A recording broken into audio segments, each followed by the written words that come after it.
Chapter 514. His name was Keaton, and he was the owner of this house. He used to work for the God Aura Investigation Bureau. However, he was fired due to his negligence and was imprisoned for many years. After he was released, he moved to the colonial planet Gorton and had been living there ever since. The other two were his friends. Of course, I've heard about it. The television is always talking about how many low-level civilizations have met with disasters. The other person shook his head. It has nothing to do with us. Why are you talking about this? Are you trying to steal a card when I'm not paying attention? Scram. Keaton was not in a good mood. He then lowered his voice and said softly, "Do you still remember what I told you?" "Which one?" "What happened when I was still working for the Investigation Bureau." You've bragged about it a few hundred times. We're tired of hearing it." Keaton laughed.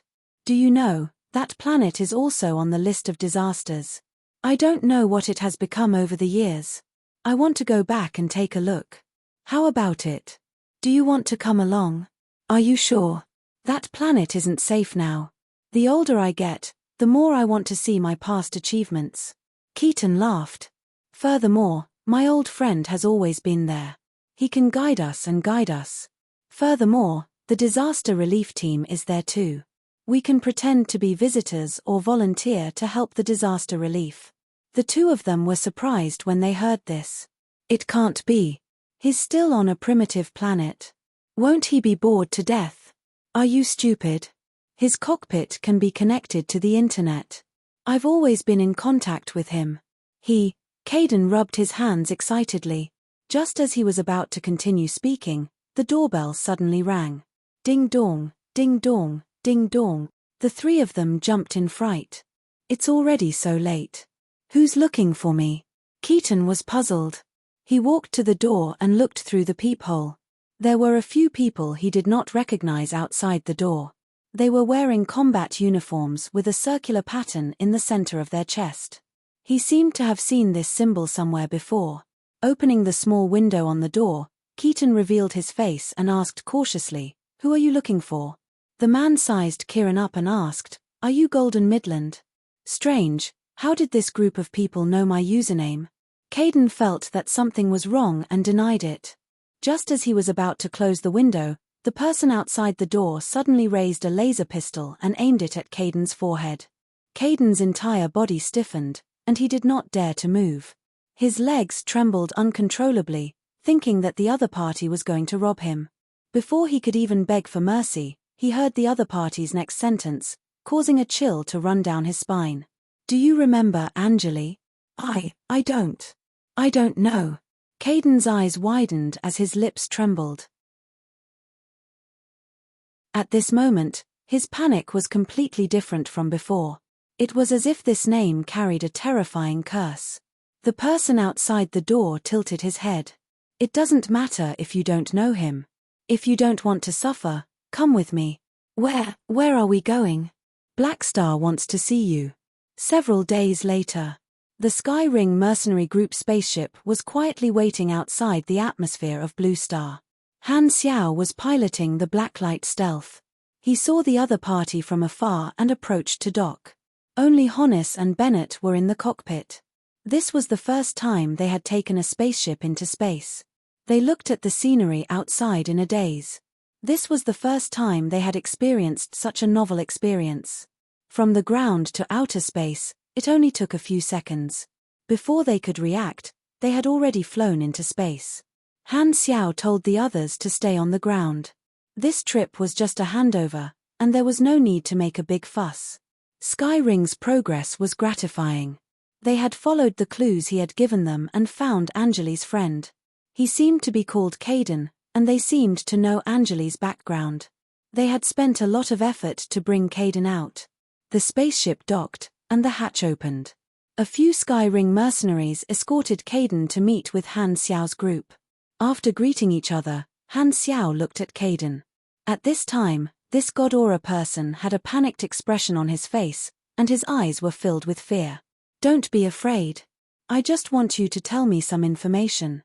Han Xiao took out Anjali's portrait and said, "You know this person, right?" Caden shook his head like a rattle drum. The Sky Ring mercenary interrupted. I gave him a lie detector. He's lying. Since you're so scared, you probably know some inside information. Then I'll ask you directly. Are you related to Blue Star's war in the past? Han Xiao's eyebrows jumped. He might have caught the culprit. No. I've never heard of Blue Star before. You've got the wrong person. Caden's teeth were chattering. Of course, no one believed him. Han Xiao took out a fingernail-sized metal plate and placed it on Caden's neck. He then activated it with his mechanical force. Caden's entire body trembled violently, and his eyes rolled back. He fell to the ground, twitching non-stop, and lost control of his bladder. Let me introduce it. Han Xiao pointed at the metal plate and said, when this little cutie is activated, it will release a high voltage. If you like this feeling, then never open your mouth and slowly enjoy it. The electrotherapy was a violent interrogation. Caden's attributes popped up on the interface. He was just an ordinary person, not a super. Caden was like a fish on land. He was electrocuted to the point that he kept jumping around. A few minutes later, he begged for mercy with tears streaming down his face. He promised to tell them everything he knew, just so that he would not be tortured. Everyone lifted Caden up and placed him on a chair to let him rest. They also put a lie detector on him. Caden's hands and feet were still trembling. He looked at Han Xiao with a guilty conscience and began to speak. I used to be a low-level member of Ghidorah's investigation department. That was a few decades ago. At that time, Ghidorah had just discovered the Blue Star civilization. A low-level civilization that was still on the surface would normally be observed. My job was to observe the development of this new civilization for a long period of time before making an assessment and submitting it to the War Bureau or the Ministry of Foreign Affairs. This job was very easy, but it was also very boring. Get to the point. What is your relationship with the Blue Star civilization? Honnis asked. Caden's lips trembled, and he said in a low voice, that was my doing. I used my position to find someone to go to Blue Star civilization and let him start the war in secret. It is indeed related to Ghidorah. Honnis was furious. Bennett also stood up with a sullen expression. How exactly did you do it? Han Xiao felt that it was a little strange. Caden explained it once.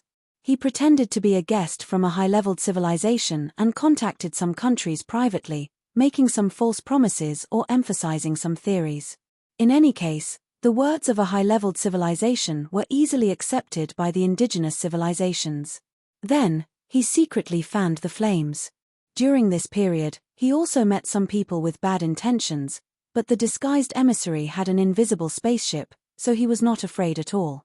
At that time, Blue Star had just found out about the existence of a high-leveled civilization in the galaxy. It was a time when the world was in chaos. If things continued to develop naturally, there might be a chance for things to stabilize again. Furthermore, the various countries would deepen their cooperation and enter the new era peacefully. This was the most logical thing to do. However, at such a time, there were aliens secretly fanning the flames and intensifying the conflicts. As long as the flames of war were ignited, it would spread like wildfire. Even countries that did not want to go to war would be dragged into the whirlpool and unable to stay out of it. In the end, Blue Star broke out into a great war of the old era, and only 6 countries were left. The theory of internal friction was the source, but more importantly, the emissary from a high-leveled civilization led the development of the civilization to the path of war. Most of the records of the emissary were destroyed. Honnis had already guessed this before, and now that his guess was confirmed, he was furious. Bennett was the same. They were people who had experienced a great war, and at this moment, they felt a chill down their spines. The civilization that was helping Blue Star was the mastermind behind the plot against them in the past. Why would a galactic civilization do such a thing? Were they trying to swallow up Blue Star? Or were they trying to get rid of an enemy with potential? What about Angelo? Han Xiao asked with a frown. He and I have been friends since we were young. We used to go to school together, but my results were excellent, so I got into a school under the Investigation Bureau. After that, he moved away from his mother planet, and we did not meet for a period of time. However, our relationship is still very good, so I found him to cooperate. He pretended to be an emissary while I stayed at my post to cover for him. Han Xiao was about to nod, but he suddenly realized that something was wrong. His eyes flashed, and he said in a deep voice, "Why is Angelo the one pretending to be an emissary?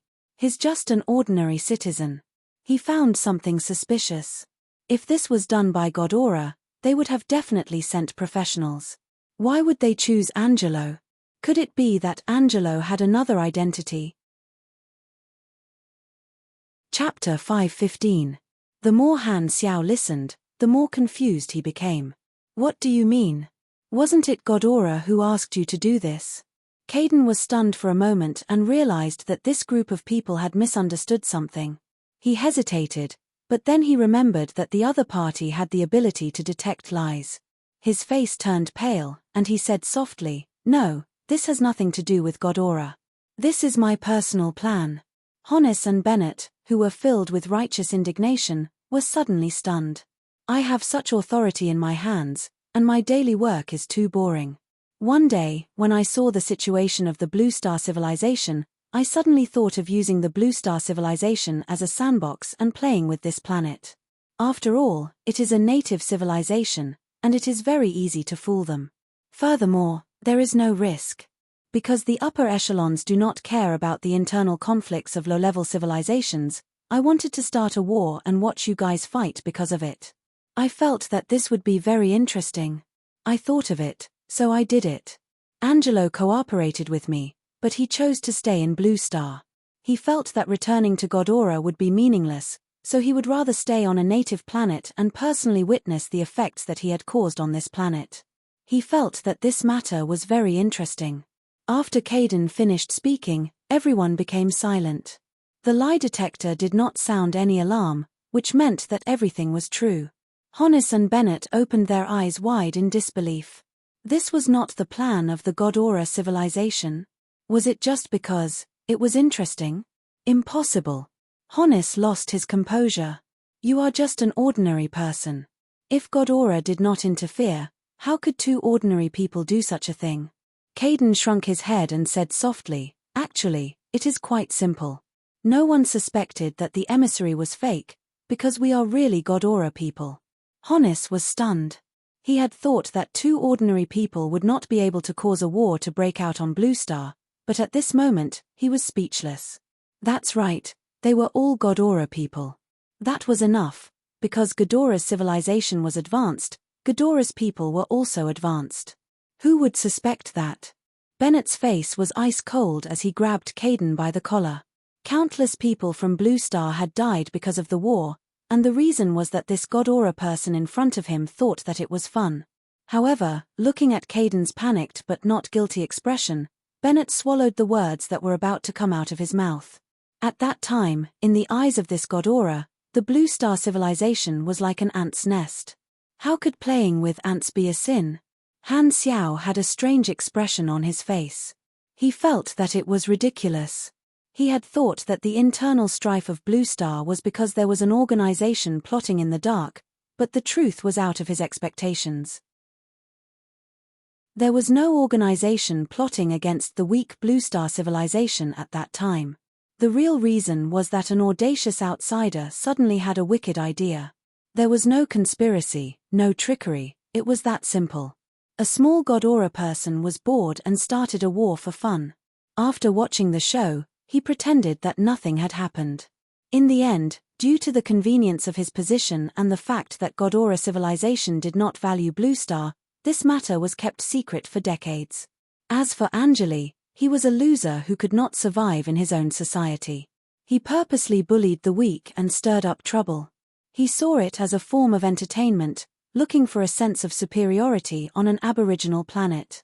The two of them relied on their golden skin. The matter was that simple. It was extremely absurd, but it was so real that it was tragic. Because they were weak, they were reduced to playthings. This made Han Xiao feel like a woman from a good family being molested by a little brat who relied on his family's power and influence, unable to resist. To the Blue Star civilization, this was like an unexpected disaster, an unexpected disaster. Although he did not have any special feelings for Blue Star, he was not someone who would be affected by emotions at this time. He was indeed a little angry. It was not toward God Aura. In this matter, perhaps the crime of God Aura civilization was that they were too strong, so strong that their citizens were too superior. This is ridiculous. Han Xiao let out a breath of turbid air. His mood was complicated. Even when the interface showed that the hidden Grade A mission had been completed, he was not in the mood to check it immediately. The Sky Ring mercenaries left, but Caden was left behind. After knocking him out, he was locked in a cage. Han Xiao handed him over to Bennett. Honnis and Bennett found it hard to accept this fact. The changes of Blue Star over the past few decades, in the face of this ridiculous reason, all of the suffering seemed to have become meaningless. An entire civilization was being toyed with by two aliens. It was like a joke. This planet could have been a better place. Since things have already come to this, don't think too much. If this is the truth, you have to believe it even if you don't want to. Han Xiao shook his head. Bennett lowered his head and thought about something. Suddenly, he stood up and looked at Han Xiao seriously. When you were negotiating with the Six Nations, I did not interrupt, but I thought that you were ambitious at that time. Although I did not say anything, I did hold a grudge against you, but I was wrong. Bennett clenched his fists. Only now do I understand your good intentions. Being weak is a sin. You went to the universe not only to deal with the disaster but also to fight for a future for Blue Star. You are greater than me. Han Xiao's mouth twitched. Since when did he have such thoughts? Could it be that the higher the favorability, the stronger the imagination? If not for you, this planet would have been kept in the dark forever. I thank you on behalf of the entire Blue Star. Bennett bowed deeply and did not get up. Hearing this, Honnis stood up and bowed as well. Don't be like this, you guys are making me feel like I'm a good person. Han Xiao had a helpless expression. Everything he did was for the sake of profit. It was just that his actions that extended from profit had led to some good results. However, he had never thought of himself as a good person. Just like now, he had already started to think about how to use Caden's value. At the same time, in Black Phantom Sanctuary, the players came and went, and they were still active in the front lines of the disaster relief. In the arena not far from the square, the Black Star mercenaries started a new round of selections. The sounds of fighting and shouting could be heard from afar. Many of the refugees who had been injected with the suppressants had hope for life again. Although they were in the midst of a disaster, the sanctuary was brimming with vitality. In the sky, a few God Aura disaster relief team spaceships were floating. Ngojin looked through the porthole at the arena below and thought about something. His adjutant stood at the side and observed his expression. Your Excellency Ngojin, what do you think of these Inhumans? They have great potential. Ngojin nodded slowly. After these few days of observation, he had deeply felt the potential of the players. He had paid a little attention to them at the beginning, but now, he paid a lot of attention to them. With the unexpected surprise of the Inhumans, Ngojin felt that the goal of this trip was no longer just disaster relief.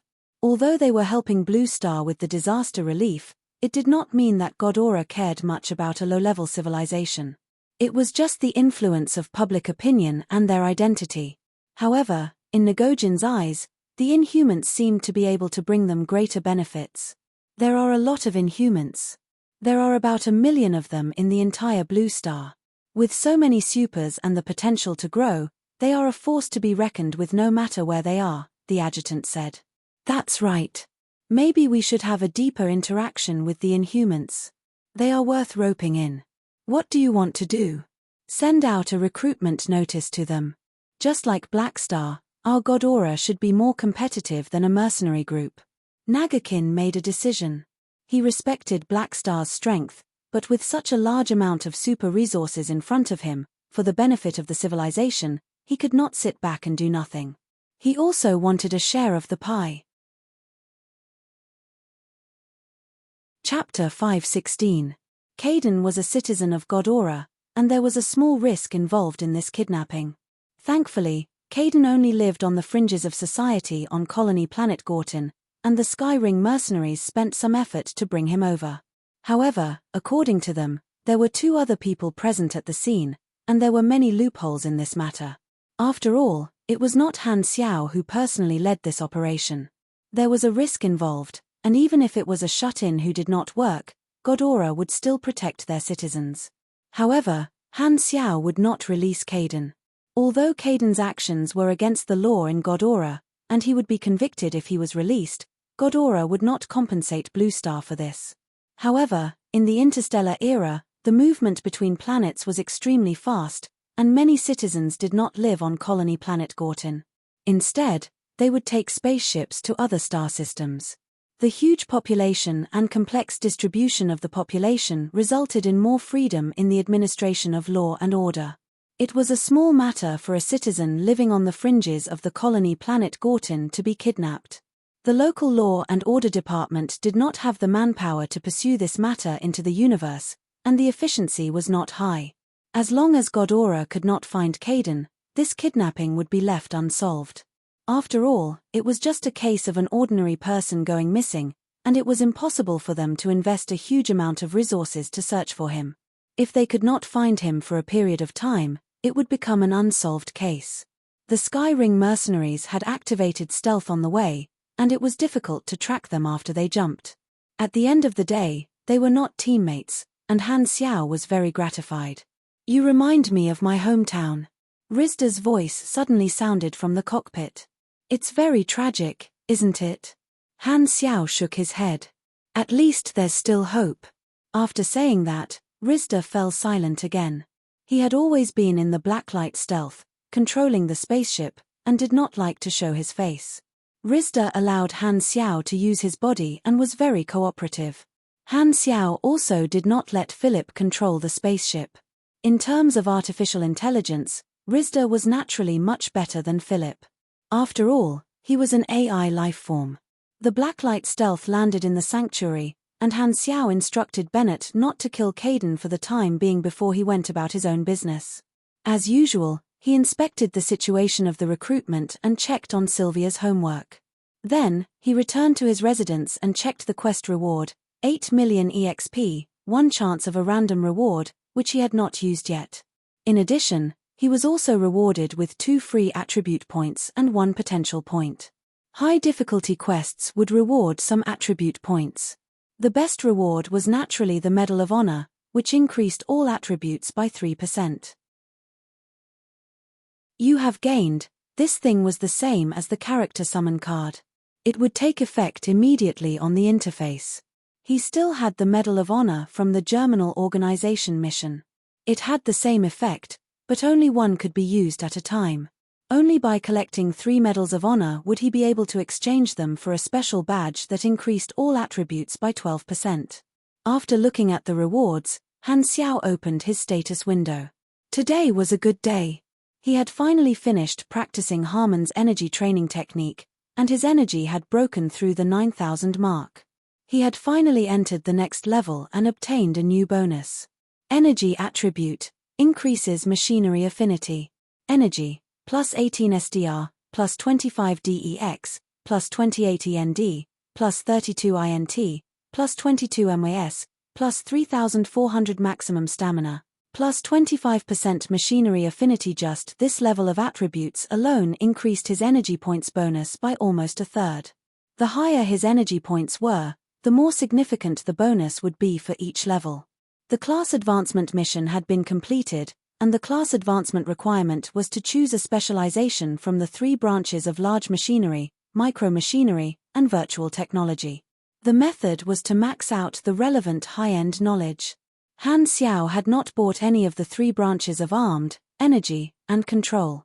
However, he was planning to choose the virtual technology specialization, so it did not affect him much. Virtual technology was mainly used for infiltration, defense, and so on. It was very powerful in battles between mechanics. It could basically be summed up as what's yours is mine, and what's mine is still mine. Even if it did not infiltrate, it could prevent other mechanics from taking away their machinery. Furthermore, virtual technology and the army style complemented each other. The stronger one was, the larger the army one could control, and the further the range. In the galaxy, He was not the only one who could build a mech army. If one was good at virtual technology, they would be able to counter the army style to a certain extent. Virtual technology also had its weaknesses. When facing opponents other than the mechanic class, it was not as strong as the large machinery and micro-machinery paths. After all, the strength of these two paths was very obvious.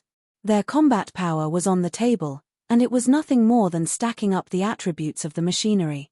He had played these two paths in his previous life, and the machinery he created was even stronger.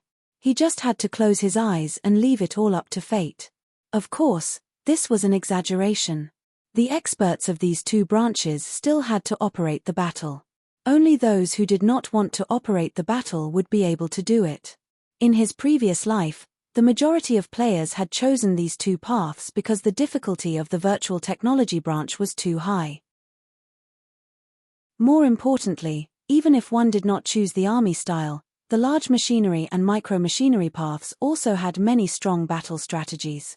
However, the virtual technology branch was most suitable for the army style. Players preferred battle strategies that were more economical. After all, it was not easy to earn money. Was the army style something that poor people could play? From Han Xiao's experience, the virtual technology branch was the best. Although it did not have as obvious an advantage as the other two paths, the virtual technology branch was very stable in actual combat. It had advantages in internal battles, and it was definitely not weak when facing opponents of other classes. After all, he was still a mechanic, and his foundation was still there. Han Xiao did not pursue the maximum attributes of a single machine.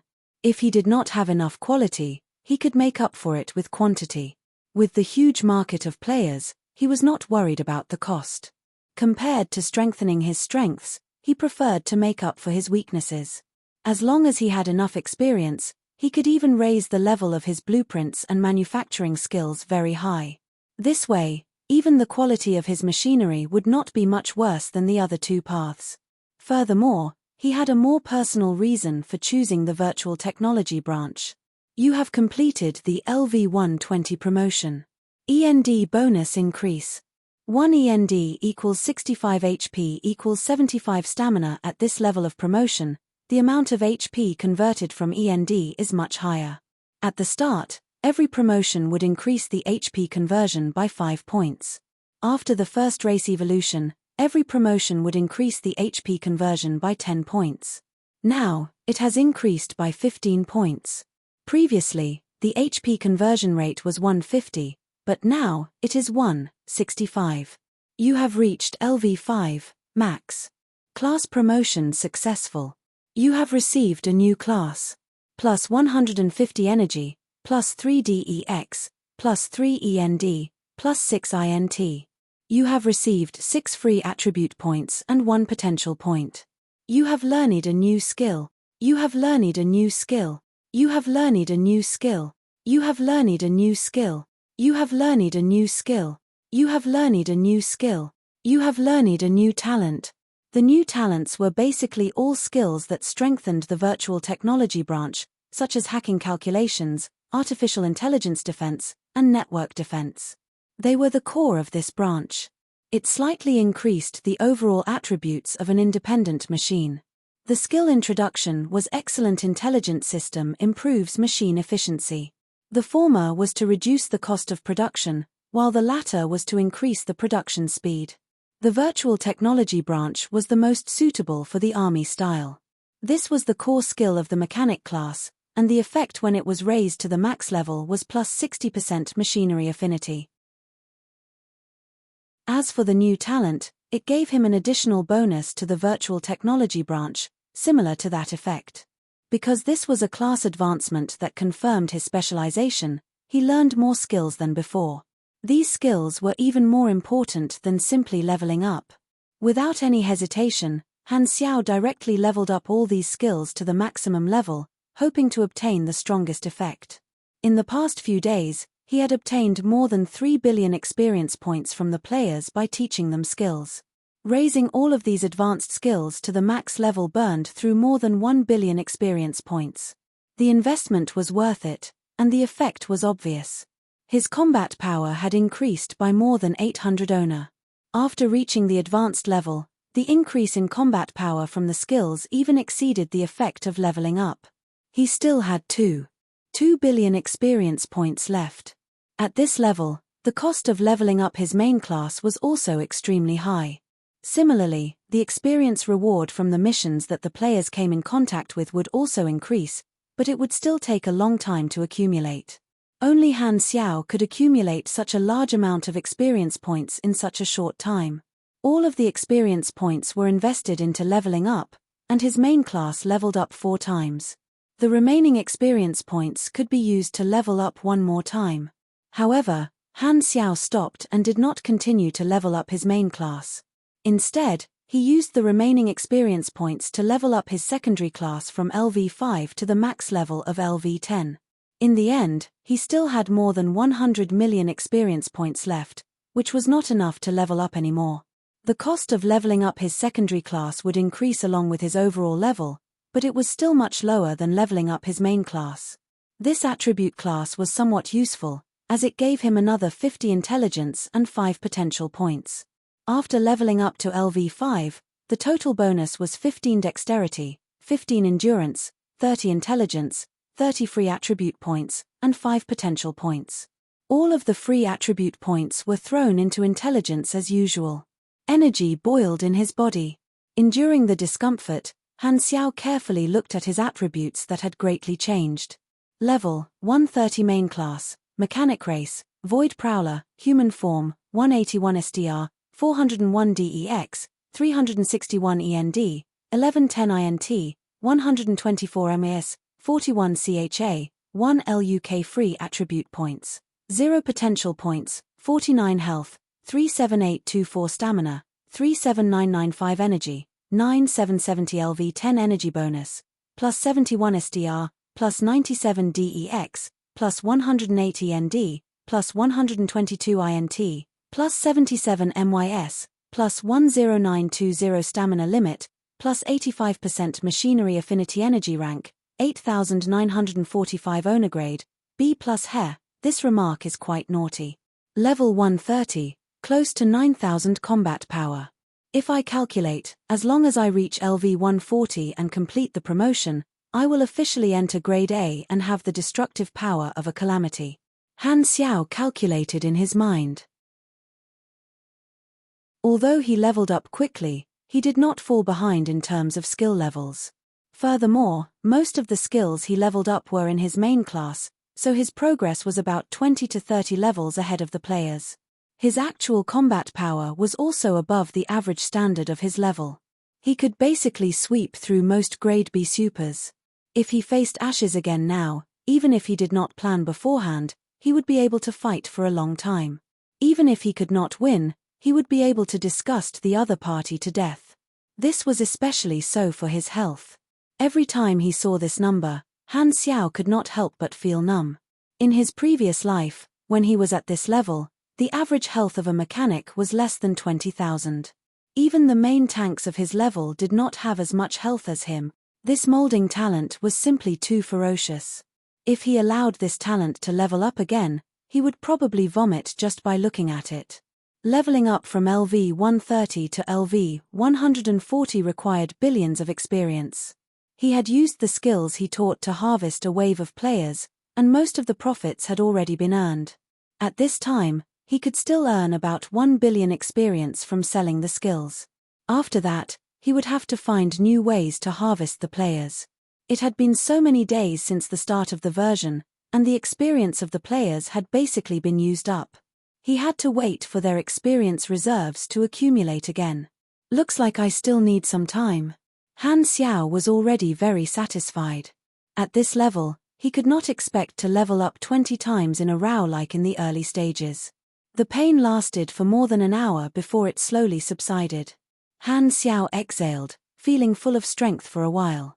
His stomach was very hungry, and only after gnawing on a dozen concentrated energy bars did his hungry body replenish its nutrients. He took off his sweat-soaked clothes and looked down at his muscular body. Then, he changed into a dry shirt and put on Chocho again. Beep beep. At this time, the communicator rang. Hurlus was requesting a call. If you're here to show off your new arm, you can end the call now. Han Xiao raised his eyebrows and wore a compressed orb bracelet on his wrist. No, this is a serious matter. Hurlus frowned and said in a low voice, Nagojin sent out a recruitment notice to the Inhumans. Many Inhumans were attracted to watch. The way Hurlus saw it, the players were all good helpers that could help Sunil survive the catastrophe. However, God Aura was actually trying to poach them. He was furious. Oh! Han Xiao's eyes moved, and a smile appeared on his face. Hihi, you're indeed waving your hoe at me. Don't blame me for being unkind. I'll go and take a look later. Chapter 5:17. The leaders came online one after another, only to see Bennett's solemn expression. He did not say a single word, causing the atmosphere to become heavy. The leaders of the Six Nations were very curious as to what Bennett wanted to discuss with them. Not long after, the last leader came online, and someone asked, Bennett, what do you want? Everyone, what I'm about to tell you is a lie that has been deceiving us for decades, Bennett slowly said. When the leaders of the Six Nations heard this, they were all astonished. However, as Bennett told them the truth, their expressions changed. In order to prove his words, Honnis even brought Caden over and interrogated him severely. Caden naturally told them everything he knew, and the details were unquestionable. The leaders of the Six Nations no longer had any thoughts of leaving things to chance. Their faces were ashen, and the habit that they had cultivated over the years of maintaining their composure was broken before this piece of news. Anger and humiliation flashed across their faces. That's how it is. The entire planet has been played for a fool. If not for Han Xiao, we would have been kept in the dark forever. Bennett clenched his fists and gritted his teeth. Han Xiao did not know what was happening. Bennett had told the truth to the Six Nations behind his back. However, other than not allowing Bennett to kill Caden, Han Xiao did not have any other requests, and he had tacitly agreed to it. All these years, one of them said with a hoarse voice, and he stopped mid-sentence. The leaders of the Six Nations had complicated expressions. Although that was the truth, they were the final victors of the old era war, and they did not regret what they had done. However, when they thought of the tragic scenes of the Six Nations, the scenes of the missiles exploding into fiery red flowers, and the countries that had been destroyed because of it, they could not help but feel sorrow in their hearts. The winner was king, and the loser was a bandit. There was nothing much to say about winning or losing, but the mastermind behind the scenes was actually such a small character. They felt a sense of sorrow from the depths of their bones. So what if they ruled Blue Star? Countless advanced civilizations were like humans looking down on bugs in battle. No matter how grand and heroic the battle was, the winner was still the bug. Even if they knew the truth, they had no way to pursue the matter. Everyone's impression of God Aura had changed completely, but their rationality was not shaken. God Aura was still an advanced civilization that they had to look up to. Now, they also needed God Aura's help, but their impression of God Aura had changed forever.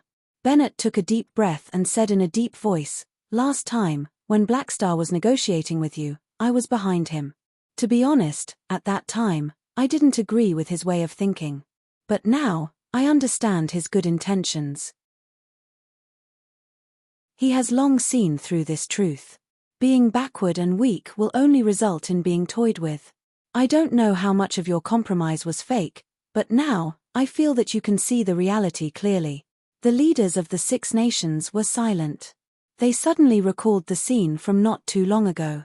They had painstakingly prepared a grand welcome ceremony and had agreed on the landing coordinates with the God Aura disaster relief team. However, the other party had changed their mind at the last minute and left them aside to meet with Blackstar. Actually, this was just a small matter. Although the Six Nations were unhappy, that was all. However, combined with the truth that Bennett had said, this small matter gave them a new feeling. After all, they were not respected. Bennett's tone was firm. I will completely stand on his side. If one day, he is disappointed in you and wants me to replace you as the ruler of the world, I will do so. You should know very well that this matter has nothing to do with ambition. We understand. The leaders of the Six Nations slowly nodded. They were very clear about the weight of these words. Bennett was not pursuing ambition but the hope of their civilization. Just like what Black Star said. He is our only choice, the only person who can bring about a future for Blue Star. Don't worry, we know how to choose. The leaders of the Six Nations spoke one after another. They were sincere. This time, they did not have any ulterior motives. In front of the future of their entire civilization, they were willing to sincerely submit to Han Xiao. There was no reluctance or unwillingness.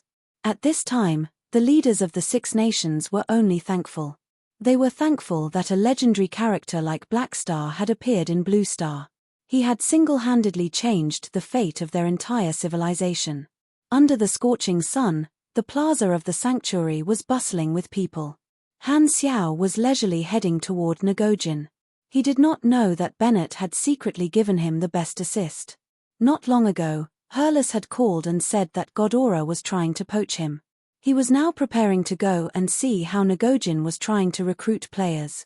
They don't understand the nature of the players. In their eyes, the players are just special natives. If they use normal methods, I'm afraid the players will not accept them. Han Xiao shook his head and laughed. Godora did not understand the nature of the players like he did. At the same time, the area that the sanctuary had designated for Godora's disaster relief team was surrounded by players. Godora had issued a recruitment notice and attracted many curious players. The blue star that you are in is located in Star Zone 9 of the Garten star system. It is under our jurisdiction. The Godora civilization rules the Garten star system and is very powerful. We have superb magic technology and can come and go freely in the universe. Some of the Godora people were introducing the situation of their civilization. They used all kinds of video materials to describe it vividly. This was Ngojin's plan. He had decided to recruit inhumans. The first thing he had decided on was to let this group of natives understand the situation in the universe and let them know how powerful the Godora civilization was. He wanted to show their strength and let these Blue Star inhumans have a clear idea. Only then would they be able to attract the inhumans. Ngojin stood at the side and observed. His idea was good, but the actual situation was very different from what he had expected. Not only did these inhumans not show any curiosity about the situation in the universe, they also did not show any envy toward Godora. Instead, they seemed to lack interest. That's not right. How can they not be interested? Ngojin was puzzled. The surrounding players were indifferent.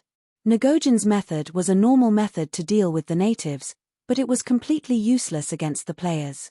At least half of the people present had seen Pork Bun's Black Star series. Not to mention Godora, they even understood the situation in the entire Shattered Star Ring.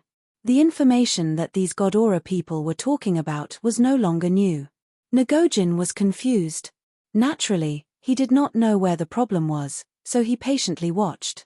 After the Godora people finished talking about the overview of their civilization, they started talking about the technological strength of Godora. They displayed all kinds of magic and high-tech products to show off their strength. The players took a few looks, shook their heads, and left. What's the meaning of this? I'm leaving. What's there to show off about such things? Do you think we're country bumpkins? You really haven't seen the world. Seeing this, Ngojin and Godora's people were confused. They thought that the inhumans were country bumpkins who had not seen the world, but they did not know that in the eyes of the players, these Godora people were the ones who had not seen the world. Using such things to fool people, do you think we haven't seen magic or technology? We've even seen continents floating in the universe, and Godora is showing us this. Country bumpkins. If Han Xiao was here, he would probably laugh out loud and say, "What's the use of all this? If you have the time, you might as well give out a mission. If you don't give them any benefits, the fourth calamity won't have the time to waste with you." However, this was only what most people thought. There were still a number of players who were curious and had the intention of joining Godora's faction. It was not because they were attracted, but because they wanted to try if they could join two factions at the same time. Ngojin's recruitment process was different from that of the Black Star mercenary. After all, Godora had its own system, and the recruitment process was more complicated. There was already a small group of players who wanted to ask how they could join, but at this moment, there was a sudden commotion not far away. The surrounding players gathered spontaneously, and through the crowd, they saw Han Xiao being surrounded by players. They immediately abandoned God Aura and rushed over excitedly. In the eyes of the players, Han Xiao was associated with the word benefits. Every time he appeared, he would cause a commotion. He had already left a strong impression in the hearts of the players, and his popularity was something that God Aura could not compare to. Ghidorah's camp was already deserted, and at this moment, it was even more deserted. The faces of the God Aura people turned green and white. They had never encountered such treatment before. They were actually ignored by a group of natives, and many of them were fuming with anger. Ngojin's face twitched, and he looked depressed. This scene was too different from what he had imagined, and he deeply felt the huge difference in popularity. Black Star was born on this planet, so it's only natural that they are more popular. Ngojin calmed himself down and was not discouraged. Although the start was barely satisfactory, he believed that many people would still be willing to join God Aura. After all, they were an advanced civilization, and an ordinary mercenary group could not compare to them. He believed that as long as he continued to explain Ghidorah's situation to the Inhumans, many of them would make the smart choice sooner or later. Although he had the intention of poaching, Ngojin did not feel that there was anything wrong with it. These Inhumans were free people, and they had the right to recruit others. Everyone was fair, and he would not be unhappy with Black Star, so he felt that Black Star would not be angry because of this. Chapter 518. Players could move about in Ghidorah's camp, but the core area was not open to them. Ghidorah's soldiers had blocked the players outside. The two of them walked into the room and sat down. "How's the situation with the disaster relief?" Han Xiao smiled. "The situation is getting better, and order is slowly being restored. The information you gave us was a great help. Not only Blue Star, but the other disaster relief teams on the other planets also acted according to the information. The situation is very stable. As long as the scale of the disaster is under control, the rest of the problem is waiting for the research department to develop a complete antidote." Speaking of serious matters, Ngojin's expression became serious. Then, the two of them discussed the situation of Blue Star's disaster relief in depth, pointing out the current difficulties and management problems. After talking for a long time, Han Xiao pretended to casually ask, "Oh right, when I came over just now, I saw you guys recruiting Inhumans." "Haha, yes." Ngojin was very straightforward and did not hide anything. "I didn't expect Blue Star to have such a strange phenomenon. After some observation, I realized that they indeed have a lot of potential. No wonder you've been recruiting them. We're also preparing to recruit some Inhumans." Han Xiao touched his chin and did not show any emotions. "Yes, I've known the Inhumans for a long time. Your investigators also did not understand the reason for their existence. Later on, they saw that their actions were no different from normal people, so they did not find it strange anymore. Indeed, they have potential, and their numbers are considerable. Oh right, you have a high reputation among the Inhumans. Can you help?" Ngojin's eyes lit up. He felt that he could ask Black Star for help. He saw that the Black Star mercenary did not accept all the Inhumans but conducted a selection process. He thought that Black Star did not actually want to monopolize all the Inhumans, so he should not be angry. Furthermore, Han Xiao's calm attitude confirmed his thoughts. At this time, Ngojin was even more relieved and asked for help. Han Xiao's expression was a little strange. "Is this too much? Not only are you trying to poach my people, but you also want me to teach you how to use a hoe well?" His expression did not change as he nodded and said, "I can give you some suggestions, but I can't guarantee that they will be effective.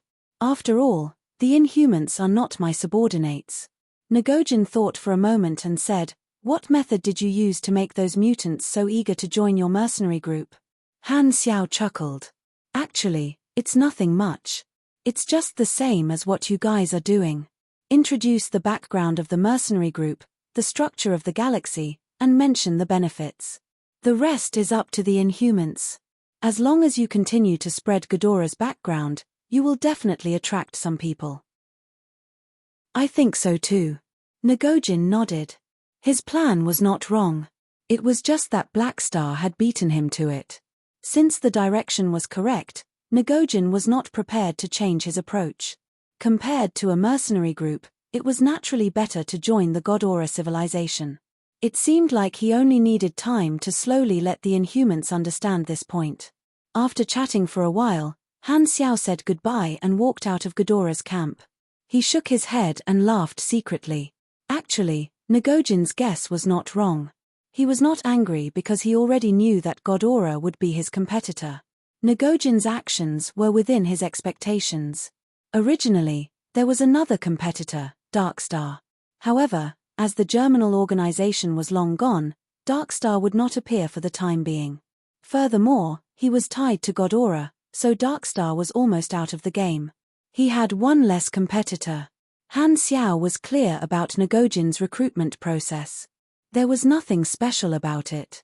It was just like what he was doing now. It was nothing more than introducing one's background. However, at that time, the players could only choose between good and evil. What was different from his previous life was that there was a new option for the lawful side, the Black Star mercenary. Therefore, God Aura could not monopolize the market. After being active among the players for a long time, Nagojin could easily shake his position in the hearts of the players. Han Xiao could only encourage them to continue sleeping.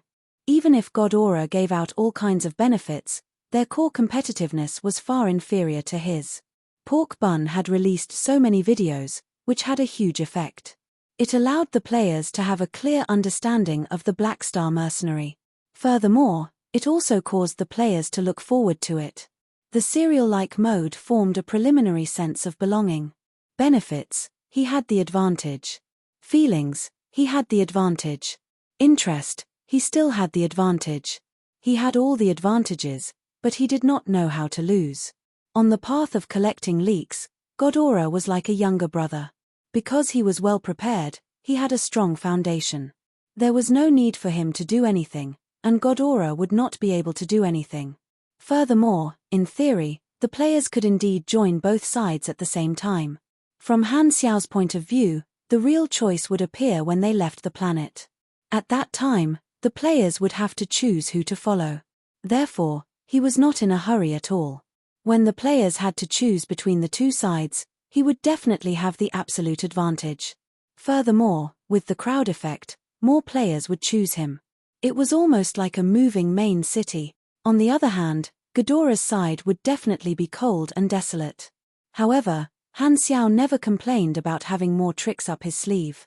Even if he had an obvious advantage, he would not sit back and do nothing. He secretly thought of a countermeasure. God Aura is still a collaborator, so I can't openly fall out with them. That would be too irrational. Although Ghidorah's competitiveness is not as good as mine, there are thousands of players. There will definitely be some who will choose them. I don't need to care. As long as the scale of the mercenary group reaches my expectations, it will be enough. After this matter is over, Blue Star can establish a mercenary group base. In the future, there will be an endless stream of new people. Han Xiao pinched his chin and pondered for a while. He had already thought of two ways to deal with this situation. As for the countermeasure, the first is to increase my attractiveness. Now, the players basically know the benefits that I can give them, but there is still room for improvement. If I want the players to follow the mercenary group into the galaxy, I have to make them feel reluctant. Very simple. Han Xiao chuckled lightly. He immediately had an idea. Just like the Sky Ring Army's rank system, he could implement a direct rank system for the Black Star mercenary. For example, when the total amount of contribution points accumulated by the players reached a certain value, including the contribution points spent, they would be able to reach a new rank. He should give these ranks different honorary titles and record them in the mercenary files of the players. Other than giving the players a sense of achievement, there were also practical benefits. For example, when they reached a certain rank, they would be able to obtain different discounts when purchasing faction products. This way, the players would not be willing to give up their previous accumulation, mainly because they could not bear to spend money. This would naturally increase the attractiveness and sense of belonging of the faction. The achievement system is also the key to a faction. It is equivalent to the organizational structure of the faction. There are more and more people, so I'll set it up after some time to make it easier to manage. Oh, I also have to think of some cool titles for the ranks. Han Xiao flicked his tongue and made a sound. He was in a good mood. He was the best at coming up with names. Other than increasing his attractiveness, another countermeasure was naturally to attack his competitors. Since he could not openly fight with God Aura, he could only do things behind their backs. His only choice was to use public opinion as a weapon. Han Xiao immediately had a target. The Players' Forum was the best platform for public opinion. It was only circulated among the players, and it was hidden and easy to use. Even if God Aura was schemed against, the other party would not know what happened. He rolled his eyes and chuckled. Looks like I'll have to use the meat bun. At night, in the core area of the sanctuary, a group of players was rushing to Han Xiao's residence. Mad Blade, Pork Bun, Hao Tian, and Maple Moon received the notice. They were the first 4 to receive special treatment. Black Star suddenly summoned us. I wonder what's going on. Not long ago, their interface had suddenly triggered a faction mission. They were required to find Han Xiao immediately, and the reward was generous. The few of them did not delay and immediately set off after forming a team. When they arrived, Han Xiao, who was dressed in black, appeared in front of the 4 of them. He nodded expressionlessly and greeted them. After making many turns, they arrived outside a secret interrogation room. They were shocked to find Bennett there as well. This Blue Star protagonist-type character was known to almost everyone. Mad Blade and the others felt that things were not simple when 2 big shots appeared at the same time. What do we need to do? Maple Moon could not help but ask. Han Xiao turned around and said slowly, a few days ago, we caught a person. The information we found was too shocking, so we interrogated him dozens of times. You guys are my trusted partners, so I need you to interrogate him again. As he spoke, he gave the 4 of them a new mission called Interrogation Mission. He put in all the rewards for the day, and it was very generous. When the 4 of them heard this, they subconsciously turned around. Through the single-sided glass of the interrogation room, they saw the interrogation target in the room. Chapter 519. 10 days passed in the blink of an eye.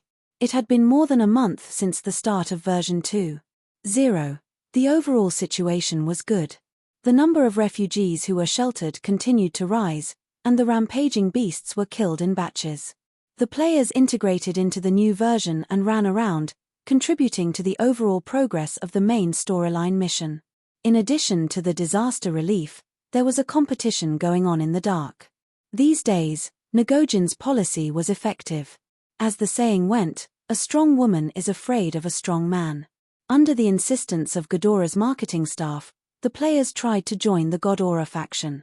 Han Xiao was not surprised. It was the nature of the players to try different possibilities. Furthermore, the 2 factions were not in conflict at the moment. Ghidorah's image in the hearts of the players was very thin. After all, this was the first time they had come into contact with a faction, unlike Han Xiao, who was already an old friend. However, although God Aura was not as good as Black Star Mercenary, the benefits were not bad. The magic technology was indeed attractive. Ngojin was very satisfied with the progress of the recruitment, and Black Star had no intention of interfering. However, just as he was feeling happy, a video quietly appeared on the players' forum, causing a huge uproar. After 10 days, Pork Bun released a new video. He now had a huge number of fans, and once the video was released, it attracted a large number of players. However, the latest video was not the sequel to the Black Star series, but a side story. The title was Blue Star, Old Times. Not the Black Star series. TSK, disappointing. Side story? Interesting. I wonder what the content is. It's an international practice. Watch the beginning. After complaining, the players opened the video. They were full of anticipation. Although most of the fans wanted to beat Pork Bun to death, the quality of Pork Bun's videos had always been good. They were mainly jovial and humorous. Basically, they could pass a happy time. As soon as the video started, it did not start with Pork Bun's usual obscenities. Instead, it went straight into the content. The beginning was already extraordinary. A rain of nuclear bombs fell from the sky and hit the ground, creating a huge mushroom cloud. Everything was silent. It was only after the explosion that the background music slowly started playing, as if pulling the audience into the picture. Most people were very familiar with this video. It was the video of the Six Nations bombing the Germinal Organization headquarters. Then, the video changed to some tragic scenes of war. It seemed like the theme was not clear, and the audience started to discuss it. What's on this episode? Why can't I understand it? It felt a little messy in the first minute. Just as the audience was puzzled, a voiceover suddenly rang out from the war screen.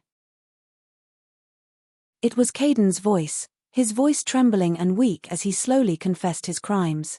This voiceover was made by Pork Bun by editing Caden's interrogation recording. Caden's testimony was broken up in order to complement the video. At the same time, it allowed the audience to understand the original meaning of the sentence. This kind of editing enhanced the contrast between the video and the voiceover, giving it a stream of consciousness feeling. As Caden spoke, the atmosphere of the video slowly became emotional and sorrowful. Towards the end, the war screen and the interrogation screen were interlaced to enhance the effect. At the same time, it allowed the audience to understand the theme of the video more directly. It was the truth of the old era of Blue Star. With the help of the video, the theme was expressed in detail, fully displaying the sorrowful atmosphere. At the end of the video, Black Star appeared. With him as the core, Pork Bun summarized the story. This time, Pork Bun did not use a humorous style. Instead, he used a slightly heavy and emotional atmosphere to make this video. In contrast to the previous videos, the effect was very good. 10 days ago, Han Xiao used some methods to get Pork Bun to interrogate Caden and find out the truth of the old era. He was 80% sure that Pork Bun would share this secret with other players. Pork Bun was a video producer, and this part of the story of Blue Star was very suitable to be made into a video. It was very eye-catching. In the end, as expected, Pork Bun's nose for news was very sharp. He discovered the value of this and made a video. He thought that he was lucky to have found out this secret, but he did not know that he was secretly guided by Han Xiao. After interacting with each other for a long time, Han Xiao was already very familiar with how to use Pork Bun as a weapon of public opinion. He only needed to provide fragmented material, and there was no need to worry about the quality of Pork Bun's video. The other party was a professional. The response to the video was very strong, and the audience was shocked. They did not expect that the story would actually contain such a shocking secret. Blue Star suddenly became the party that was pitied by everyone. Ghidorah did not have a very clear image in the hearts of the players. After the video's embellishment, it was immediately labeled as high above the masses and arrogant. The good feelings of the players plummeted, and bad feelings rose. The majority of the players were pragmatic, and they valued benefits and rewards. However, this was not the only motive. The players had their own preferences, and sometimes, the importance of their likes and dislikes would surpass the importance of benefits. Very few people liked people who were high above the masses and represented authority. Furthermore, after version 0, the majority of the players had feelings for Blue Star and automatically placed themselves on the Blue Star's side. Immediately, they felt indignant towards Ghidorah and had a very bad impression of it. Going against authority had always been an activity that the majority of the players loved to watch. The impact of the video slowly spread, and the players were agitated. They continuously posted on the Blue Star forums, and the collective actions were easier to stir up emotions. It was as if Ghidorah had become an unpardonable evil person overnight. There were even players who shouted a slogan, "Tonight, we are all Blue Star people." Han Xiao paid close attention to the situation on the forums. His goal was basically achieved. The public opinion was just to raise his own status or to attack his enemies. He did not distort the facts, and all he did was to expose the secret. Since Ghidorah's citizens had done such a thing, whether or not they were instructed, God Aura had to take the blame. For the time being, this could be considered as helping Blue Star get some justice. Ghidorah's benefits were already not as good as his own mercenary group. Now that their status was not good, their attractiveness plummeted. If this was a stock price, it was equivalent to continuously dropping. Under this chain reaction, the situation of Ngojin's recruitment took a turn for the worse. Some players who were originally interested in joining gave up on the idea. After all, there were already people who had tested the waters. Ghidorah's camp did not have any special benefits, so there was no need to go over. The number of players in Ghidorah's camp plummeted, and many players who had already joined Ghidorah's camp returned to Blackstar's embrace. Ngojin was completely confused. Wasn't everything fine a few days ago? Why was he suddenly unable to recruit players? What was the problem? He could not figure it out. How would he know that there was a large amount of negative public opinion against God Aura in places that he could not see? He was completely in the dark. With me interfering, God Aura probably won't be able to recruit anyone. In the room, Han Xiao browsed through the developments on the forums and let out a long sigh. Although he had fought side by side with Ngojin, in essence, he was the one who had saved him. If he had not interfered with Ngojin's mission, Ngojin would have been crippled long ago. Ngojin had rushed over to reap the fruits of victory and thought that he would not be angry. He was too magnanimous. Since he was not being reasonable, then Han Xiao could only talk about physics. After viciously attacking God Aura, he was in a good mood. 10 days ago, after passing the problem of God Aura to Pork Bun, Han Xiao did not bother about it anymore. Instead, he focused on building the structure of the Black Star Mercenary. As more and more players were recruited, this matter was brought up to his agenda. Not only was it to make management more convenient, but it was also to give the players a goal to strive for. It was to let the players see a system that allowed them to climb up the ranks. This matter was more important. It would affect the fighting spirit of the players. It was equivalent to having a goal in life. 2 days ago, Han Xiao had officially set up a level system for the mercenary group. Mercenary players of different levels would receive different discounts when purchasing faction products and enjoying faction services. There were 6 levels. The first 5 levels did not have any fancy names. They were directly from 1 star to 5 star. It was straightforward and easy to understand. In fact, he had wanted to use a cooler title, but after thinking about it, he finally chose a more easy-to-understand title. Just like the Sky Ring Army, the simpler the title, the more it could highlight the difference in levels. The 6th level was the highest level. It was called Black Star's 18 Horsemen. This level was not fixed. It was based on the rankings. After reaching the standard of 5 star, the top 18 players would receive this title. The benefits were obviously much higher. Since the positions of Black Star's 18 Horsemen were determined by the rankings, it was competitive. This was a money-burning machine that Han Xiao had specially prepared for guilds and tycoons. Players could check their position in the Black Star Mercenary in their personal mercenary profile. However, the players did not have a galactic communicator, so they could only check their own profile through Philip for the time being. There were 3 factors that determined a mercenary's level. The first was the credibility of the personal mercenary profile, the second was the current faction relationship, and the third was the total contribution to the Black Star Mercenary. Credibility could only be accumulated by completing missions. Players could only increase their credibility by continuously completing missions. The current faction relationship was also easy to understand. For example, when a player first joined the Black Star Mercenary, they were all 1 star. If they wanted to be promoted to a 2-star mercenary, one of the prerequisites was to have a faction relationship. In other words, they had to have more than 1,000 contribution points. After the promotion, they did not need to maintain their current contribution points. Even if they spent their contribution points, their level would not decrease. The total contribution points were the highlight. For example, if a player had 3,000 contribution points and spent 1,000 points, their total contribution points would still be 3,000 points, which was equivalent to all the contribution points that they had accumulated throughout history. From 1 star to 2 star, the total contribution points needed to reach 20,000. As soon as the level system was released, the players studied it with curiosity. Very quickly, they found a loophole that they could exploit: the total contribution points. Because his relationship with the faction was below friendly, 5,000 points, 50 annas could be exchanged for 00 contribution points.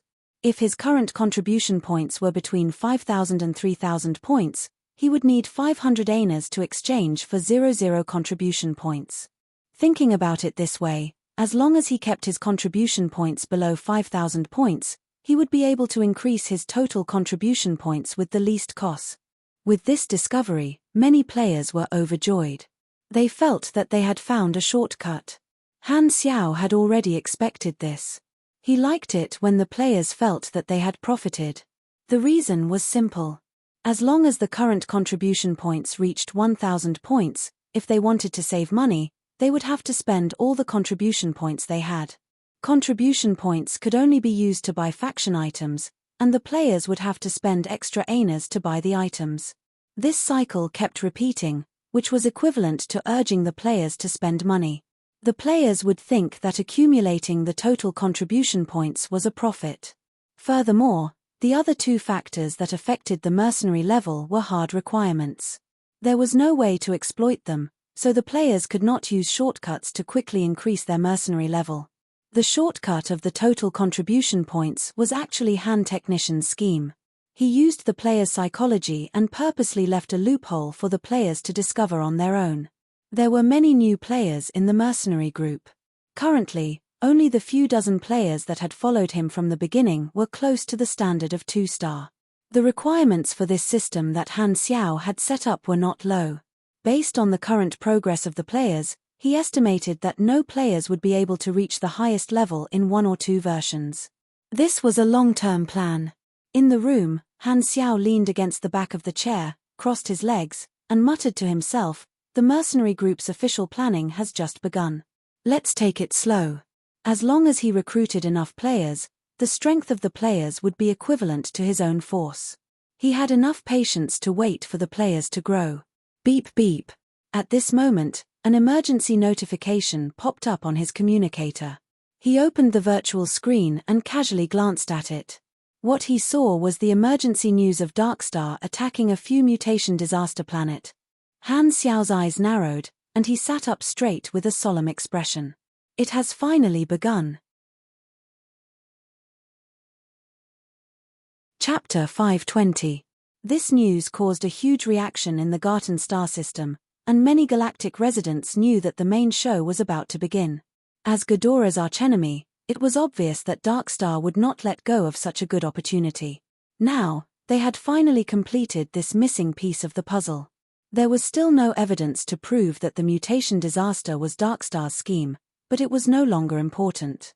As long as Darkstar interfered, Ghidorah's greatest enemy would become their archenemy. The situation was completely different.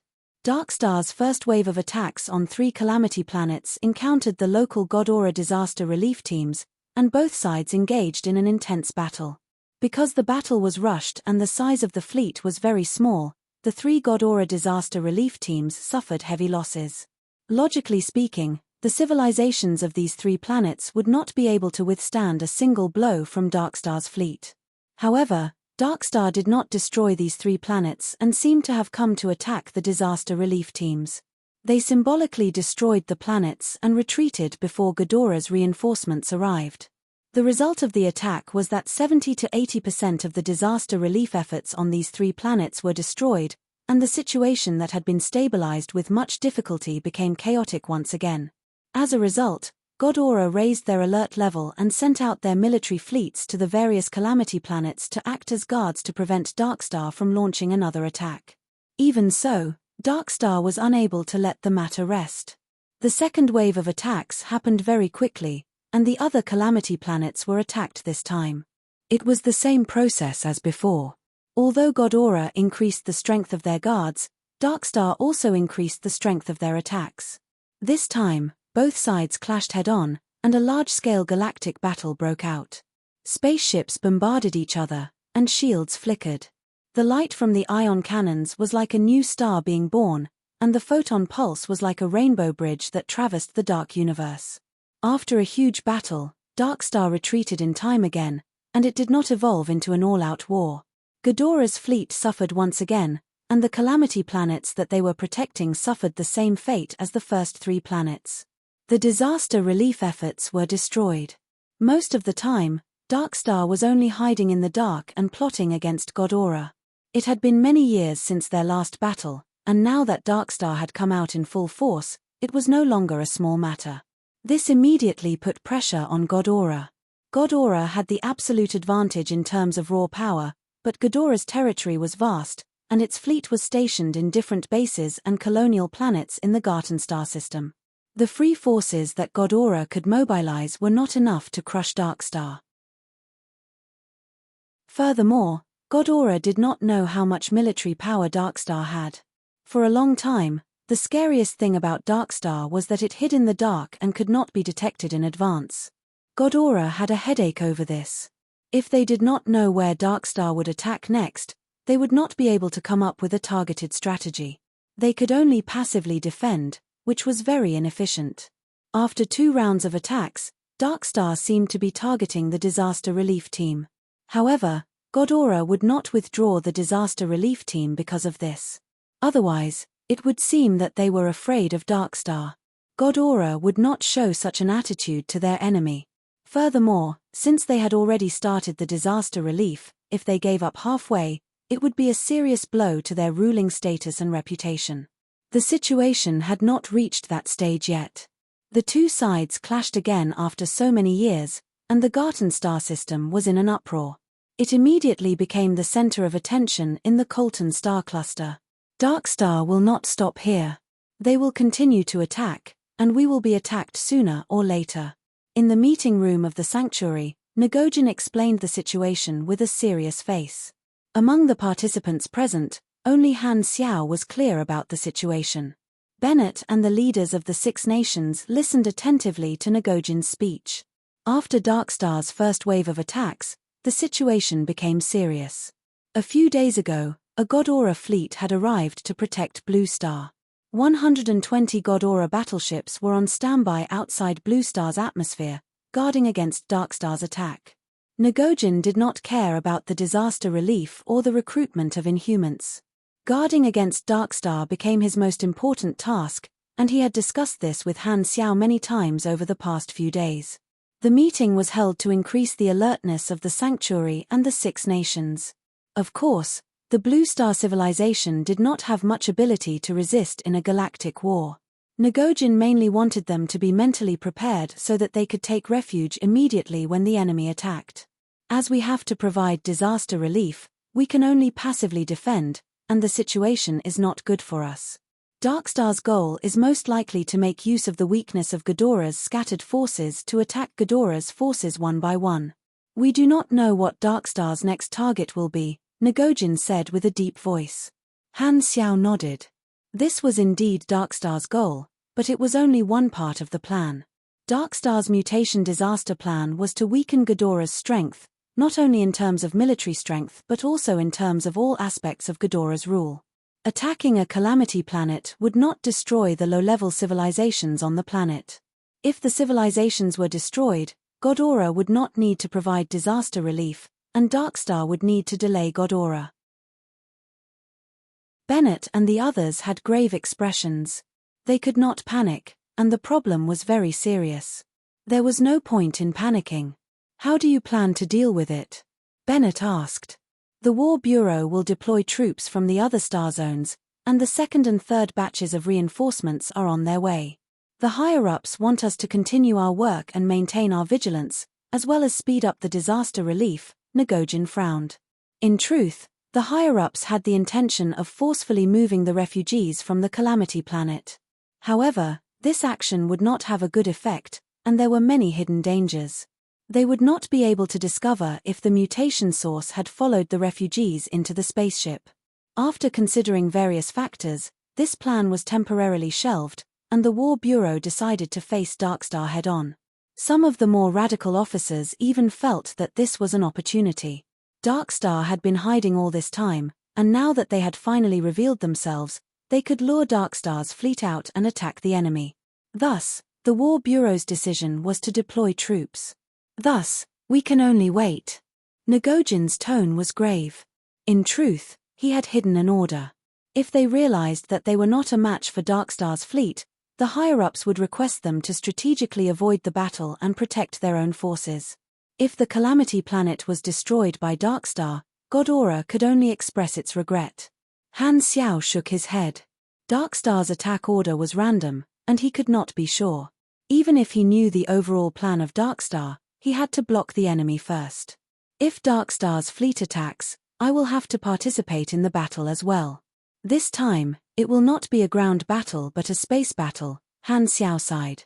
The danger of a space battle was far greater than a ground battle. It would not be a battle with supers but a battle with a fleet, and he would also feel quite a bit of pressure. After the meeting ended, Han Xiao gathered all the officers of the mercenary group and requested them to be on high alert.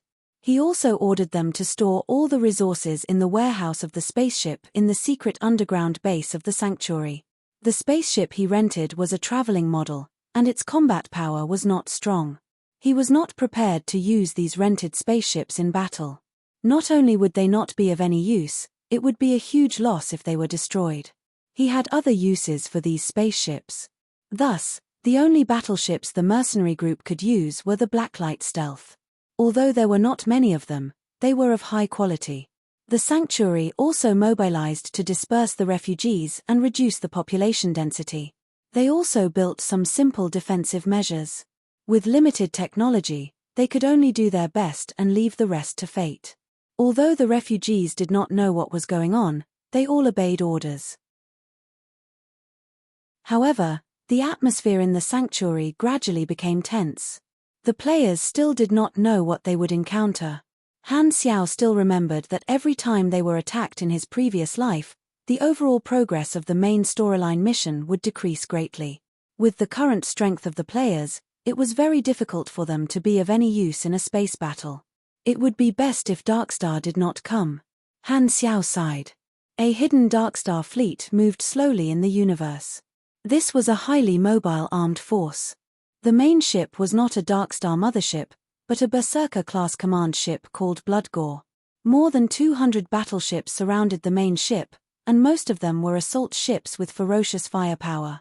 In the busy central control room of the battleship, the fleet commander Nakapu had his hands behind his back as he silently looked at the star map projection. His eyes were emotionless, so cold that no trace of humanity could be seen. Not long ago, he led the fleet to launch 2 attacks and annihilated hundreds of God Aura battleships. His losses were not even half of that number. Nakapu's fleet was Darkstar's elite force, and their combat power was strong. According to the orders issued by the upper echelons of Darkstar, he was leading the fleet to the next target. How long more until the destination? Nakapu asked calmly. 17 hours and 26 minutes, the observer replied. The green 3-dimensional projection displayed on the virtual sand table was the star map of Star Zone 9. A planet was marked with a red light, and it was the next target. Blue Star. Remember the mobile version of the website, M. Chapter 521. The Andrea mainland was once an area controlled by the Germinal organization. It was suffering from the after-effects of the Old Era's war. The Six Nations expedition a few years ago had caused the environment of this land to deteriorate again. The nuclear radiation level was much higher than the warning line, and the land was scorched black. The Wanderer tribes that used to live on this land had been moved to the other 3 mainlands by the Six Nations. Andrea was now deserted, and only mutated beasts were left. The ruins of the Germinal organization were located on this land. The once majestic base had turned into a black scorched ruin. The central base had disappeared, and only a black circle was left. The underground base had also been destroyed. The edge of the circle was a black line that radiated outward, extending for hundreds of miles. Due to the high concentration of nuclear radiation, after the nuclear explosion, the Six Nations only sent out a few drones to explore the ruins. Nothing of value was left behind, and there were no signs of life. Everyone had died in the frenzy of the serial nuclear attacks. Therefore, the Six Nations did not waste their energy cleaning up this mess. After a few years, the ruins of the germinal organization were covered in a thick layer of dust. Some of the metal fragments that were thrown into the ground by the explosion had already shown signs of erosion. The air was filled with death and decay. However, in this area where even mutated beasts could not survive, a human figure stood in the center of the ruins of the germinal organization base. Although it was called a human figure, it was actually a scorched skeleton. The steel-like flesh had been burned away in the explosion a few years ago, but the charred skeleton had remained and did not turn into dust.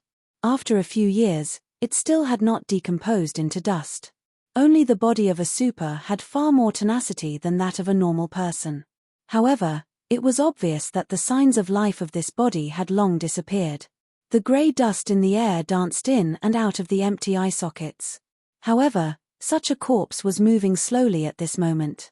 Step by step, its footsteps were unsteady. A pool of black mucus was attached to its neck, extending out thread-like roots that wrapped around the bones of its limbs. It was like a puppeteer, and this skeleton was like a marionette. This puddle of black liquid was the mutation source. After going through the infant stage where it could only passively absorb free energy, it could actively search for energy and constantly change its target. After trekking through mountains and rivers, it finally crossed the ocean and arrived at the Andrea continent. It shared the senses of countless life forms, and not only was the energy there massive, it was also the easiest type of energy for it to absorb. It was rich in nutrients. The germinal organization ruins were a forbidden zone for life. The beast that the mutation source possessed had died in the forbidden zone, and it could only move its main body to the center of the ruins.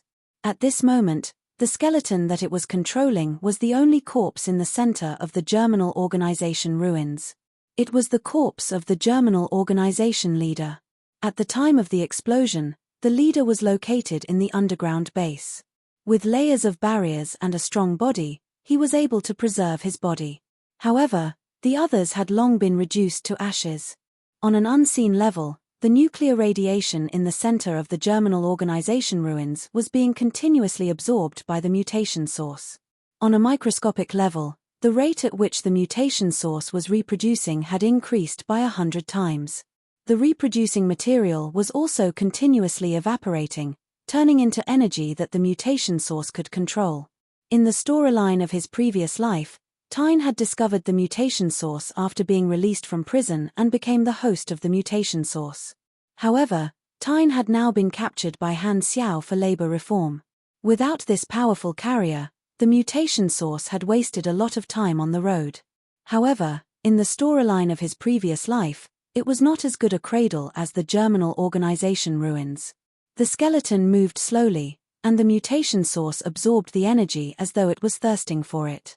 The concentration of nuclear radiation decreased at a speed that was hard to discern with the naked eye. Nakapu's fleet was floating behind a desolate planet. From there, they only needed a short jump to reach Blue Star. The distance was already extremely close, and this was the last area where the stealth mode was effective. If they got any closer, the stealth device would no longer be able to fool Ghidorah's military radar, and the gravitational pull of the fleet would expose their location. This was like being in the deep sea. Their vision was pitch black, and they could only use the water flow to determine if there was an enemy approaching. The closer they were, the more obvious the water flow would be.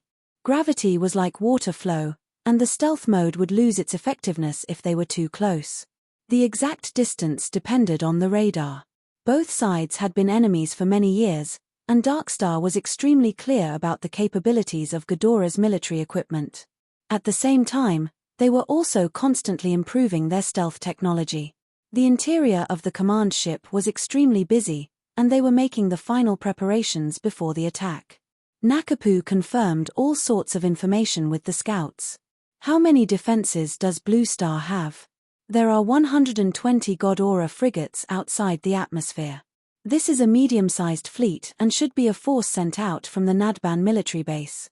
Does the stealth team have any information? Yes. They said that other than the frigates, there are also more than 10 spaceships from Ghidorah's disaster relief team. The one leading them is a high-ranking official from the War Bureau, Ngojin. He's a pugilist and has the strength of a calamity grade. Nakapu was expressionless. A calamity grade expert? This is a little troublesome.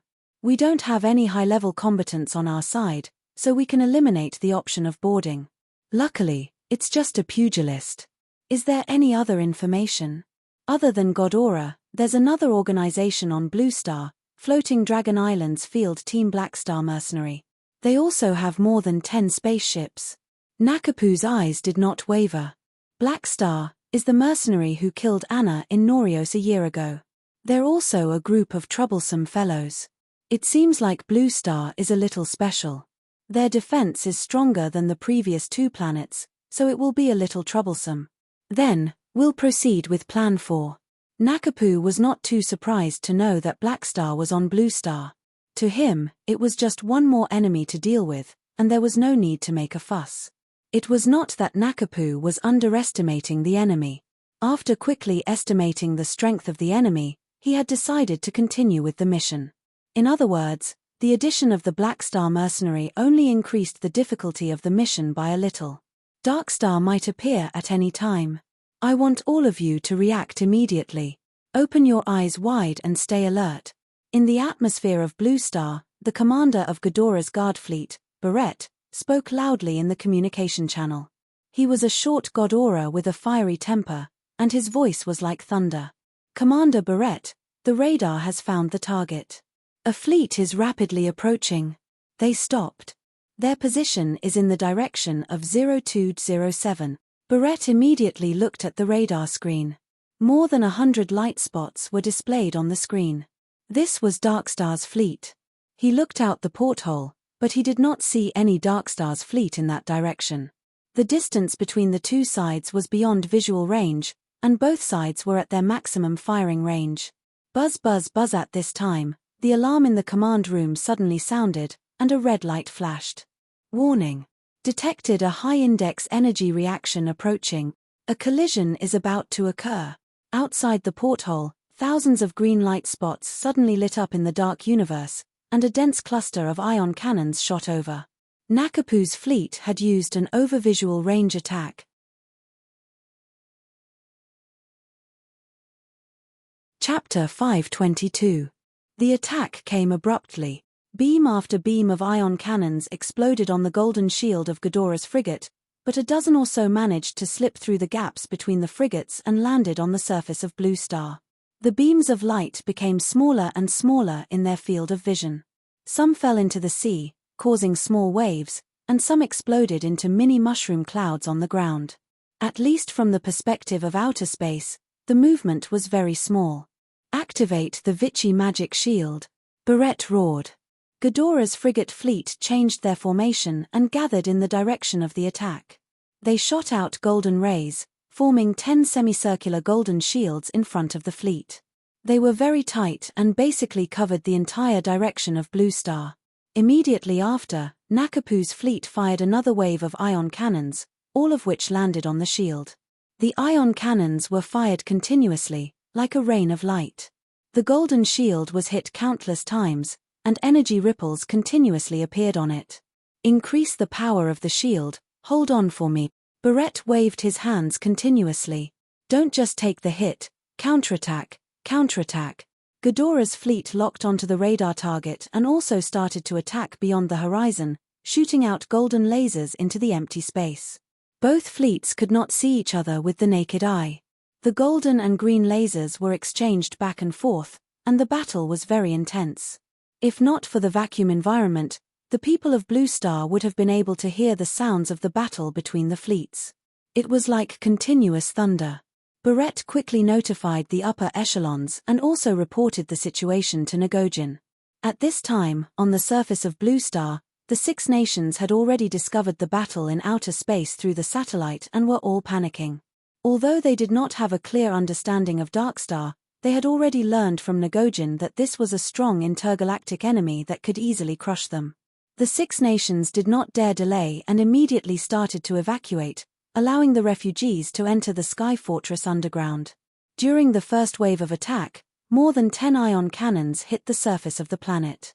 Most of them landed in the wilderness, and the one closest to the Six Nations hit the outskirts of a city. It was as if a green thunderbolt had descended from the sky. Boom! A small mushroom cloud soared into the sky, and a large hole was blasted in the ground. The resulting shockwave flattened a street, and dust filled the air. The shelter also began to evacuate, and the tense atmosphere finally turned into panic. Although the refugees did not know what had happened, they could not stop their imagination from running wild. The crowd was too crowded, and a stampede occurred. There were too many refugees, and many of them did not have the chance to receive the suppressant. Coincidentally, the mutation virus acted up again, and a commotion quickly ensued. The guards hurriedly intervened, but there was small-scale chaos everywhere, and it was difficult to manage at the same time. Bennett's face was solemn as he constantly gave orders and managed to stabilize the situation. The players had triggered an emergency mission. The mission description stated that Blue Star had been attacked by a fleet, and the request was to help evacuate the people in the sanctuary. Almost every player subconsciously looked up at the sky. After looking carefully for a while, they really could see a faint light flashing in the sky. Are there warships firing at each other outside the Blue Star? Too bad I can't see it. F***CKU. Curiosity was like a feather that tickled the hearts of the players. The itch in their hearts was unbearable. The feeling of knowing that there was a high-level war in outer space, yet being unable to participate or witness it was too torturous. There would be someone to deal with the chaos in the sanctuary, and it was not within Han Xiao's consideration. Although Han Xiao had triggered the same emergency mission as the players, the experience reward was too little, to him, and he was not interested. He turned on his communicator and contacted Ngojin. What's the situation now? The fleet is currently fighting with Darkstar, and I don't know when the reinforcements will arrive. I have to go and help. In the image, Ngojin was hurriedly boarding a spaceship, and his tone was urgent. Then I'll hold back for now. Don't turn off your communicator, and maintain contact. Han Xiao nodded. With Ngojin and Ghidorah's fleet, he did not need to join in the fray. He was not surprised by Darkstar's sudden attack. Instead, he heaved a sigh of relief. He had a feeling that it's finally here. He looked at the mercenaries beside him, and they all looked nervous. Darkstar's fleet would not wantonly destroy planets. This was an important piece of information that Han Xiao knew. With this as the premise, there was a high chance that the enemy would not land. Instead, they would attack from outer space. Therefore, what they had to do was to reduce their losses. Furthermore, Han Xiao guessed that Darkstar's fleet was hiding in Blue Star. The enemy might have known that he and Ngojin were here. After all, Darkstar knew the importance of information and would definitely have investigated every target they were going to attack. Han Xiao had experienced such an incident in his previous life, and he knew the crux of the matter. He quickly ordered the mercenaries to drive their own spaceships to the Six Nations territory.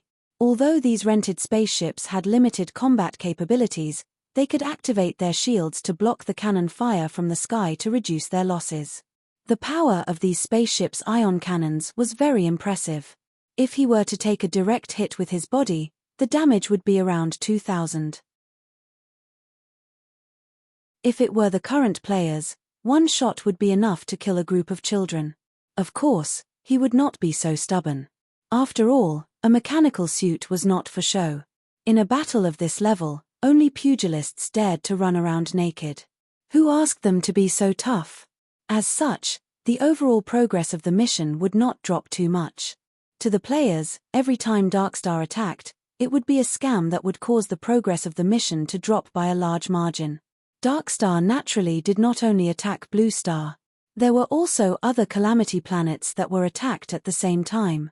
Han Xiao could not care about the other Calamity planets for the time being, but on Blue Star, he could at least reduce his losses and prevent Darkstar from destroying the disaster relief.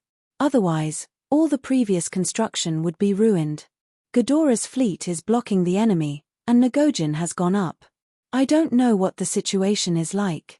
Han Xiao rubbed his hands and stared at the real-time image sent back by Ngojin. He hoped that Ghidorah would be able to force Darkstar's fleet to retreat without him taking action.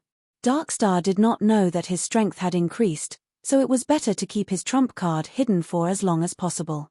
Ngojin's spaceship left the atmosphere and immediately saw the 10 golden shields in outer space. Ghidorah and Darkstar's fleet were still shooting at each other from afar. He was very experienced and could immediately tell that although the confrontation was very intense, neither side could do anything to the other. The ion cannons were all blocked by the shields. Even if the shields of some spaceships were destroyed, due to the long distance, they had sufficient time to react. They could let other spaceships take over their positions and wait for the shields to recover before taking over. Other than the conventional ion cannons, most of the other weapons were not in range. The nuclear homing missiles were destroyed by the ion cannons halfway through. Ghidorah's and Darkstar's fleet's technological level was similar. They did not have any overwhelming weapons, so if they wanted to cause damage to the enemy, they had to close the distance. Beep beep beep. Barrett connected to Ngojin's communicator. The shields can't last forever. We can't be like sitting ducks. If this goes on, Darkstar won't have any casualties. I want to close the distance. Ngojin, you attack and crush them. Don't take the risk. Ngojin shouted. The situation is in our favor now.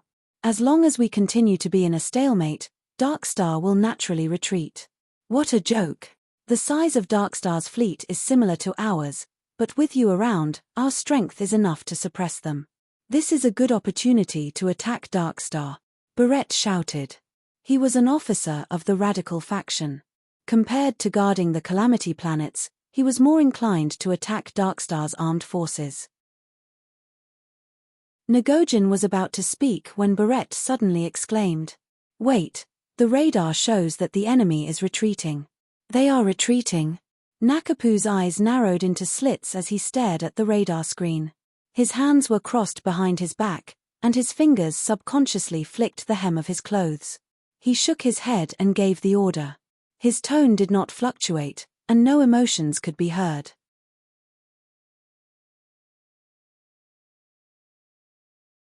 Chapter 523.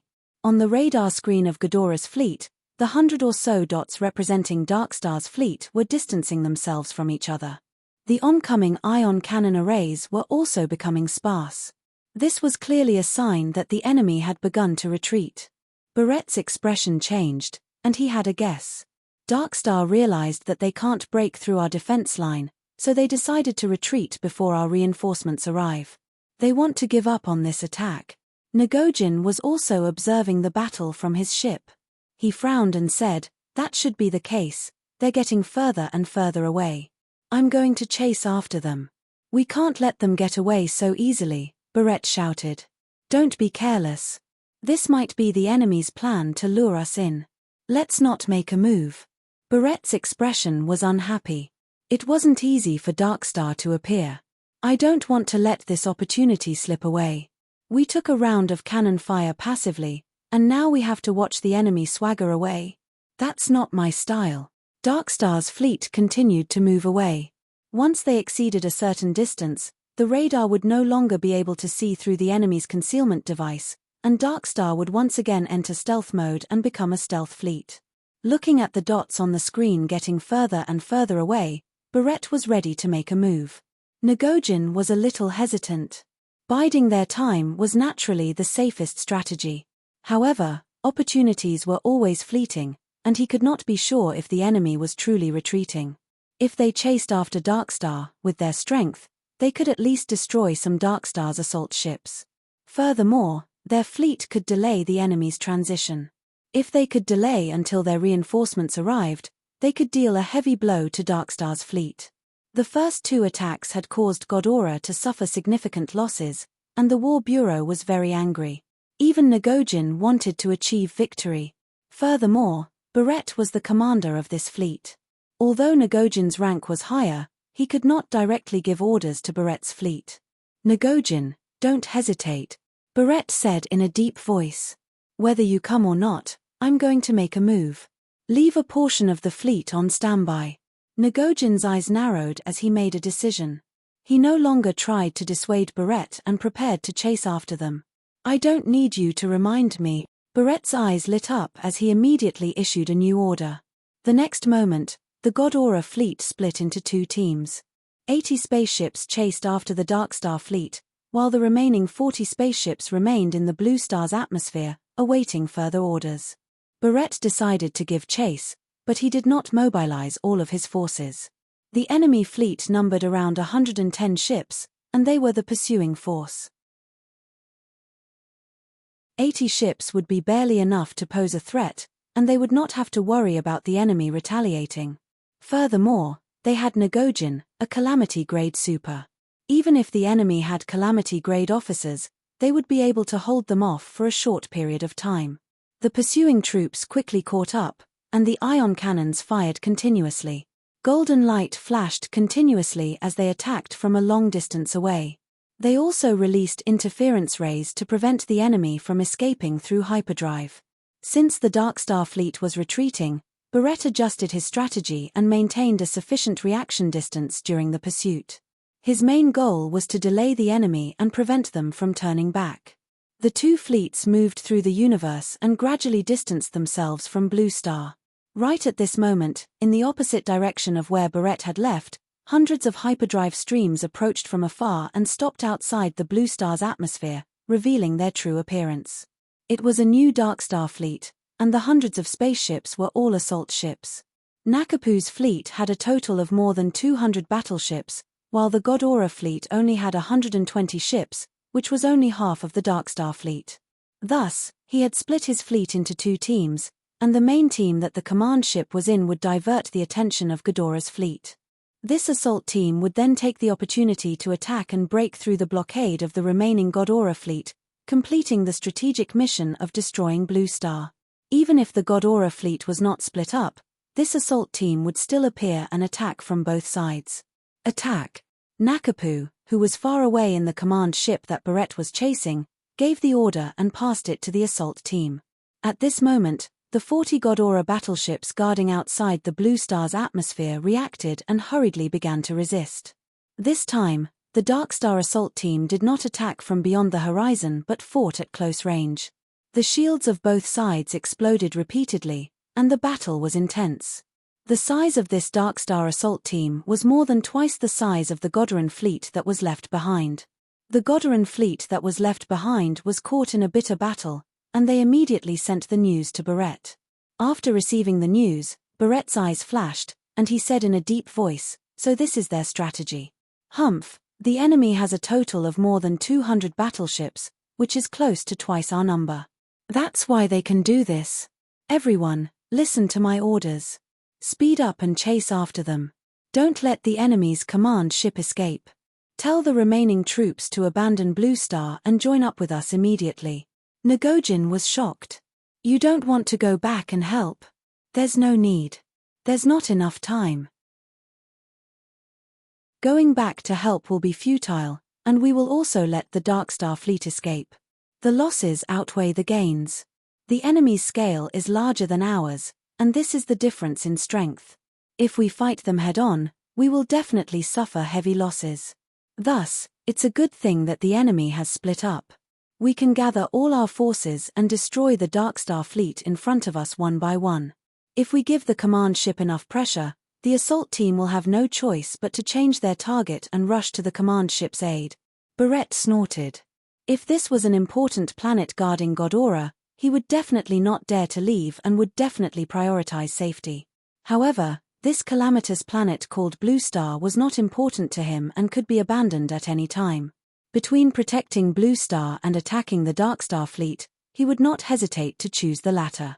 The previous two attacks had also made Barrett realize that something was wrong. Thus, he simply left Blue Star unprotected and exposed it to the gunfire of the Dark Star assault team. This was the perfect opportunity to see if the Dark Star fleet would wreak havoc on the calamitous planet.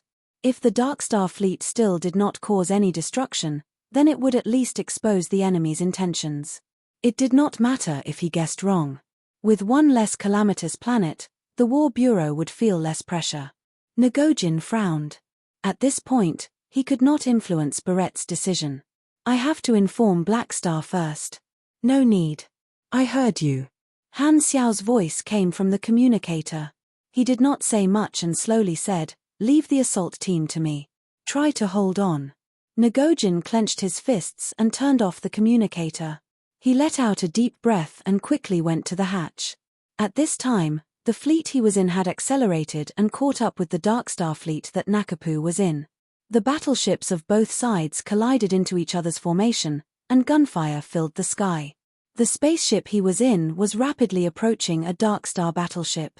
His battle was about to begin, and Ngojin did not have the time to care about the situation on Han Xiao's side.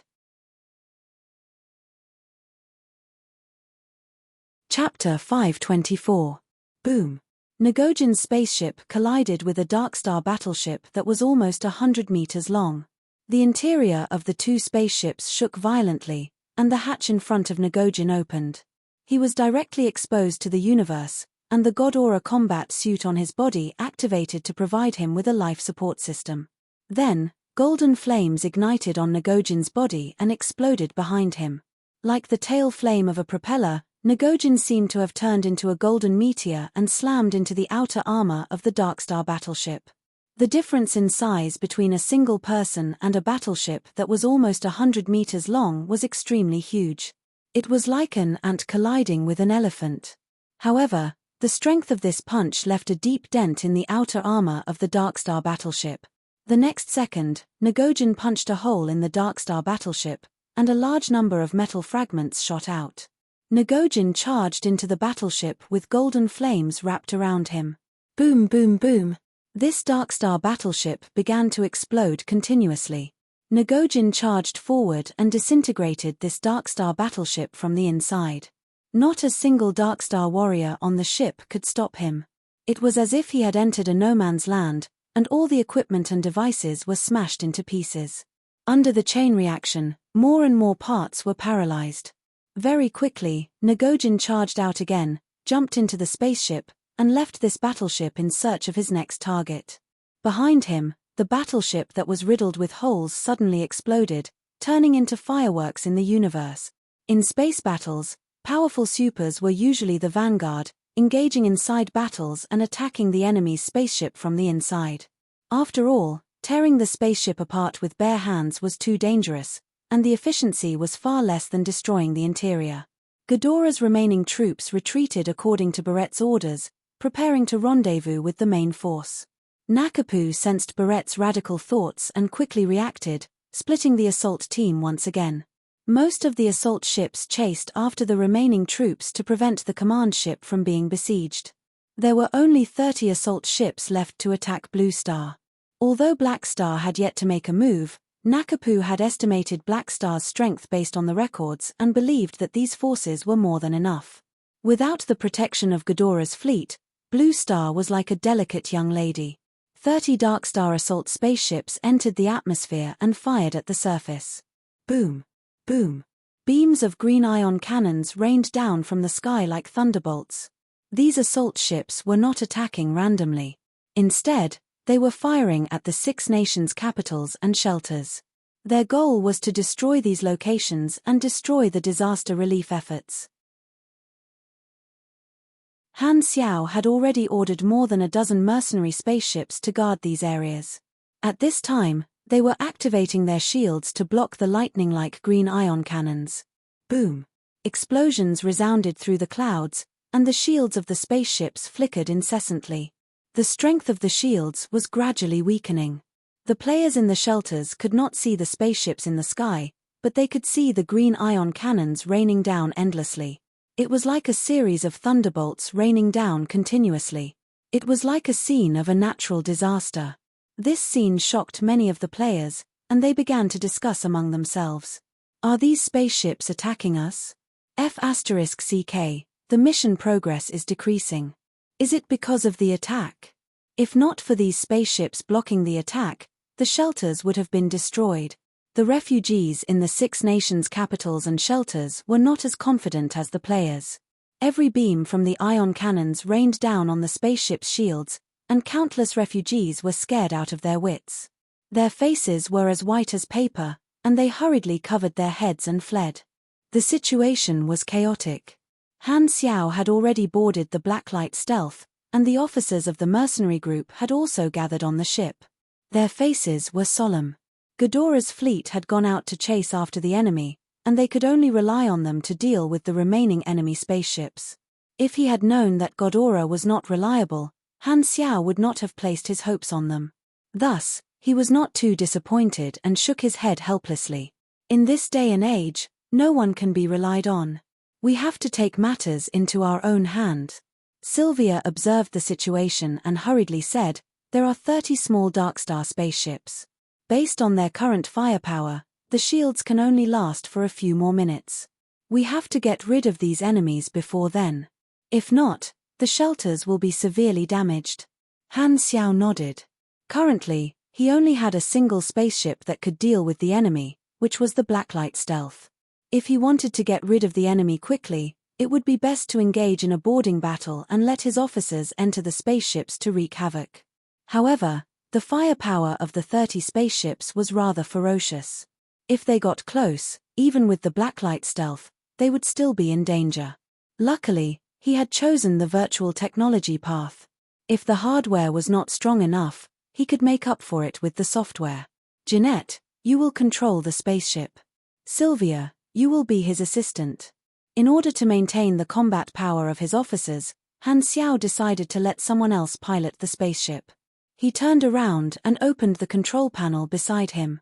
A three-dimensional virtual interface appeared before his eyes. His fingers danced quickly, and he quickly entered a huge amount of data. The data flowed like a waterfall, and he was able to invade the artificial intelligence of the enemy spaceships through the virtual network. His current class was proficient in this aspect, and his skill bonuses were extremely high. Virtual mechanics all had data transmitters, and they did not need to connect to the artificial intelligence of the enemy spaceships. As long as they were within the range of the transmitters, they could directly connect to the target system. "Rizda, help me break the firewall," Han Xiao said as he operated. This should have been Philip's job, but Rizda's efficiency far exceeded Philip's, so his help was much greater. While Han Xiao was invading the artificial intelligence, the Blacklight Stealth quickly took off. With the help of its powerful engine, the spaceship quickly flew high into the sky and circled around the 30 Darkstar spaceships while firing continuously. Bang bang bang! Laser beams hit the shields of the spaceships one after another, but they were unable to break through. These assault spaceships also fired a few shots at this black spaceship, but they could not do anything to the extremely well-equipped Blacklight Stealth. Seeing that there was only one spaceship on Han Xiao's side, and since they would not be able to penetrate their shield, this assault team did not bother with the Blacklight Stealth that was flying around like a fly and focused on firing at the ground. The Six Nations looked at the battle in the sky through the satellite, and the upper echelons were extremely nervous. Ghidorah was not reliable, and Blue Star's last line of defense was only left with Black Star. However, from the looks of it, they were also unable to stop the enemy. The underground fortress where the upper echelons of the Six Nations were hiding started to fill with an atmosphere of despair. Right at this moment, the shield of one of the spaceships flickered a few times before suddenly disappearing. The laser beam of the Blacklight Stealth directly hit the spaceship, instantly piercing through its outer armor and causing a violent explosion. Bang! Flames soared into the sky, and black smoke billowed. This spaceship lost control, and its tail swayed, crashing into its companions beside it. The Darkstar members in the two spaceships fell onto the ground. It hit. The upper echelons of the Six Nations were suddenly energized. On the Blacklight Stealth, the virtual image in front of Han Xiao had changed, turning into a 3D projection of a Darkstar spaceship. It was the spaceship that had been successfully infiltrated. Han Xiao was controlling the projection, and the effects would be directly reflected back to the spaceship's main body. He had turned off the spaceship's shield generator earlier. Done. You have used the Blacklight Stealth on the number 065 Darkstar spaceship. Starting to break through the firewall, Level 3. Undergoing Level 1 authentication, Authentication Pass. Undergoing Level 2 authentication, Authentication Pass. Undergoing Level 3 authentication, Authentication Pass. Infiltration successful. You have obtained the authority to control the number 065 Darkstar spaceship. Authority level, Medium data has been sampled. Backup generation complete. The next time you infiltrate a machine controlled by the same artificial intelligence, success rate, 10%, speed, 25%. Your authority has been blocked by the other party's artificial intelligence. Undergoing authentication. Authentication passed. You have successfully retained your authority.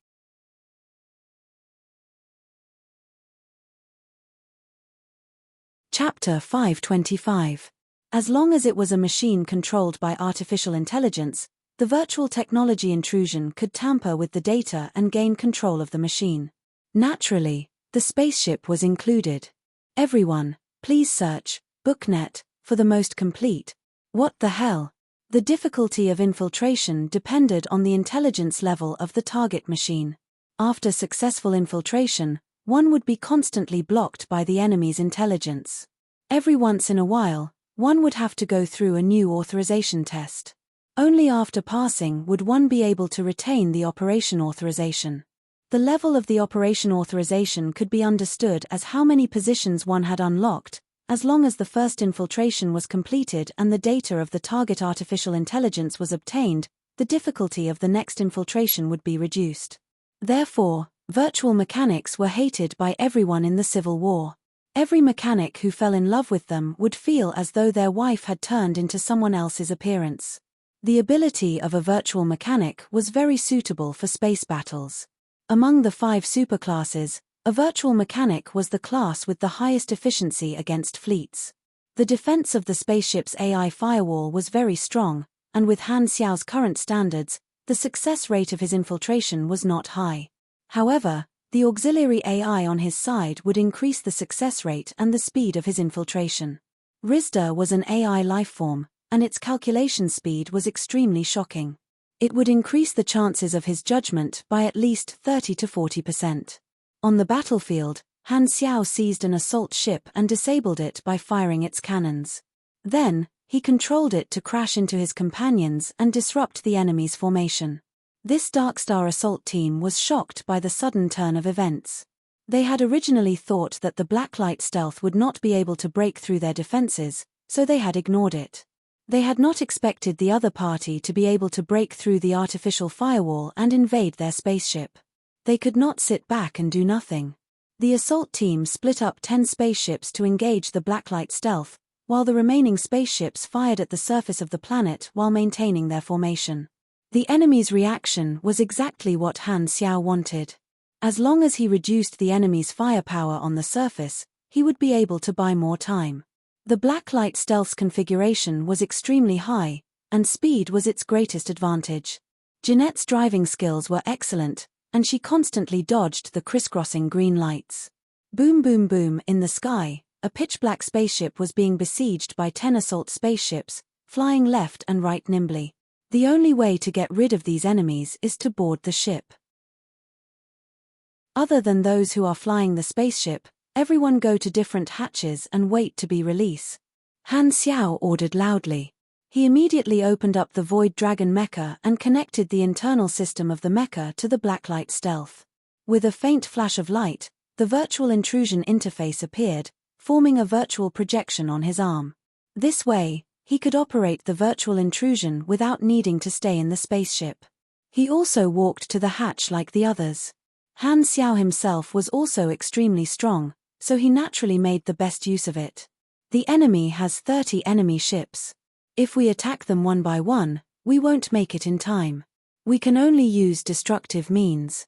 Han Xiao's eyes flashed, and the data he entered changed. There were many forms of virtual technology infiltration. Seizing control rights was the act of bandits, which took the longest time. Other than that, there were also methods to tamper with part of the enemy's data to conceal or confuse them. These methods were often used to infiltrate. The most destructive method was to implant a virus or fill in a large amount of redundant data to destroy the intelligence of the target machine and temporarily paralyze most of the machine's functions. This method was the fastest and was equivalent to a direct punch.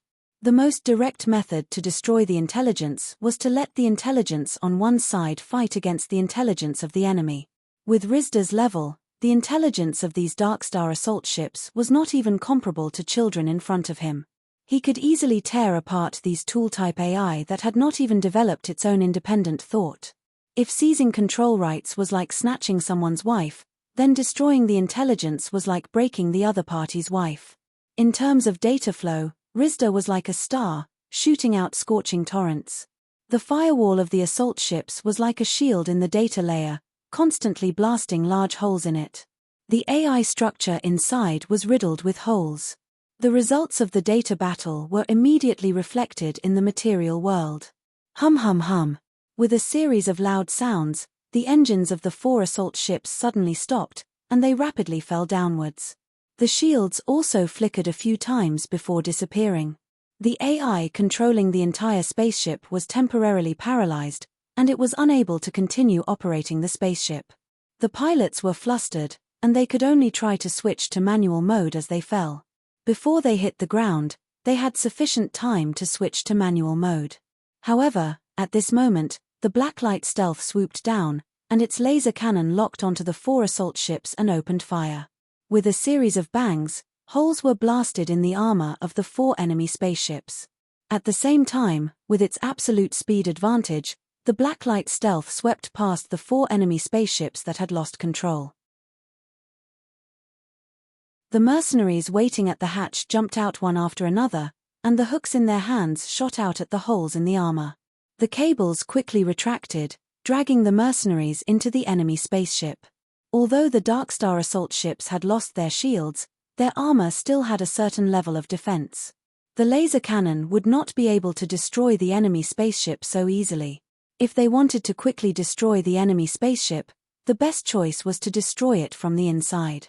Furthermore, as long as they charged into the enemy spaceship, not only would they be able to destroy the enemy spaceship, they would also be able to use force to seize the spaceship. Boom boom boom.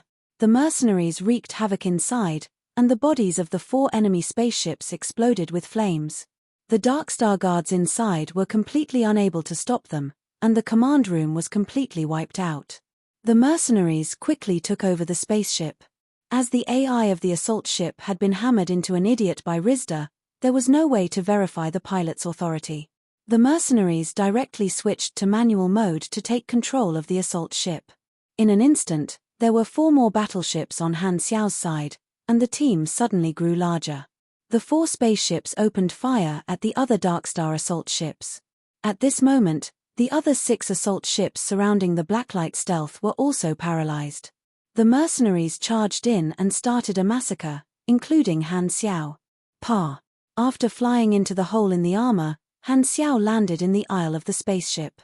The mechanical wings behind him folded up, and a bunch of compressed orbs popped out from his wrist. The orbs turned into dozens of leopard-type mechanical beasts and 2 Oathkeepers, firing in all directions. Boom boom boom.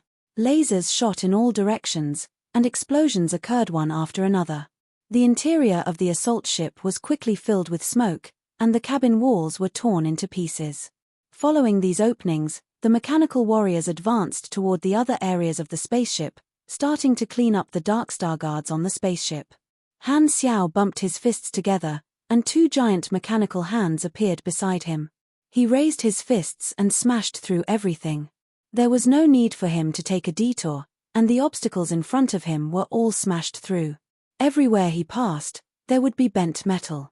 He ran in a straight line toward the command room of the spaceship. Dozens of spaceship guards hurriedly rushed over and blocked in front of Han Xiao. A Darkstar warrior who looked like a captain shouted, "Stop him, don't." Before he could finish his words, Han Xiao waved his hand, and the giant mechanical hand slapped over. The flames in the surroundings were extinguished under the pressure of the wind, and before the captain could react, his line of sight was occupied by the metal hand that was rapidly enlarging. Bang! With a loud bang, the giant mechanical hand slapped the captain into the cabin wall of the tunnel, and the cabin wall caved in directly. The palm moved away, and only a strangely shaped meat patty was left in the pit. Blood splattered everywhere, and this Grade C Darkstar warrior was killed in an instant.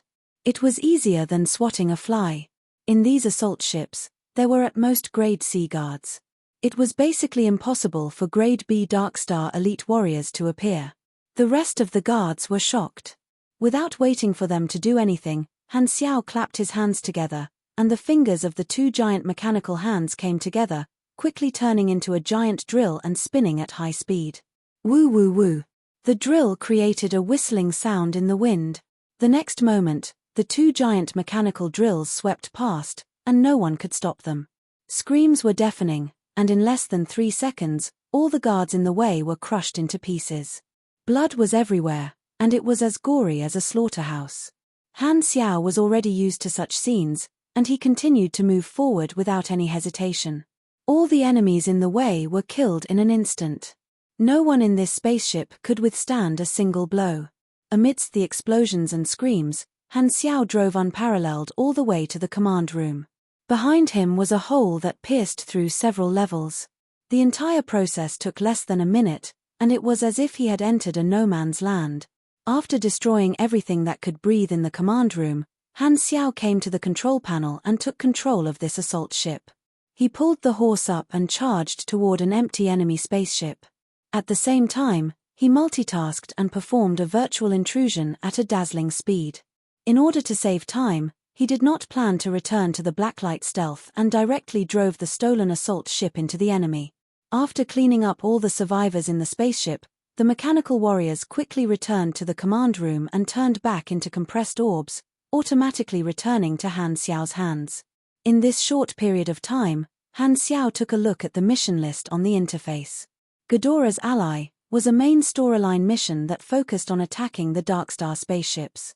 There were a few missions that included the requirement to destroy the Darkstar spaceships, such as Fleet Killer and Direct Confrontation.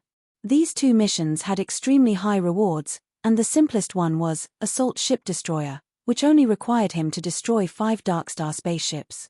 The reward was 630 EXP and 300 God Aura favorability. Suddenly, a thought appeared in his mind.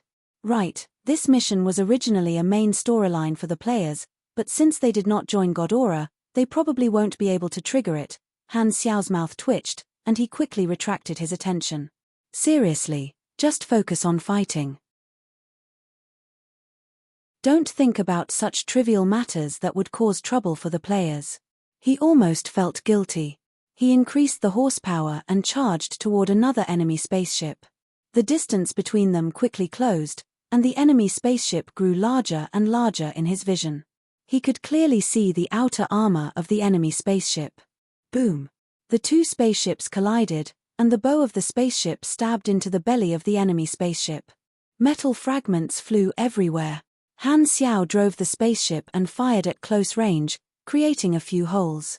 He then broke through the cabin wall on his side and flew out, entering the enemy spaceship and starting a one-sided massacre once again. Darkstar spaceships fell one after another. Some fell to the ground, some were captured by the mercenaries to fire at the enemy, and some were blown into pieces in the air. The Blackstar mercenary quickly gained control of the situation and began to surround and attack the remaining Darkstar spaceships. At the same time, the Six Nations and the Sanctuary were paying attention to the satellite images. Seeing Blackstar's power, they could not help but feel excited and surprised. This kind of reliable feeling, it was as if Blackstar was the guardian of this planet. Chapter 526.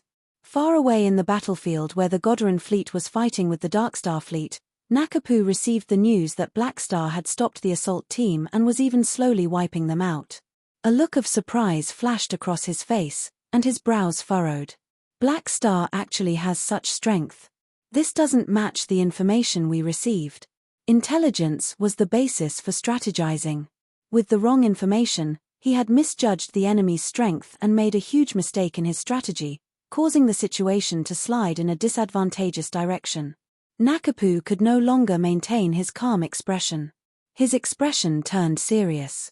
Blackstar is protecting Bluestar. A small fleet is useless. With the strength he has displayed, even if we split up the assault team, we will still suffer heavy losses. My fleet is also being held back by God Aura. If this drags on, God Aura might send reinforcements. After thinking for a few seconds, Nakapu immediately came to a conclusion. This attack had failed. Everyone, take note. Do not get entangled. Retreat immediately. Seeing that things were not going well, Nakapu did not want to continue fighting and decisively ordered a retreat. Darkstar's fleet stopped fighting and started to retreat. As Ghidorah's fleet had used a space-disrupting device, Darkstar's fleet was unable to accelerate into hyperdrive. Thus, the fleet had been using targeted equipment to remove the effects of the interference. The further they were, the easier it was to remove the interference. This meant that as long as they were a certain distance away, Darkstar's fleet would be able to hyperdrive away. Nakapu was expressionless as he silently looked out the porthole. The colorful explosions on the space battlefield reflected on his face. This was the first time Darkstar had suffered a loss. Thinking of this, Nakapu's eyes turned cold. If he had known about Blackstar's strength, he would not have split up his forces to reduce his losses. He would have used his entire army to break through Ghidorah's defense line. However, there were no IFS in this world. Since the situation had already been decided, there was no point in regretting. He could only accept the result of his wrong decision. Nakapu sighed and calmed himself down. The next time he made a comeback, he would definitely not let such a situation happen again. The battle in the sky above Blue Star had reached its climax. The number of spaceships controlled by Black Star Mercenary was now equal to the number of enemy spaceships. In terms of scale and firepower, they were on par. Boom! One of the enemy ships lost the protection of its shield and was quickly blasted into pieces. It fell to the ground like a meteor, piercing through the clouds and disappearing from sight. When the remaining 10 Darkstar assault ships received Nakapu's order to retreat, they breathed a sigh of relief and hurriedly fled into outer space. However, they were chased by the mercenaries and were fired at in a flurry.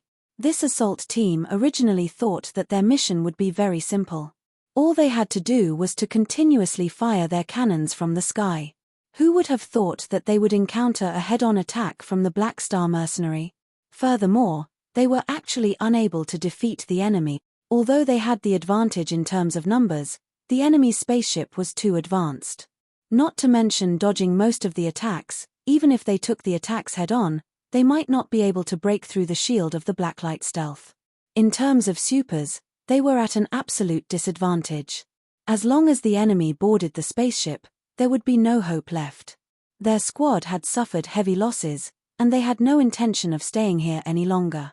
However, due to the orders they received, they did not dare to retreat. Nakapu's order to retreat was just too timely for them. We've finally chased the enemy away. Seeing the satellite image, the upper echelons of the Six Nations and the Sanctuary were overjoyed. The enemy had charged at them ferociously, and the trash Ghidorah had abandoned them. Everyone had thought that they were doomed this time. Thankfully, Black Star had stepped forward and chased the enemy away. The territories of the various parties had only suffered light damage, and the situation was still good. This was much better than what the people of Blue Star had expected. At this time, Han Xiao, who was covered in smoke, finally returned to the Blacklight Stealth. Jeanette turned around, but before she could show off, Han Xiao had grabbed her by the shoulder and lifted her up from the pilot's seat, throwing her onto Sylvia. Ouch! Jeanette and Sylvia crashed into each other and rolled to the side. Ouch! Ouch! Ouch! Sylvia held her forehead and hissed in pain. She had been knocked on the head by Jeanette's combat uniform. Jeanette rubbed her butt, and a hint of anger appeared on her beautiful face. Oi, why did you throw me onto the ground? I'm a girl. Be gentler, you scum. Han Xiao could not be bothered with her. He put away his mechanical suit and sat in the pilot's seat. He rubbed his wrist and said, "The battle is not over yet. The enemy's command ship is being held back by Ghidorah. With the speed of the Blacklight Stealth, we can reach the battlefield quickly. This is the best time to attack the enemy. Tell the others to stay in Blue Star and not move. I'll be back soon." Hurlus had just returned to the Blacklight Stealth and heard this the moment he entered. He turned around and jumped out of the hatch without hesitation. What a joke. He did not want to sit in a spaceship piloted by Black Star. You want to interfere? Jeanette was shocked. We've already stopped the enemy. There's no need for us to participate in the battle. Han Xiao shook his head. We've only destroyed a few assault spaceships. It's not even considered a loss to Darkstar. The enemy's commander is the key. Since they attacked us, it's best to bite them back. His target was the command ship, not the escaping assault spaceships. As the old saying went, don't chase a cornered enemy. It meant that one should not chase a poor enemy. Anyway, that was what Han Technician understood. Therefore, if he was going to fight, he would fight the leader. Because he had revealed his strength, Darkstar would update his intel. The enemy would definitely make arrangements based on this point next time.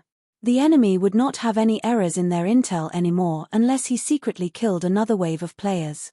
Therefore, it was best to take advantage of this opportunity to expand the results of the battle. Destroying a command ship was also a requirement of many missions in Ghidorah's Ally. Han Xiao piloted the Blacklight stealth out of the atmosphere and locked onto the coordinates of the main battlefield. It was quite a distance away. According to the feedback from Ghidorah, it seemed like the enemy was retreating. However, the Blacklight stealth was extremely mobile and could complete the acceleration before the hyperdrive in microseconds.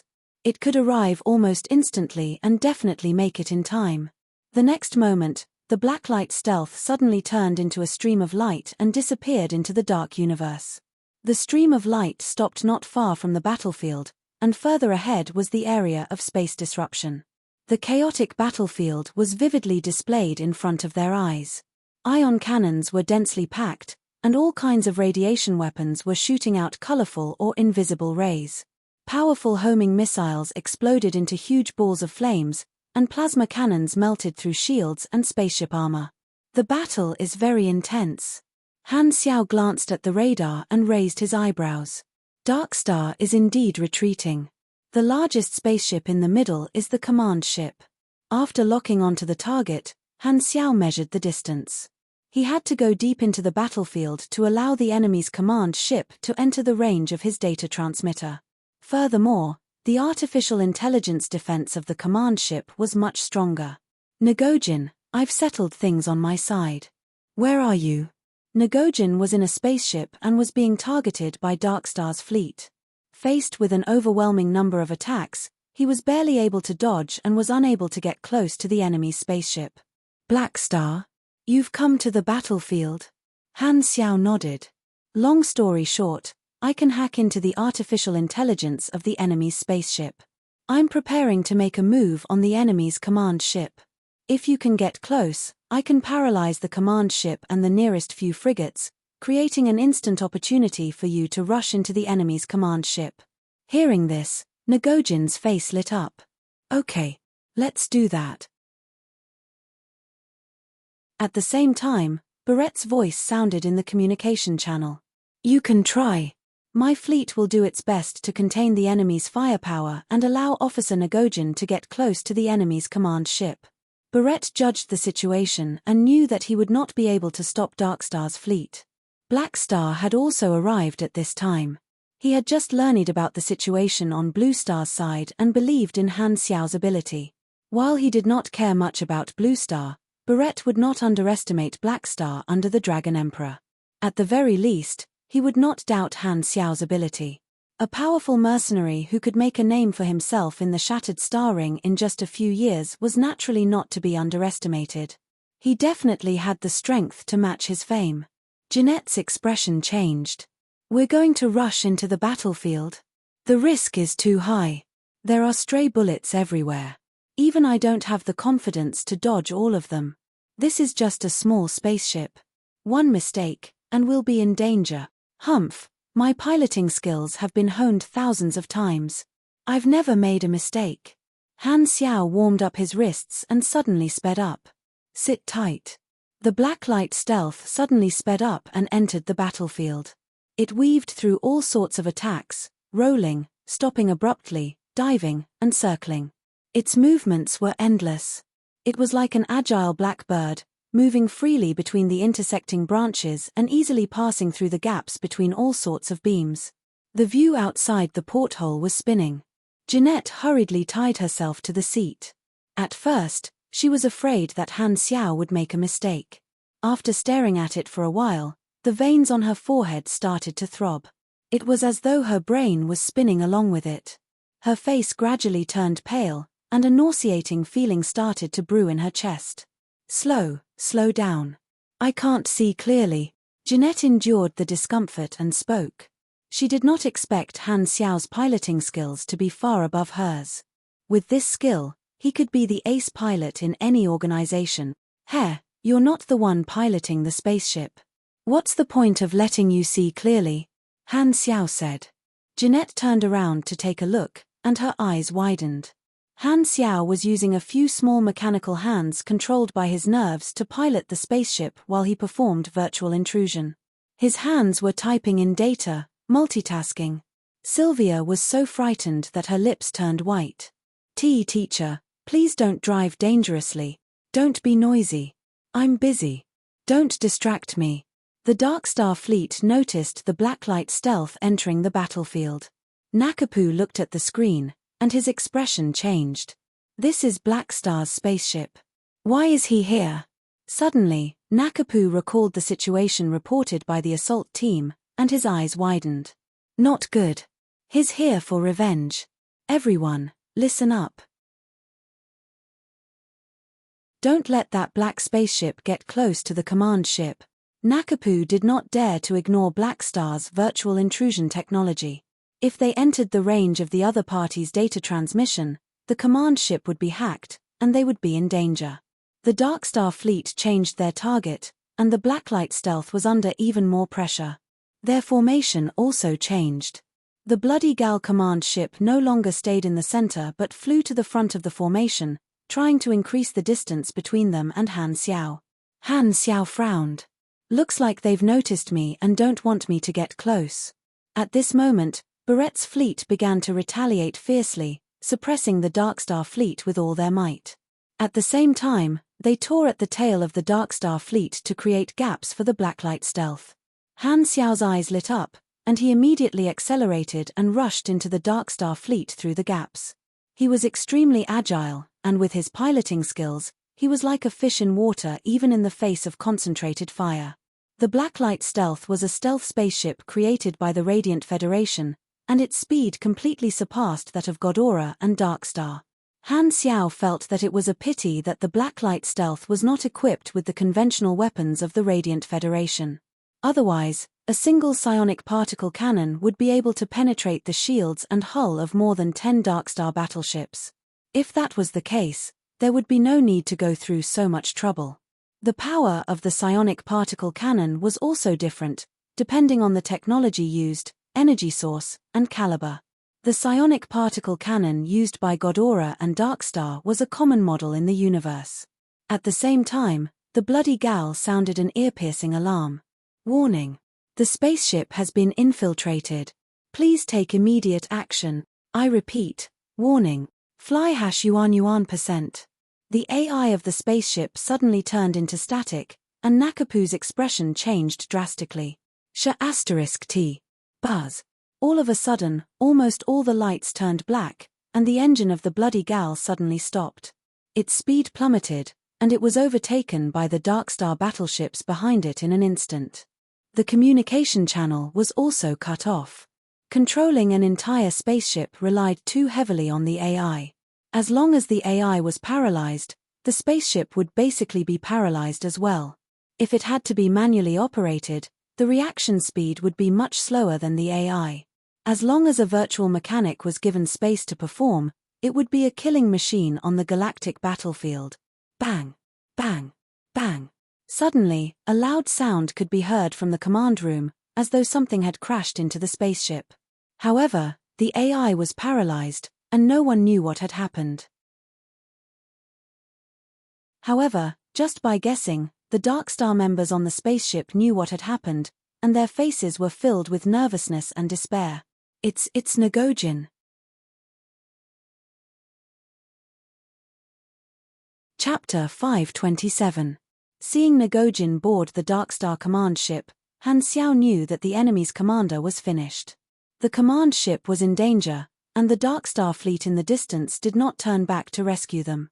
Nakapu would most likely fall into Ngojin's hands, and the Darkstar fleet would not be able to do anything about it. The lower-level officers took over the command and carried out Nakapu's orders to retreat. While the command ship attracted the attention of Ghidorah's fleet, they led the fleet to break through the range of the spatial interference, accelerated, and turned into streams of light as they escaped.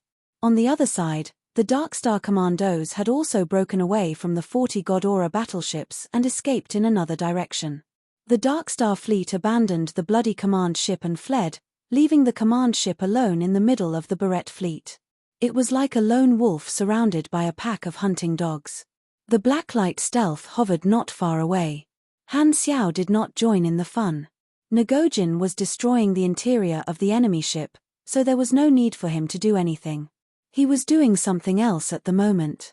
Rizda, is it possible to hack into Darkstar's database through the connection between the Darkstar mainframe and the enemy ship's artificial intelligence system? Han Xiao stroked his chin and muttered. All the spaceships belonging to the same organization basically used the artificial intelligence of the mainframe. This made it easier for the headquarters to coordinate the overall situation and control all the spaceships. Just like his own mercenary group, Philip was in charge of controlling more than 10 spaceships at the same time. As long as the spaceships were equipped with Philip's replica chip, Philip would be able to create a new operating unit.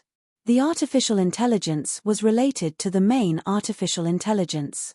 Generally speaking, a Darkstar mothership would use a main artificial intelligence, and the subordinate fleets would use the artificial intelligence of the mothership.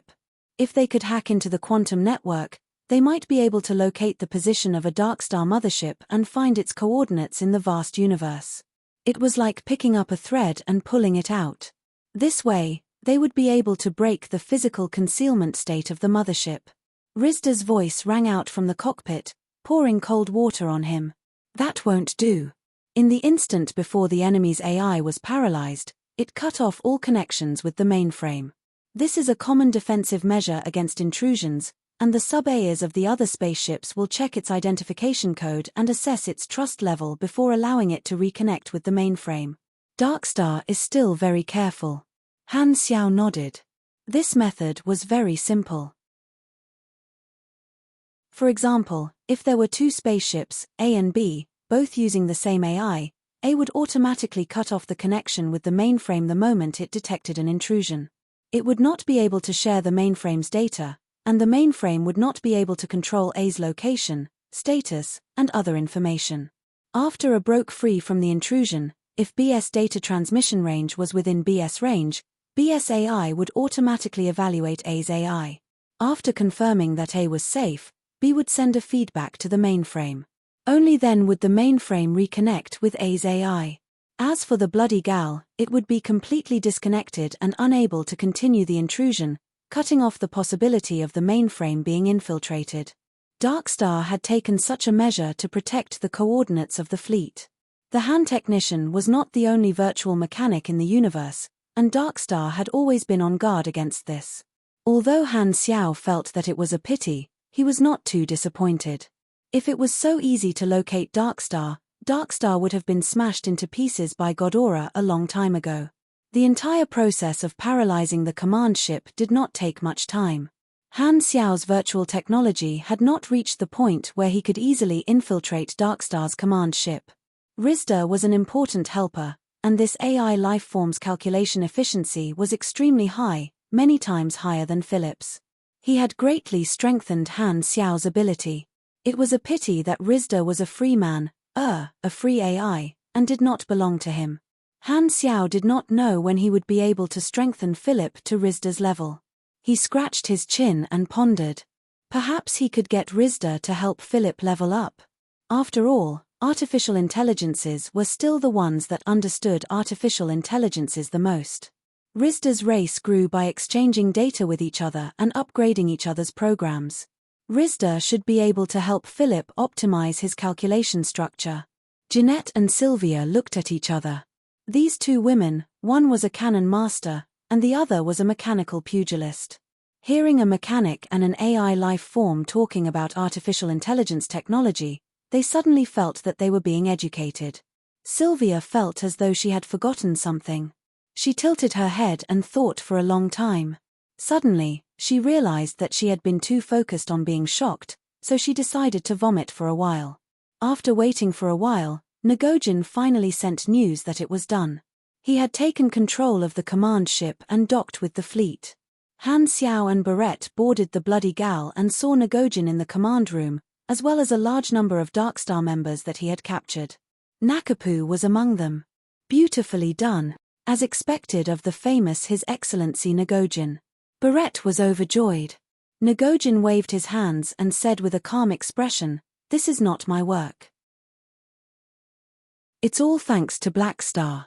If not for him paralyzing the enemy's spaceship, I would not have been able to do anything. He's the biggest contributor." Barrett laughed and said, "Haha, you're right. Blackstar lives up to his name. It's nothing.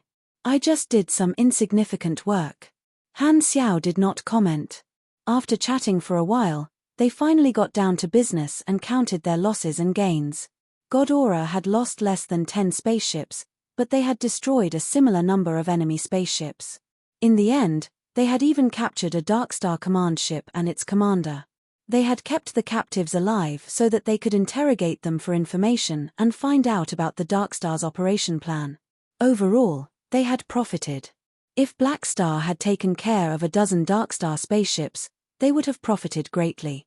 Godora had suffered so many losses, but they had finally obtained a positive result. This time, the War Bureau could finally breathe a sigh of relief. Nakapu looked up and swept his gaze across the few of them. Barrett. He did not care about a radical commander who had been led by the nose. Ngojin. A high-ranking official of the War Bureau who had been famous for a long time. He was strong, but he was not the key factor in this battle. Finally, Nakapu's gaze landed on Han Xiao. It was like a nail. This was the person who had decided the outcome of this battle. Nakapu believed that he had lost because he had misjudged Blackstar's strength. If not for the wrong information, the fleet would have already left after attacking Blue Star, and he would have been able to escape unscathed. He did not expect to be captured here. One wrong step led to many wrong steps. Nakapu's eyes dimmed. He looked defeated and unwilling. He knew that he would not have the chance to make a comeback.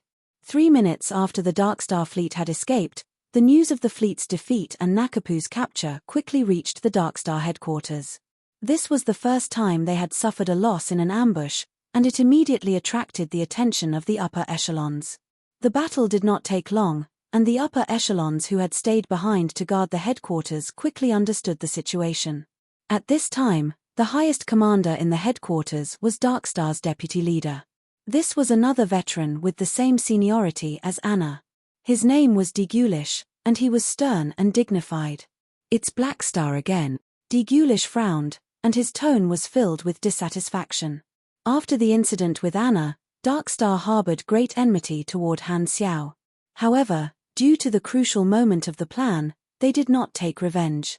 After all, Han Xiao had Floating Dragon behind him, and even Darkstar was not willing to provoke Ames. The image of a Darkstar mothership being smashed into pieces by Ames was still fresh in their minds. Just thinking about it made their mouth dry up. However, Blackstar had once again obstructed their plan. Degulish was not as reserved as the Darkstar leader. The Darkstar leader was currently out on a secret mission, and he was currently in charge of the headquarters. Degulish's style was that of a hardliner. He has gone against us time and time again. It's time for him to understand what kind of existence he is provoking. I want him to pay the price for his actions. Isn't he fighting to protect his hometown? Send out 2 Darkstar motherships and blast Blue Star into a nebula, Degulish said with a deep voice. Deputy leader, this is not in line with our plan. We should not destroy a calamity planet, the intelligence officer said. I remember that Ashes has been suggesting that we kill Blackstar at all costs. Perhaps he has some logic behind it. We have more than 10 calamity planets, and destroying one will have little effect on the overall situation, Degulish said with a deep voice. If Ashes was there, he would have raised both his hands and feet in agreement. However, it was a pity that he did not participate in the meeting. More accurately speaking, Many of the senior officers were absent from the meeting and were all out on missions according to the plan. Attacking a calamity planet was only Darkstar's only action on the surface, but in the dark, most of the senior officers were doing things that no one knew about. The intelligence officer shook his head. However, that is only if we can kill him. Otherwise, it will just be a waste of our fleet. He has a blacklight stealth that we don't know where he got from. This is a high-end product from the Radiant Federation, and we have no way of catching him. Degulish frowned. He can run, but Blue Star won't be able to. The intelligence officer shook his head. If Blue Star is really his weakness, destroying it like this is too much of a waste. Waste? What do you think? Black Star is just a mercenary, and according to my observations, he has always been going against us. Most of the time, it is because Godora hired him or because we attacked him first. Of course, this is not to absolve him of the blame. No matter what the reason is, he still has to pay the price. The problem is that if we destroy his only known weakness, he will not have any reservations and will wholeheartedly go against us.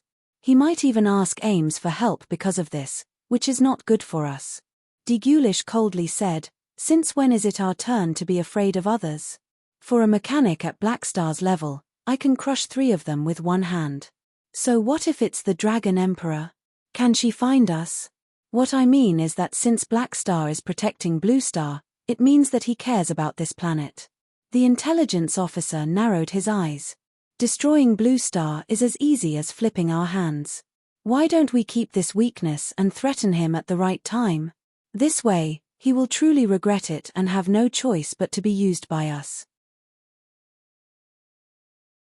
When Degulish heard this, his expression changed, and he felt that it made sense. My subordinates will continue to collect information on Black Star.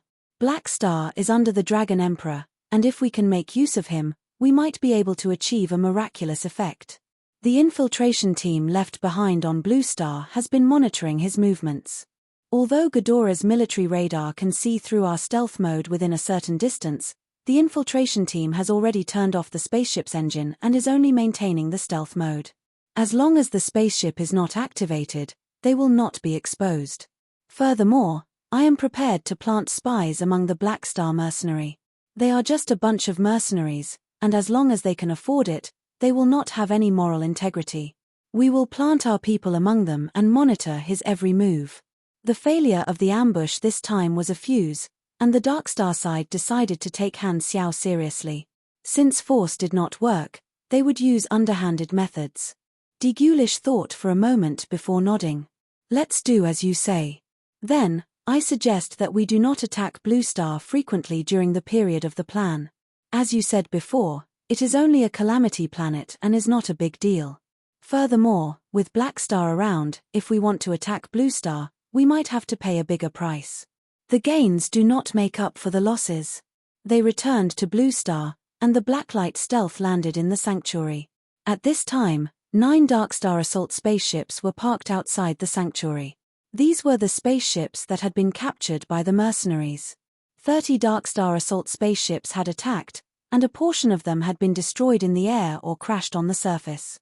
In the end, less than 10 spaceships had escaped, and the rest had been captured by the Black Star mercenary. All of them were damaged to varying degrees, and the internal damage was especially severe. However, their basic functions were still operational. Han Xiaoxin was overjoyed. 9 small assault spaceships, this was a decent harvest. If calculated according to cost, the total value would be in the millions of aners. The most valuable parts of these spaceships were the energy core, warp engine, spaceship shield, and ion cannon. Removing these things, the cost would be reduced by 70 to 80%. If the core components of the crashed spaceships were not damaged, they should be able to extract some materials and parts. That would be very valuable, and it could be considered a bonus. Not only did this attack not cost him much, he had even made a huge profit. With these assault spaceships, the firepower of his fleet would be greatly increased. Han Xiao was quite happy and wished that Uncle Gloom would come to play more often, giving him more opportunities to nurture his fleet. Just as Han Xiao was about to board the spaceships to check, Barrett landed. Barrett glanced around, walked forward, nodded, and solemnly said, "Black Star, you have done well.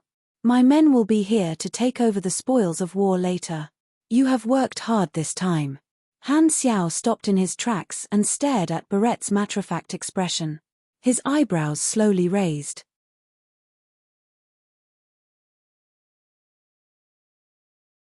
Chapter 528. Han Xiao was a little surprised and had a puzzled look on his face. These assault spaceships were clearly his spoils of war, so why did Barrett suddenly want to interfere? Many guesses quickly flashed through his mind, but they were all eliminated one by one. Just a few small assault spaceships were far from enough to make Ghidorah jealous. Could it be that Barrett needed these spaceships to expand his spoils of war? The chances did not seem high. Based on their performance in the previous battle, although Barrett did not care about Blue Star, he still had basic respect for Han Xiao. It did not seem like he would fall out with him over these small spoils of war. Barrett's expression was very natural, and he did not have any guilty conscience. This made Han Xiao quite curious, and he emphasized, "Are you sure these assault spaceships are your spoils of war? Why do I seem to remember that I was the one who took them down?" "Indeed." Barrett nodded and said, "But according to the regulations and procedures, all the losses of Darkstar on the Calamity planets are counted as Ghidorah's spoils of war. This is the basic requirement for us to protect the Calamity planets." Regulations and procedures. Oh, this is the Disaster Relief Operation Manual formulated by the War Bureau. The rules set by Ghidorah, and you want me to follow them? Han Xiao raised his eyebrows. "You gave up on Blue Star at the crucial moment, which led to the enemy's assault team entering the atmosphere. In the end, I was the one who repelled the enemy." Barrett shook his head and said in a deep voice, "We did not give up. That was just a tactic to put pressure on the enemy. After all, it was too late to go back and help. The battlefield is constantly changing, and we can only take appropriate actions at the right time. If not for my fleet holding back most of Darkstar's forces, you would have to face enemies several times larger than you. Even if we were to talk about contribution, we would still be the one who contributed more. I hope you can cooperate with me." Han Xiao narrowed his eyes. Indeed, without Ghidorah's fleet facing the enemy head-on, he would have to face more than a small assault team, and it would be very difficult to achieve the current results. Ghidorah was here to protect the planet, so naturally, he was not willing to work for nothing. Even if it was the spoils of war from the Calamity planets, he still had to hand it over to them. It sounded quite reasonable, but if he had to follow Ghidorah's so-called rules and procedures, the prerequisite was that he was also part of the Blue Star regime that was being protected.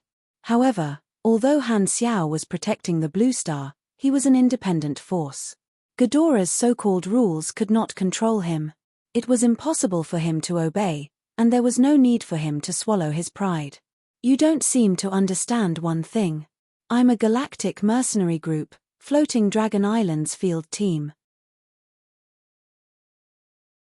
I'm not a native planet government that you can order around." Han Xiao's eyes narrowed as he slowly said, "So, what right do you have to order me around?" Barrett's expression froze, and he stared at Han Xiao closely. His expression changed several times. This was a pure conflict of position. The two of them stared at each other, neither of them willing to back down. Barrett wanted to be more firm, but in front of the famous Black Star, he could not show a condescending attitude. After all, Han Xiao's position in the galaxy was far from what he could compare to. One was a well-known officer under Floating Dragon Island, while the other was just an ordinary commander in Ghidorah's War Bureau. The situation attracted the attention of the surrounding people. The mercenaries, Ghidorah soldiers, and players all gathered around, especially the players. They had already turned on the recording function, and the one who stood in the most eye-catching position was Pork Bun, always at the front line of the news. What happened? At this time, Ngojin rushed over after hearing the news. Barrett helplessly recounted the entire process. He felt that he did not make any mistakes, and he had come over to seize the spoils of war according to the operation manual.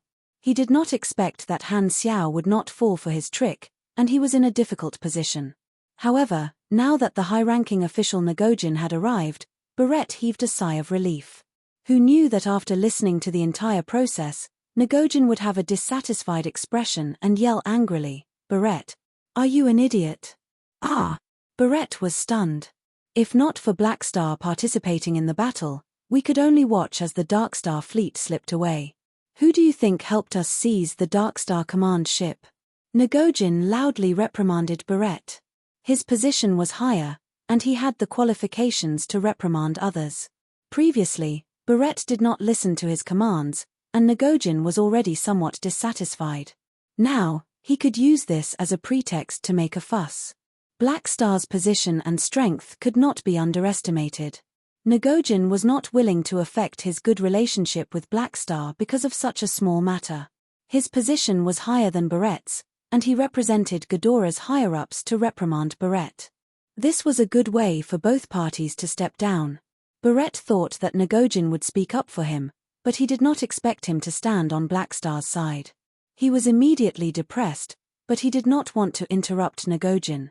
He had an awkward expression on his face. After reprimanding Barrett, Ngojin turned to Han Xiao and said, "This is a misunderstanding." "I guessed so." Han Xiao chuckled. "Deal with your spoils of war to your heart's content. We will not interfere. Ghidorah never mistreats its friends." Ngojin nodded, threw a tacit glance, and dragged Barrett away.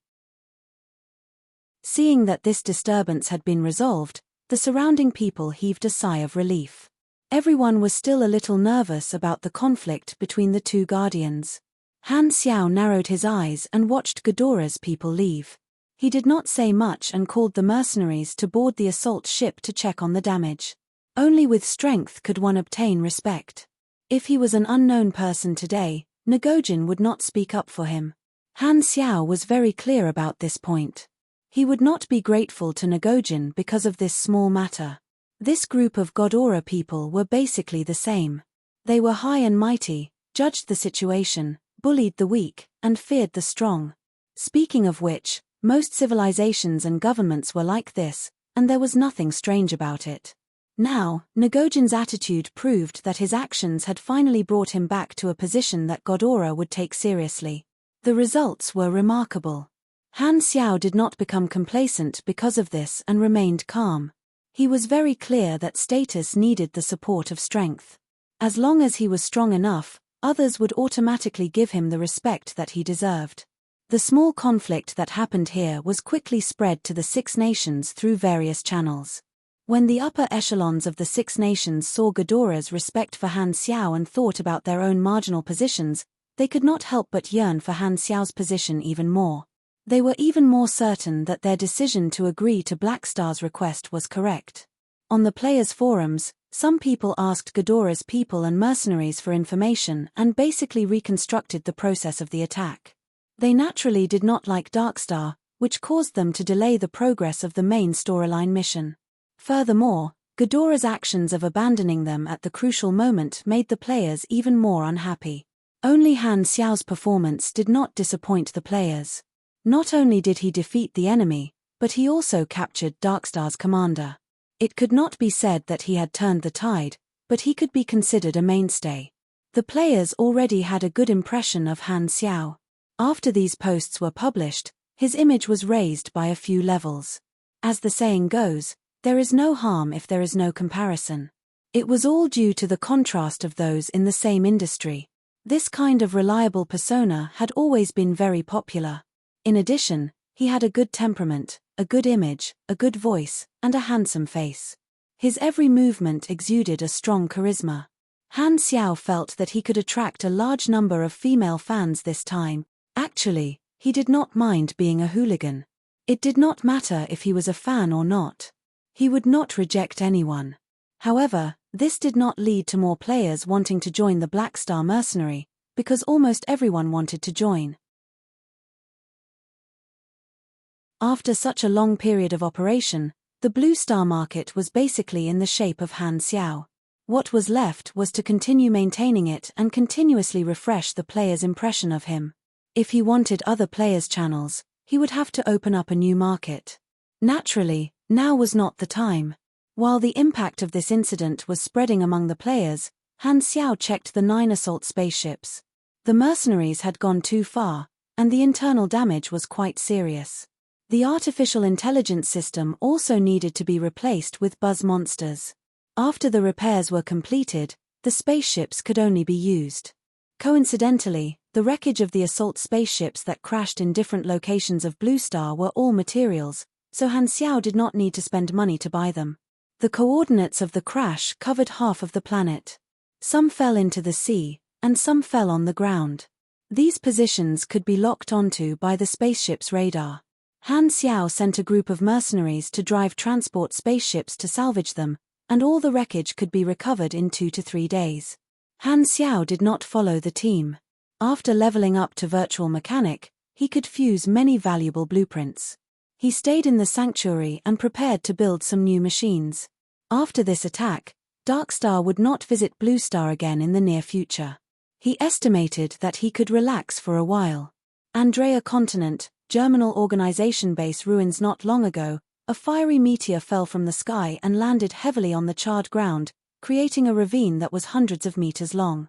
When the dust settled, only the wreckage of an assault spaceship was left.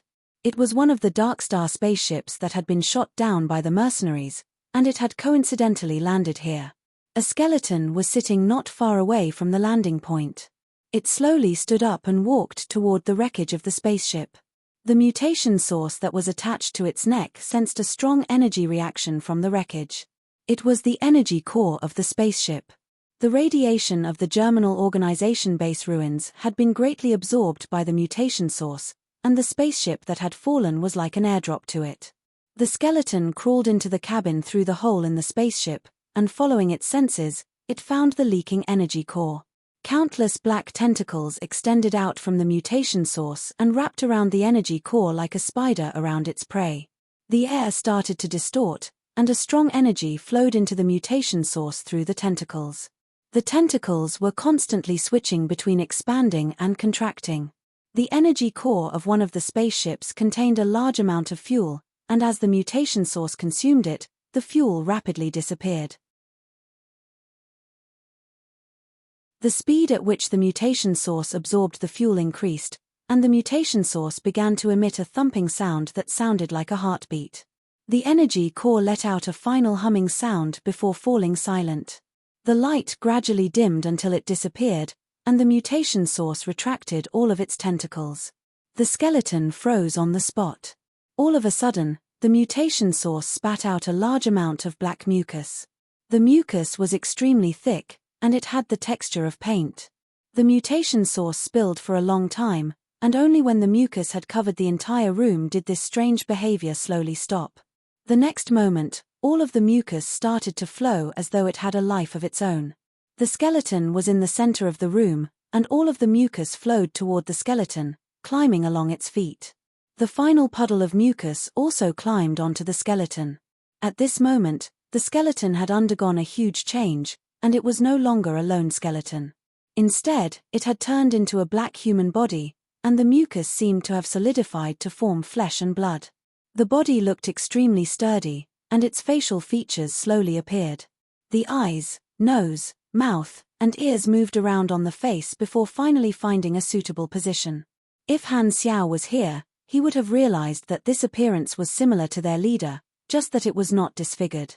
This monster opened its mouth and let out a meaningless cry. It actually had vocal cords. The mutation source had swallowed a large amount of energy, and its growth had increased exponentially. Its main body was no longer passively converting all of the absorbed energy but could control a portion of it to multiply. Thus, a small puddle of the mutation source was able to spit out mucus that filled the room. At the same time, the mutation source shared the senses of countless living beings and understood all kinds of life forms. With the skeleton as the foundation, it formed the structure of a human body. This monster was not a host but a simulated body. Other than being completely black and not having any sexual characteristics, it was no different from a human body. The mutation source was wrapped within the simulated body. The simulated body lowered its head and looked at its body through its own eyes, touching it curiously. It shared the senses of all the infected, but this was a body that it was controlling. This kind of control was completely different, and it could not help but feel a strange feeling, freedom. The original intelligence of the mutation source was controlled by its instincts. Right now, its chaotic thoughts were starting to fade away, and it was gradually becoming clearer. It was like a 2 to 3-year-old child suddenly gaining memories, and the world in front of it had become completely different. Air, hands, body. The simulated body let out a muffled voice, and the memories stored by its countless shared senses surged like a tidal wave. A sense of fatigue quickly overwhelmed it. The simulated body staggered out of the spaceship and left this place. It walked aimlessly in a certain direction, disappearing into the horizon of the wasteland. In another region of Blue Star, the equipment of the Dark Star Hidden Team had detected that the energy of the mutation source had increased explosively, and all the members were shocked. The working manual had recorded the meaning of this situation. This meant that the mutation source had reached saturation and was about to begin the next stage of evolution.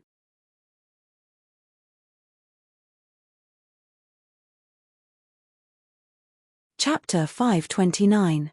A few days later. Tsinghua Network R. The Volga boss yawned, casually played a card, and asked Hurlus, "Hey, how long are we going to stay on this primitive planet?" At this time, the mercenary group officers were playing cards and chatting in the hall. Hearing this, they all turned to look at Hurlus. "We can only leave this place after we solve the problem of this planet. This is not something I can control." Hurlus shook his head helplessly. Everyone subconsciously turned to look at a military factory outside the window. That was Han Xiao's machinery modification room. At this time, Han Xiao was repairing the captured assault spaceship. The mercenary group had stayed on Blue Star for more than a month. Other than selecting players every day, they basically had nothing else to do. Most of the time, they were extremely bored. From the perspective of the galactic mercenaries, Blue Star's entertainment was naturally very lacking. Other than playing cards, there was no other activity. Many people felt that their bones were about to rust. If there was a reward for this matter, many people could still bear with it. However, this was Black Star's order, and they could only helplessly follow it and hope that this matter would be resolved quickly. After this failed attack, Dark Star did not come to Blue Star again, as if they were afraid of the power of the combination of Black Star and Ghidorah's fleet. However, there was news of Dark Star attacking other Calamity planets from time to time. However, as Ghidorah deployed more fleets to the Calamity planets, Dark Star's attacks often ended in failure. For example, on Blue Star, Ghidorah's battleships were on standby in outer space, and it was about the same for the other Calamity planets. However, the size of Dark Star's fleet had also increased, and they were still pressuring Ghidorah. Ghidorah had to split its forces to protect more than 10 Calamity planets, so its fleet was spread out and its military strength was tight. On the other hand, Dark Star did not have such a disadvantage and had the initiative. The Garten star system was in deep trouble. On the other hand, Blue Star had only been attacked once, and they had even defeated the enemy. Thus, the disaster relief situation was good, and the environment of the Six Nations and the Sanctuary was rather stable. Inside the military factory, dang dang dang, some small auxiliary robots climbed up and down the scaffolding, welding the armor of the spaceship. Electric sparks flew everywhere, and the sound of metal knocking could be heard. It was a busy scene. Han Xiao controlled the mechanical hand, transforming it into various tools to repair the damage to the spaceship. This type of large mechanical hand was not only used for combat, but it was also often used to modify large machines. It was like an enlarged hand that could be controlled like an arm. Some time ago, the mercenaries collected the wreckage and brought back enough materials. He then started to repair the captured spaceships and was almost done. He also had some experience in repairing large machines, so it was better than nothing. "Check the damage," Han Xiao stopped and said. "Performing system self-check, hum. Ship damage level 0%, hum." The AI of the assault ship had been replaced by Philip. In the past few days, other than repairing the assault ships, Han Xiao had also created some precision machines that enhanced the virtual technology, increasing Philip's computing speed. Rizda had also optimized the structure of Philip's algorithms, increasing Philip's efficiency by 2 to 3 times. Under Philip's control, the performance bonuses of the machines were much higher, and the bonuses provided for his virtual intrusion had roughly doubled compared to before. Philip was still a distance away from Rizda. Constantly strengthening and nurturing one's own artificial intelligence was the long-term job of a virtual mechanic, and they could obtain very high benefits from it. The last spaceship is also repaired, and it can be used normally. Han Xiao nodded with satisfaction. With a snap of his fingers, the various repair machines were automatically retracted. The mercenary group's current fleet was mostly rented travel transport spaceships, and the 9 assault ships had replenished the fleet's firepower. Furthermore, these were all his spoils of war, so his harvest was quite bountiful. After drinking a mouthful of water, Han Xiao took out his communicator and browsed through the mercenary group interface. The size of the mercenary group was already hundreds of times larger than before they returned to Blue Star. After this period of operation, more than 100,000 players had been recruited by him, and the number was still increasing every day. It was already fully deserving of being called a large mercenary group. While the current strength of the players was not strong enough, with the growth rate of the players, all of them had potential. When we enter the galaxy, I will be able to provide them with an ocean of mission resources, and they will give me an ocean of wealth in return. With so many members, the status of the Black Star Mercenary will skyrocket once again. At that time, the name of the Floating Dragon Field team will no longer be an empty title. Thinking about the effect of a mercenary group with hundreds of thousands of members, Han Xiaoshan was filled with anticipation. However, due to the mutation disaster, his mercenary group had to remain in Blue Star for the time being. Now, they were only accumulating strength. Only after the mutation disaster was dealt with would it be time for them to enter the galaxy. Han Xiao had always been paying attention to the movements of Dark Star. He was waiting for Dark Star to carry out the next step of their plan. That would be the best time to hand over his hand. After leaving the military factory, Han Xiao headed to the meeting room. According to the schedule, Ghidorah and the upper echelons of the sanctuary would have a meeting to discuss disaster relief. Such meetings would be held once every few days, and he was already used to it. When he arrived at the meeting room, Bennett, Ngojin, and the others were already waiting there. After Han Xiao sat down, the few of them nodded in acknowledgement before starting the discussion. It was all about disaster relief, and Han Xiao was not concerned about it, so he did not interrupt. After talking for more than half an hour, they finally stopped talking about this topic. Ngojin changed the topic and said, "Currently, Ghidorah and Darkstar are in a stalemate. The enemy is constantly attacking the Calamity planets, and the War Bureau is constantly sending reinforcements. Both sides are in a tug of war." When Han Xiao heard this, he said, "That doesn't sound good." Ngojin said helplessly, "We don't know how many fleets Darkstar has, but we have to protect more than a dozen Calamity planets, and we don't have enough manpower. This is Darkstar's plan to force us to split up our forces. Although the situation is now in a stalemate, if Darkstar is willing to send a large force to attack a Calamity planet, we definitely won't be able to stop them. Therefore, the situation is not optimistic, but the enemy did not do so. Then do you have a way to deal with it?" "Yes." Ngojin nodded. "Due to the fact that our forces are scattered and far away, the War Bureau has decided to use the military orbital hyperdrive base station. The deployment will be completed in a few days." Bennett asked curiously, "What's that?" Han Xiao thought for a while and said, "You can think of it as a military teleportation portal." The military orbital hyperdrive base station was a strategic weapon in galactic warfare.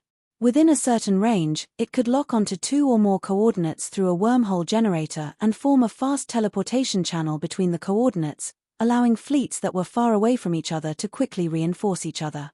This device was like a space fortress, and it required a lot of technology. Only high-level gods who knew how to build stable stargates could build it.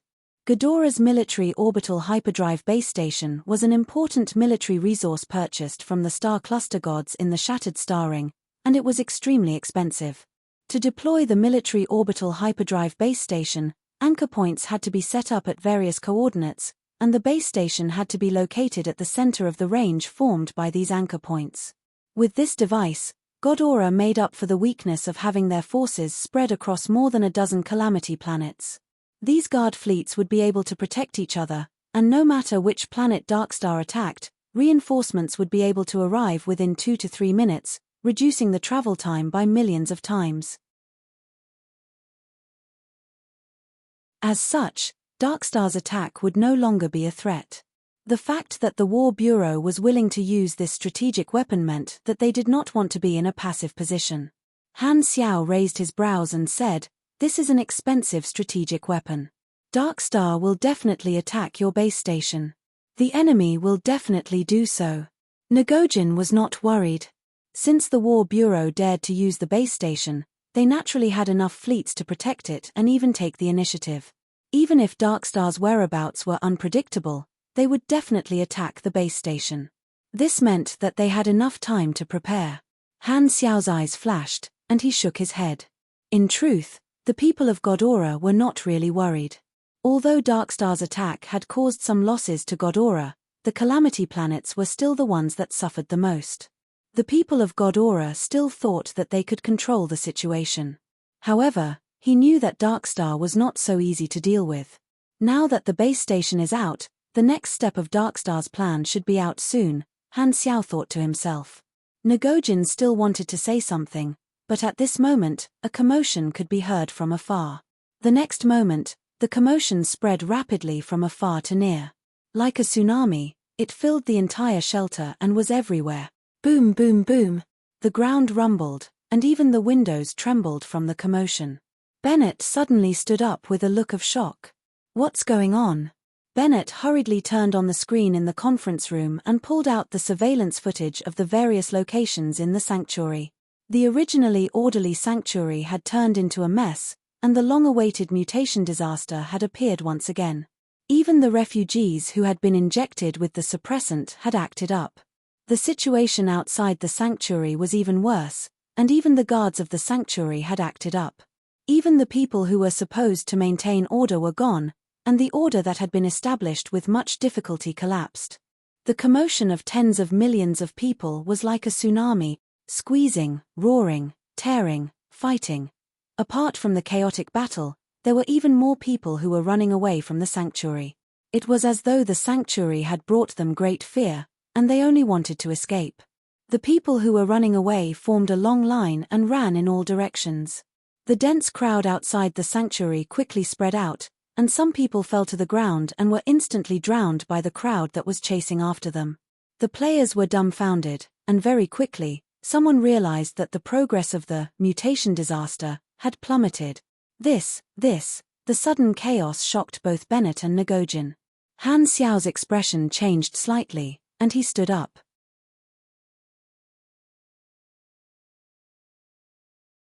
Chapter 530. The first stage of the mutation disaster was a chaotic global uprising, which represented the first time the mutation source had gained control over the world. The first manifestation of the second stage was the outbreak of all the infected. Compared to the first stage, the mutation source's influence was no longer limited to ordinary people. Some of the elite soldiers and supers who were slightly weaker had also become targets of its control. The most obvious characteristic of this stage was that the mutation source was no longer random and had a goal in mind. The purpose of the infected was the manifestation of the consciousness of the mutation source. Compared to the chaos of the first stage, the large number of refugees escaping was shockingly uniform, and they were all under the control of the mutation source. The target of the mutation source is traceable, and it probably did not want the infected people to gather together. Furthermore, it realized that someone was helping the infected people escape from its control. Thus, it wanted the infected people to be as far away from the gathering place as possible. To it, every infected person is a censor. Han Xiao frowned. Something similar had happened in his previous life.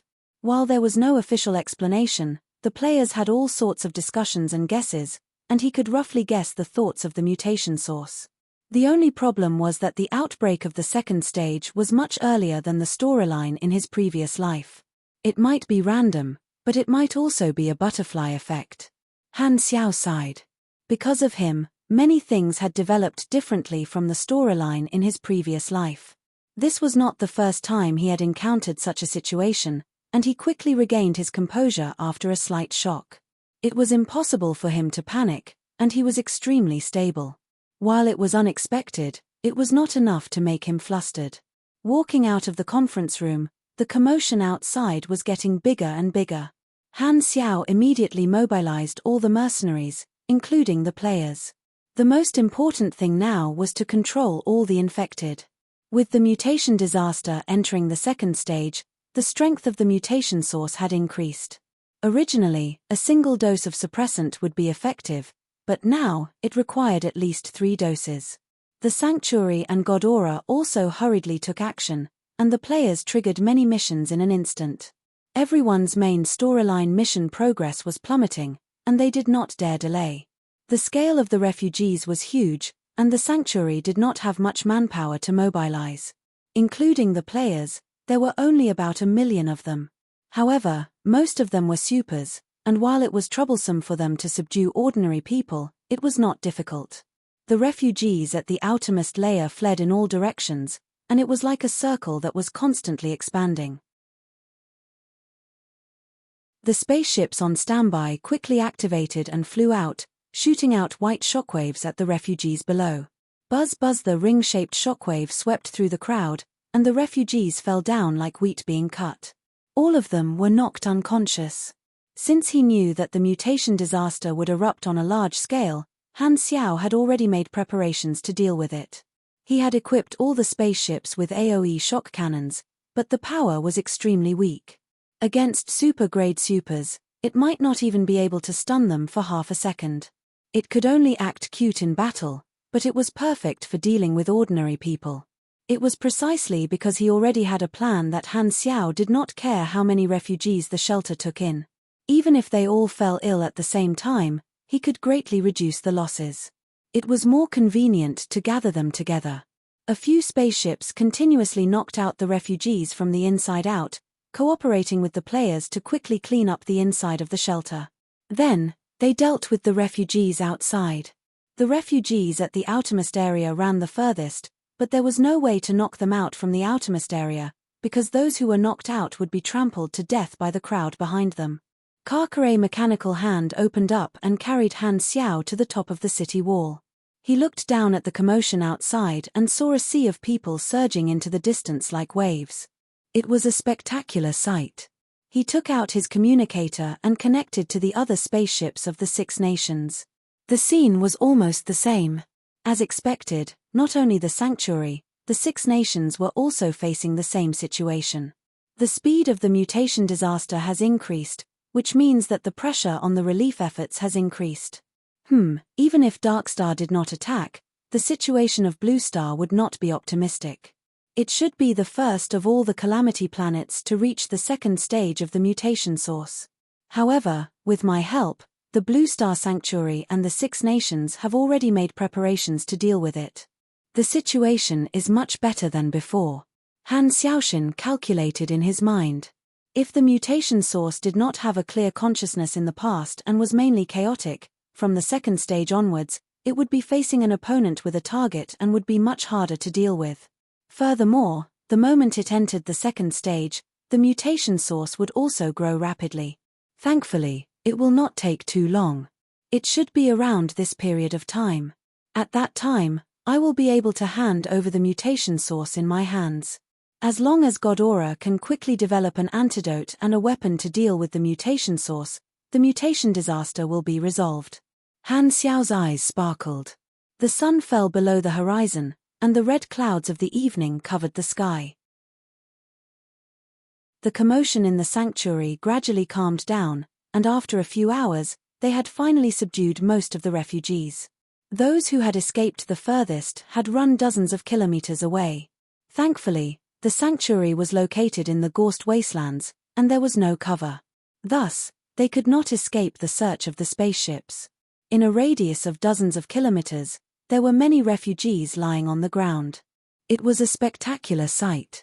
Some of the players were following the mission instructions of the sanctuary and looking for some sanctuary guards to inject them with 3 times the amount of suppressors to increase their manpower. The others were cleaning up the mess and moving the refugees back. How are the losses? On the city wall, Bennett asked his deputy with a grave expression. His deputy shook his head, indicating that they had not calculated the losses yet. The losses in the sanctuary are the smallest. The Six Nations are still trying their best to suppress the commotion, but they should be done soon, Han Xiao said casually. At least it is not the worst situation. Bennett heaved a sigh of relief. Han Xiao shook his head and said, the mutation disaster is growing, and we will face an even more tense situation. Not to mention the fact that the suppressors are becoming more and more urgent, just the fact that the mutation source is consciously controlling the infected is the greatest danger. We have forcefully detained so many of its senses, and it is very likely that it will control the beast hordes to attack the sanctuary or the Six Nations. It might even cause the infected to develop a desire for destruction and attack our facilities from the inside. Hearing that, Bennett's expression became even more solemn. He was not someone who would belittle himself, but he was extremely clear that with such a serious situation, if not for Han Xiao, it would be impossible for the Blue Star civilization to stop this disaster. What do you plan to do? Nothing. Han Xiao raised his brows and said, the mercenaries under me are extremely bored, and the beast hordes are not a problem. As for the other problems, let's wait and see. As for your side, you have to quickly adapt to the new situation. I understand. Bennett nodded his head. The mutation source could be hiding underground or in the ocean, and the radar database did not record its wavelength. It was difficult to locate it, and it was no different from finding a needle in a haystack. Furthermore, due to the unique characteristics of the mutation source, it was extremely difficult to deal with without an antidote. It absorbed energy, and the majority of attacks could be turned into nourishment for its growth. Ordinary attacks would not be able to harm it, and it could rapidly split apart, making it extremely difficult to capture. At the moment, Han Xiao did not wish to deal with the mutation source personally. It was too disgusting, and it did not benefit him at all. Apart from giving Godora a headache and allowing him to obtain benefits, there was another reason. The mutation disaster was a temporary protective talisman. If the mutation disaster on the Blue Star side was dealt with by him, he was not sure what Darkstar would do. Perhaps there would be no need to hold back against the non-calamity planets, and the enemy would directly come to destroy the Blue Star. He was not afraid, and he could leave at any time. However, there was no way for him to bring the Blue Star along with him. Only the three great universal civilizations or beyond grade A experts with special abilities had such an ability. Retracting his thoughts, Han Xiao gathered all the officers of the mercenary group. Sweeping his gaze across everyone, he said, according to my calculations, there will be a large-scale beast hordes in the next few days. Bring some men to patrol the vicinity. The moment you discover any beast hordes, eliminate them. Do not let the beast hordes get close to the sanctuary. Everyone had different expressions on their faces. After idling for so many days, they finally had something to do. The happiest person was naturally Harmon. Carrying his huge axe, he said, Harmon likes to hunt. Han Xiao thought for a moment and said, right, bring the new Inhumans out to train as well. Don't let them get bored in the sanctuary. The majority of the players had been staying in the sanctuary. While it was not compulsory, the repeated disaster relief missions would definitely be a little boring. Apart from the daily selection, there were not many opportunities for them to fight. As for the players who had already joined the Black Star Mercenary, they would naturally not be able to participate in the selection and would not have the opportunity to fight. They would definitely be depressed, and their gaming experience would be terrible. In the second stage of the mutation disaster, the beast hordes would be even more frequent. It was a good opportunity for the mercenary group to go out and train. At the same time, it was also a good opportunity for the mercenary group that had expanded by a few hundred times. Furthermore, if they did not fight monsters, the players would not be in urgent need of equipment. Somewhere in the Blue Star, a black figure sat cross-legged in a cave, motionless like a statue. After a long time, the pure white eyes moved slightly. Imprisoning my senses. Hateful. The simulation mumbled to itself. The simulation mumbled to itself, its voice intermittent. It had only obtained its current body a few days ago, so it was still not used to speaking. After obtaining its own body, the mutation source felt a sense of freedom. While it could share the senses of the infected and even control their movements to a certain extent, it could only control the simulated body.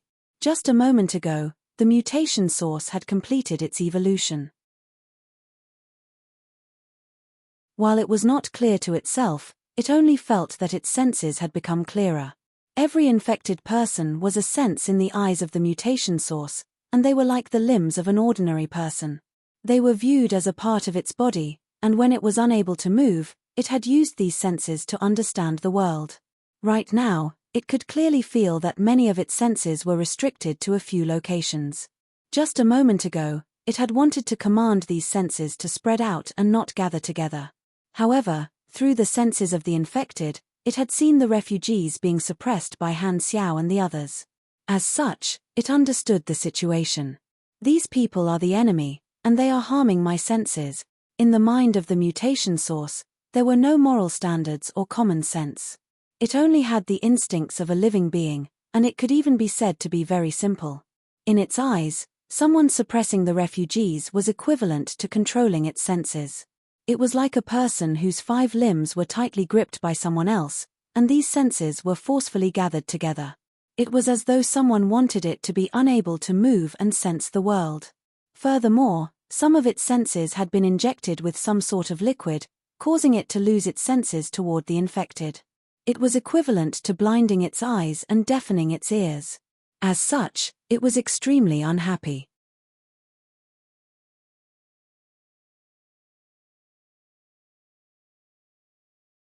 Chapter 531.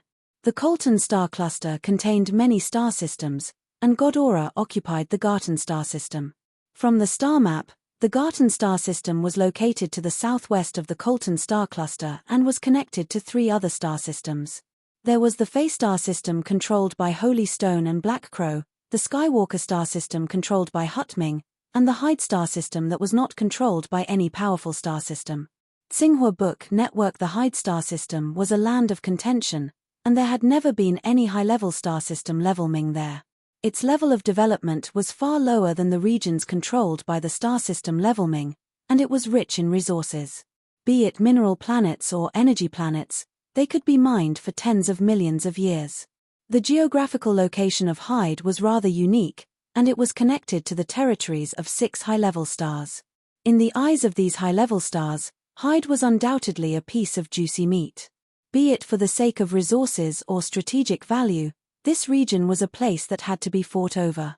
The 6 high-level stars expanded one after another, and each of them occupied a portion of Hyde. Hyde was not under the jurisdiction of any star system levelming, and the 6 star system levelming treated the regions that they had already occupied as new territories. However, due to the disputes over the ownership of the territories, the 6 star system levelming coveted one another, resulting in constant conflicts. The Hyde star system levelming had always been the main diplomatic point of the 6 star system levelming, and none of them were willing to give in. Of the 6 star system levelming that had divided Hyde, there were Godora and Hutming. As their territories were connected to each other, the conflicts were even more intense. While the mutation disaster in the Garten star system was causing a commotion, Hutming's Skywalker star system welcomed a special guest. On a certain desolate and uninhabited planet, a small spaceship was parked on a black plain. The door of the spaceship opened, and the leader of Darkstar squatted on the ground, using his finger to casually draw on the ground, waiting for the person that he had contacted. Shio. Soon, a loud noise came from the sky, and a spaceship with the Hut logo slowly landed not far away. A Hut in a high-level uniform walked down the stairs, followed by dozens of guards.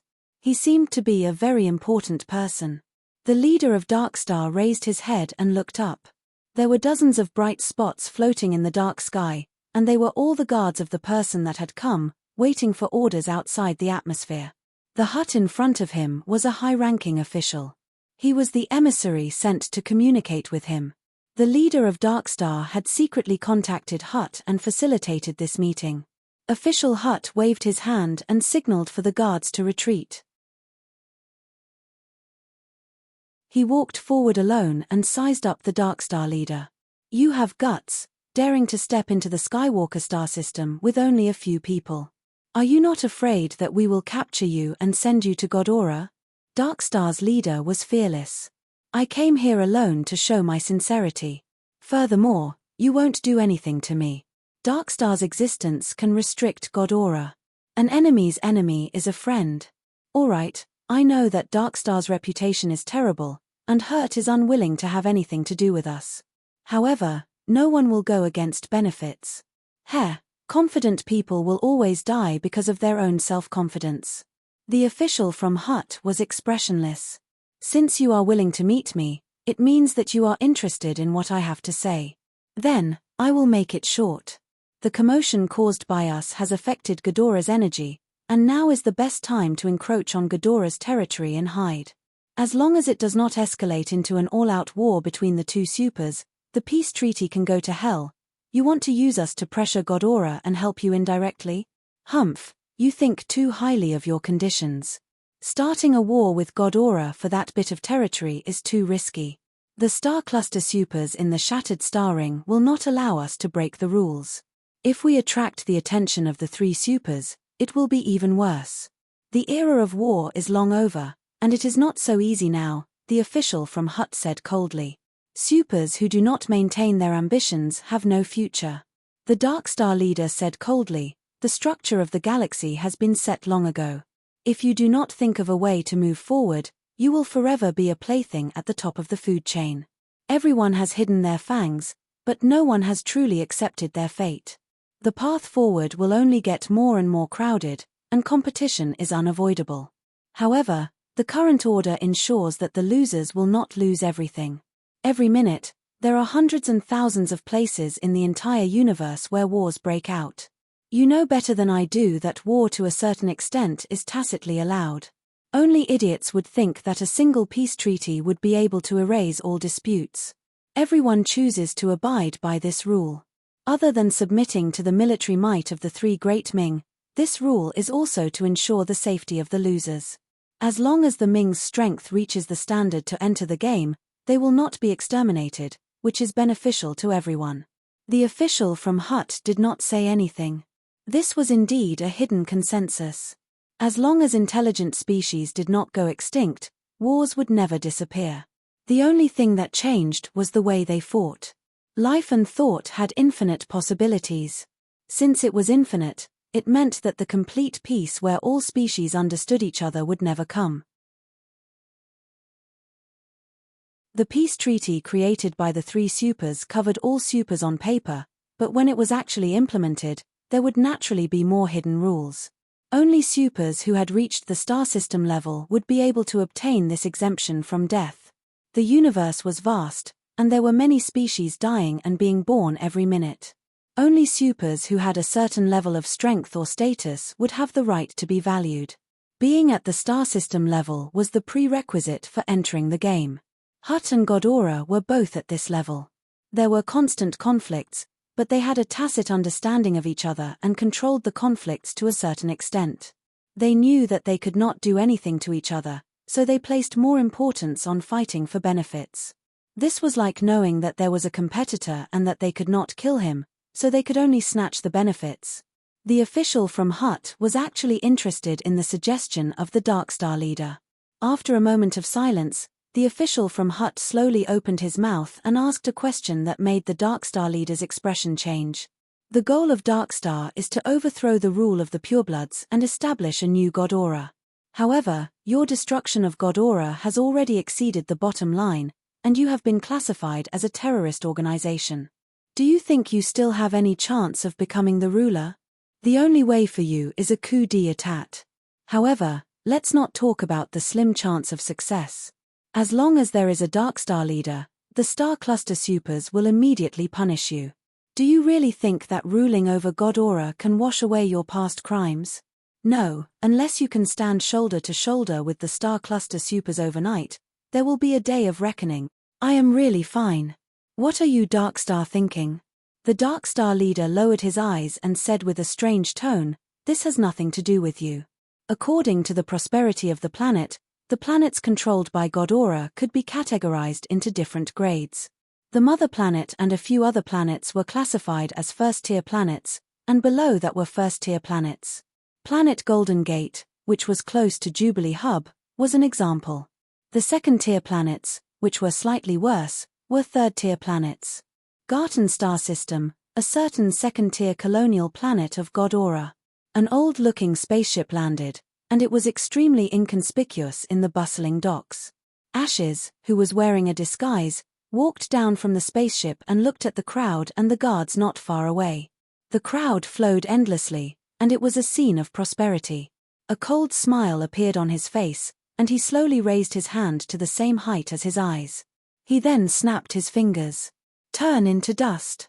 His voice was transmitted to the fleet that was on standby far away from the colonial planet through a miniature communicator. There were a total of 3 Darkstar motherships that were ready to make a move.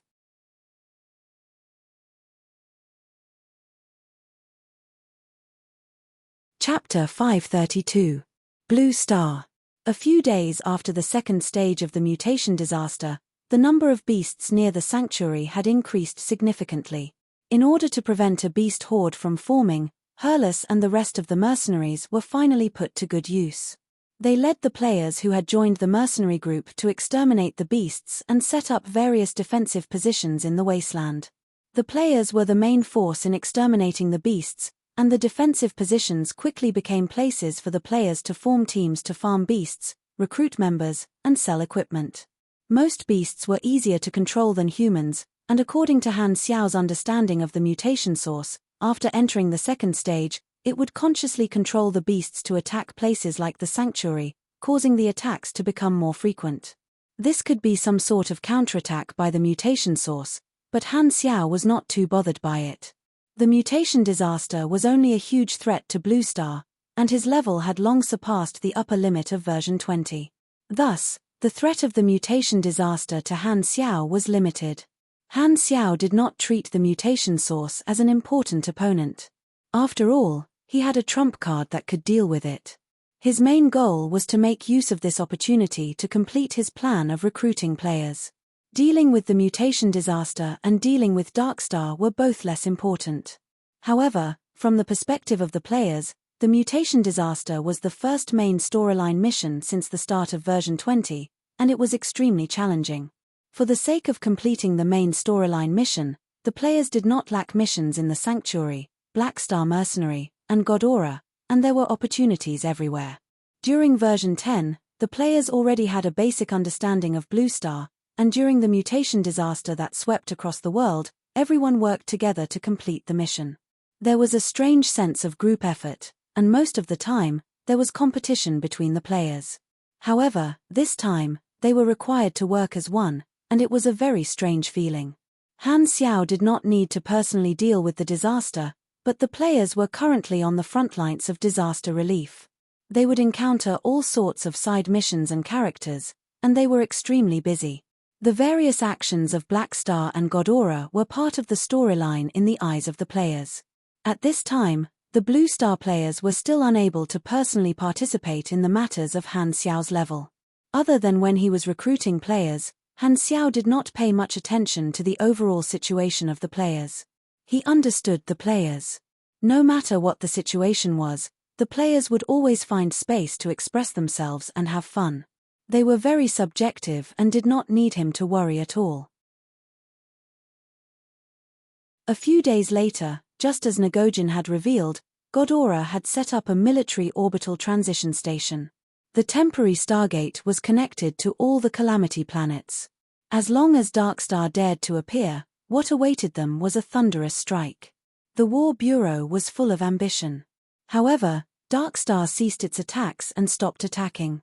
The Garten star system seemed to have calmed down, but this was just an illusion.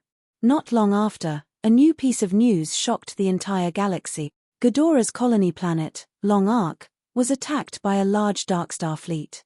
The enemy had 3 Darkstar motherships as the core, and there were more than 4,000 battleships. Ghidorah's fleet fought an intense battle with the enemy and suffered heavy losses. Long Arc was bombarded by cannon fire, and more than 40 cities were turned into ruins. The remaining cities were severely damaged, and the death toll is estimated to be more than 300 million. According to reports, the attack started when a Darkstar member used a destructive Esper ability on the surface of Long Arc. This person has the ability to turn a human body into dust, and tens of millions of people died under his ability. The God Aura civilization responded to this attack by sending 3 waves of reinforcements. In the end, thousands of enemy battleships and a Darkstar mothership were wiped out, and the Darkstar fleet was repelled. Ghidorah's colony planets have been attacked many times in history, but this is the only time that a colony planet was almost wiped out. Darkstar's actions this time are viewed as extremely vile terrorist activities. This is the worst incident in the Garten star system in the past 10 years, and we have reason to believe that this is the signal that Darkstar is about to start a war again. According to the investigation, the origin of this incident should be a disaster that happened on more than 10 civilized planets at the same time. Currently, we do not know what Ghidorah's response is. After reading the news, Han Xiao let out a sigh of relief, and his eyes flashed. We have finally reached this stage. Darkstar's attack on the colonies caused more harm to Ghidorah than attacking the Calamity planets. Furthermore, they were serious this time, and 3 Darkstar motherships were dispatched at the same time. In the information exposed by the internal players of Darkstar in his previous life, Darkstar did not have more than 15 motherships at their peak. Furthermore, that bastard Ashes had run to the surface and attacked from both inside and outside. It had to be said that Ashes's Esper ability was extremely powerful against ordinary people. With just a thought, he could decompose all carbon-based life forms within the range of his Esper ability. He was the killing tool in the eyes of Darkstar, and this was the first time Ashes had publicly displayed his power to the entire star system. Darkstar was not like Ghidorah, who had hundreds of military factories. Every single mothership that they lost was a huge blow to their foundation, and they had to spend a large amount of money to replenish it. Losing a mothership during the attack on Long Arc was not a small loss. However, Han Xiao knew that Darkstar had already achieved the desired outcome. The Long Arc tragedy shook the entire God Aura civilization. After the incident, there was a theory that Darkstar had attacked the Calamity planets to tie down Ghidorah's forces and then take advantage of the situation. Darkstar's real goal was to attack the colonies. As a result, Ghidorah's citizens on the other colonial planets felt insecure, and the support for rescuing the Calamity planets fell to rock bottom overnight. Countless people strongly requested God Aura to recall the forces that were protecting the Calamity planets and use them to protect them. As it concerned their own safety, almost all Ghidorah's citizens accepted this explanation, and their sympathy for the Calamity planets was naturally thrown to the back of their minds. In reality, the Long Arc tragedy had little to do with the disaster relief forces. The main reason for the failure was Darkstar's overwhelming force. They had taken out 3 Darkstar motherships at once, and the defense forces of a second-tier colonial planet naturally could not defend against them. The military orbital transit station was not connected to the colonial planets, and it would take a lot of time to redeploy it. Although God Aura was powerful, its forces were scattered across hundreds of colonial planets, and it was impossible for every planet to have a strong defense force. If Darkstar went all out, it could still forcefully take down a few colonial planets. If not, God Aura would not have viewed it as a great enemy. This time, Darkstar had also lost a mothership fleet. However, most people did not care about the losses of Darkstar. They only cared about the consequences of Darkstar and Ghidorah's losses. Ghidorah's citizens were unable to maintain their rational judgment, and people who were panicking were the easiest to lead. Furthermore, Darkstar was behind this incident to incite public opinion.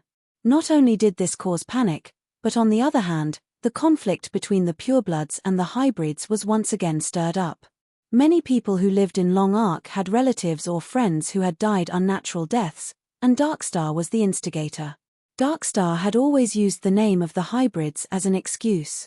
Under such circumstances, the hybrids living in Ghidorah's colonies naturally became a substitute for venting their hatred and anger. The conflict between the people was due to the long-standing discrimination against the hybrids, and it was almost a tradition. Ghidorah's government could not forcefully change it. The Hutt civilization had always been paying attention to Ghidorah, and when they realized that Ghidorah was troubled by internal problems, the Hutts were willing to play the role of external problems. The Hutt fleet stationed in the Hyde star system started to move, and they madly probed the borders of Ghidorah's territory, constantly putting pressure on them. The continuous attacks made Ghidorah unable to breathe. Darkstar's shadow was behind all of these incidents, and their actions were only the beginning. The Long Arc massacre was the fuse that triggered the entire situation. However, Han Xiao was not prepared to allow Darkstar's plan to continue. Ghidorah is probably as disgusted as eating tea right now. Han Xiao shook his head. He did not like Ghidorah, but he would not rejoice in their misfortune. After all, Darkstar was their common enemy. The mutation disaster is one of the key conflicts, and Ghidorah will realize that time is of the essence. The best solution is to get rid of the mutation disaster as soon as possible. This way, the disaster relief team will be able to be freed up, and the internal conflicts will be resolved. I happen to have a copy of the mutation source in my hands, and as long as I provide it to Ghidorah, they will be able to create the antidote very quickly, and the mutation disaster will be resolved. As long as the situation was resolved, Ghidorah would be able to relax and focus on dealing with Darkstar. The more urgent Ghidorah's needs were, the more benefits he would be able to obtain from the mutation source. Now is the time. Although Ghidorah is willing to pay a higher price if this drags on, there is no need to wait for Darkstar to obtain a huge result before making a move. As long as Ghidorah realizes the importance of time, they will naturally understand the consequences of not being able to stop Darkstar. Han Xiao calmed himself down and sent a contact request to Ngojin. However, even after waiting for a long time, the other party did not pick up. This was not usually the case. After being stunned for a moment, Han Xiao decided to go to Ghidorah's camp and look for Ngojin. However, he was stopped by Ngojin's adjutant. Black Star, Officer Ngojin instructed me not to let anyone disturb him unless there is something important. Please return. What's wrong with him? Officer is currently in a meeting with the upper echelons and has no time to meet you, the adjutant said solemnly. In the past, Ngojin would not reject him. Han Xiao thought about it and immediately understood. Ghidorah was facing internal and external problems, and Ngojin was a high-ranking official. He would naturally be busy, and in his eyes, Han Xiao did not seem that important. Han Xiao stroked his chin and suddenly thought of something. He did not insist on meeting Ngojin and left Ghidorah's camp. He suddenly realized that even if he wanted to hand over the mutation source, he could not make it seem too timely. Otherwise, it would be thought that he had been carrying the mutation source all along. He had to put on an act. Since the excuse is that the mutation source came from Floating Dragon Island, I might as well make a trip back and put on an act. Han Xiao reminded his officers and left Blue Star alone in the blacklight stealth. 2 hours later, Ngojin ended the meeting and found out that Han Xiao had come to find him. Black Star did not find me and left in a spaceship. Ngojin frowned and shook his head. Black Star did not continue to contact him, and it was probably nothing important. He did not want to waste time on such a small matter.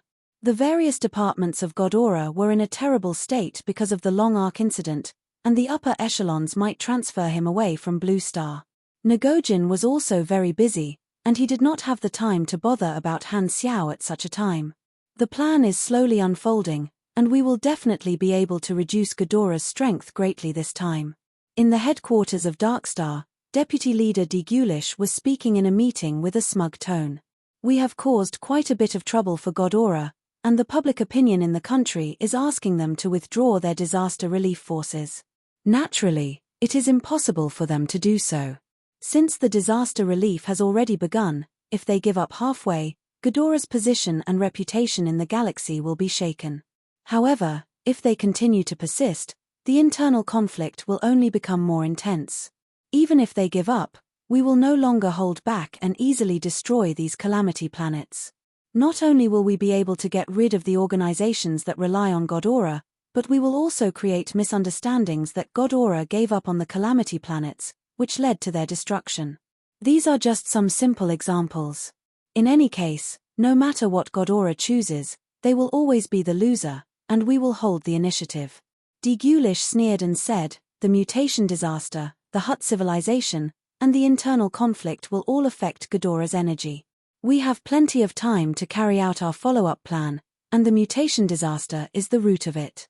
The calamity planets will hold back a large portion of Ghidorah's mobile forces, and the longer this drags on, the more the situation will ferment. If this can continue for 1 to 2 years, hey. It is hard to say exactly how long it will take, but with Ghidorah's research capabilities, it is impossible for them to solve the mutation disaster in a short period of time. They will not be able to research anything.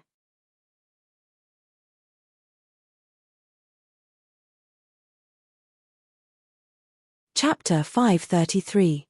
After leaving Blue Star, Han Xiao asked Will Sander about the current location of Floating Dragon Island.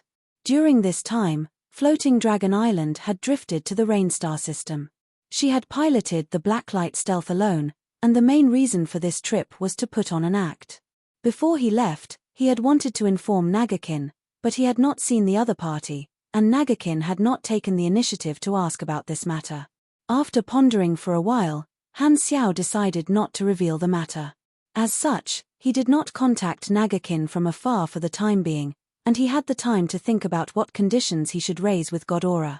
Furthermore, he also wanted to see for himself the impact Darkstar had on the Garten star system. In the storyline of his previous life, he was also a player on the surface, and he only learned about the specific process after the incident. He did not personally experience the changes in the galactic environment.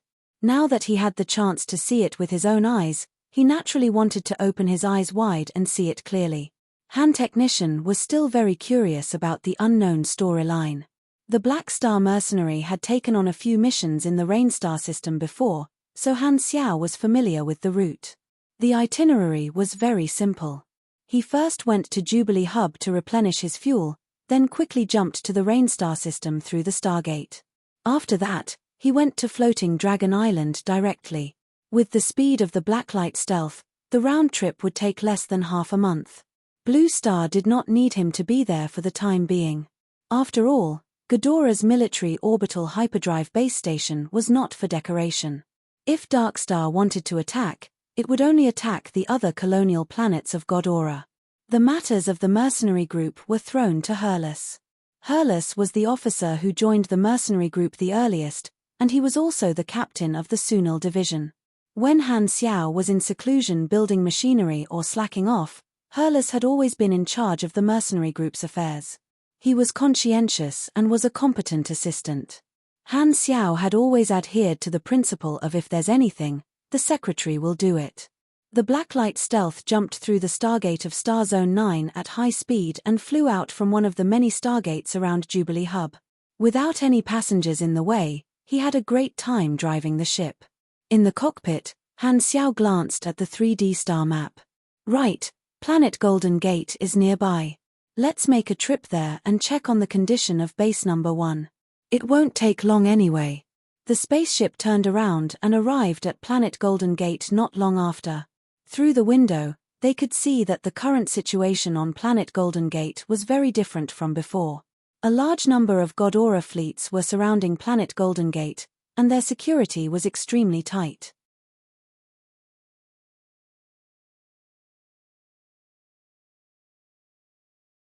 Now that Darkstar had exposed a loophole in Ghidorah, there would naturally be people who would take advantage of the situation. Han Xiao could also understand this situation. After all, Ghidorah was now in shambles, and the galactic pirates naturally felt that it would be a waste not to come. The situation is really bad. Han Xiao shook his head and thought to himself. When he returned to Black Star Base number 1, everything was normal. He checked the progress of the military factory's assembly line. Although he was in Blue Star, the assembly line had never stopped working. The program was controlled by Philip, and he could remotely control the assembly line while he was in Blue Star. The machinery and equipment created by the assembly line were piled up into a small mountain in the warehouse. Han Xiao counted the quantity, and it was enough to sell to 200,000 to 300,000 players. These were the goods that he had hoarded, and he was only waiting to guide the players into space. At that time, The only problem was that he might run out of stock. After adding a new batch of materials to the assembly line to maintain the production, Han Xiao did not stay any longer. He left Planet Golden Gate and headed to Jubilee Hub. The Blacklight Stealth entered the dock of the hub and slowly docked in the boathouse. He needed to replenish a batch of fuel, and he had to bring a portion back to Blue Star to replenish the fuel for the other spaceships. After he was done with his purchases, he could set off.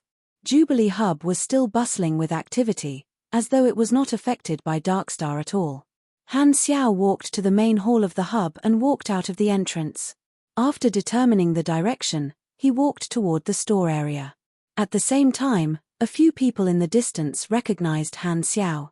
These people were wearing simple combat suits, which were very common in Jubilee Hub. Thus, they did not attract much attention.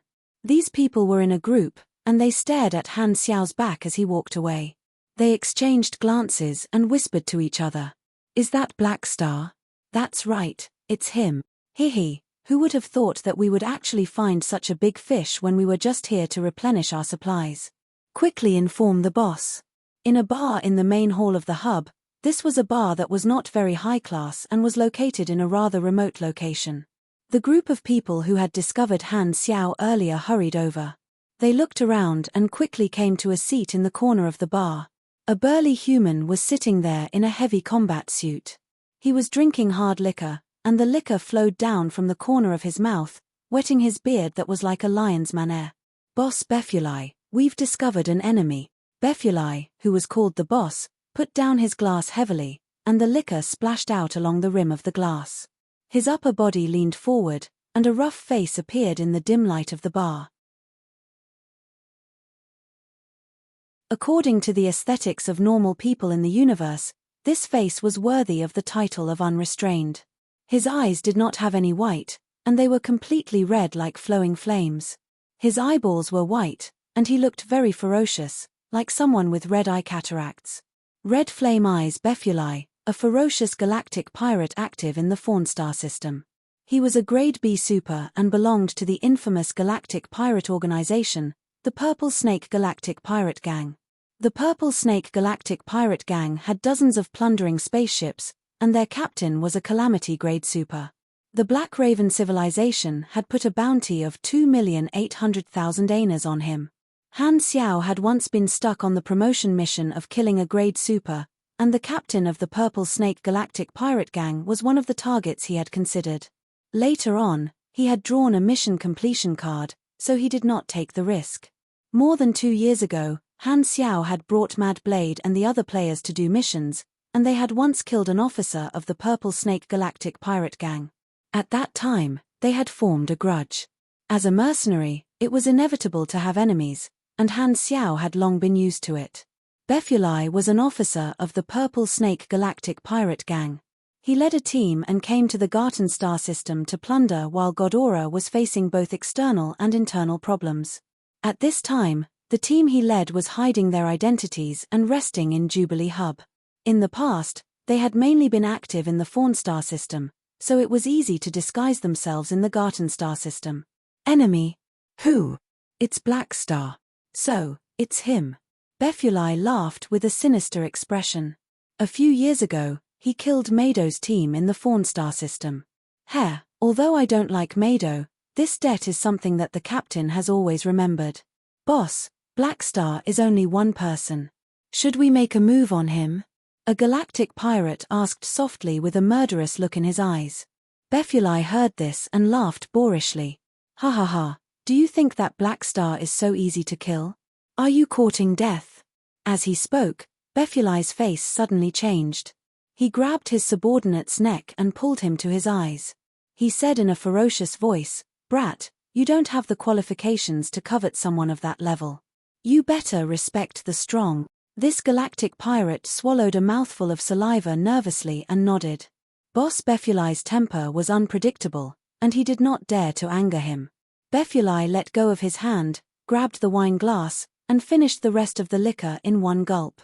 He wiped his mouth, stood up, and walked toward the door with large strides. "Little ones, follow me."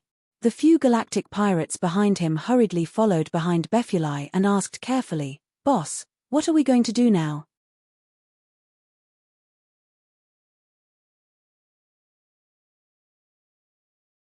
Chapter 534.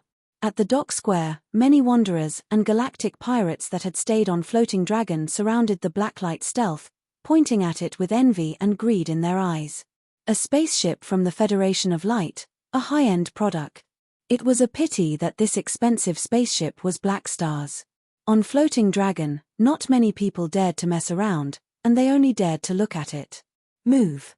Han Xiao's voice sounded from outside the crowd, and the hundreds of people surrounding the spaceship turned around. Their faces turned pale, and they hurriedly took a few steps back as though they had seen a ghost. Their eyes then landed on the tall lady beside Han Xiao, the owner of this floating island. It's the Dragon Emperor. Everyone broke out in a cold sweat. It was rare for outsiders to see Ames with their own eyes. Thinking about her strength and identity, these villains could not help but feel their legs turn to jelly, and they felt immense pressure. The two of them did not even look at this group of people and walked side by side, passing through the crowd, stepping onto the gangway, and entering the spaceship. The blacklight stealth quickly took off, turning into a stream of light and disappearing into the vast universe. Everyone stared blankly as Ames followed Han Xiao into the spaceship. Only after the spaceship left did they regain their senses, and a commotion broke out. The Dragon Emperor is out again. This time, she's actually together with Black Star. He's the leader of the field team. Is Ames going to do something? Black Star just arrived, and Ames left with him right after.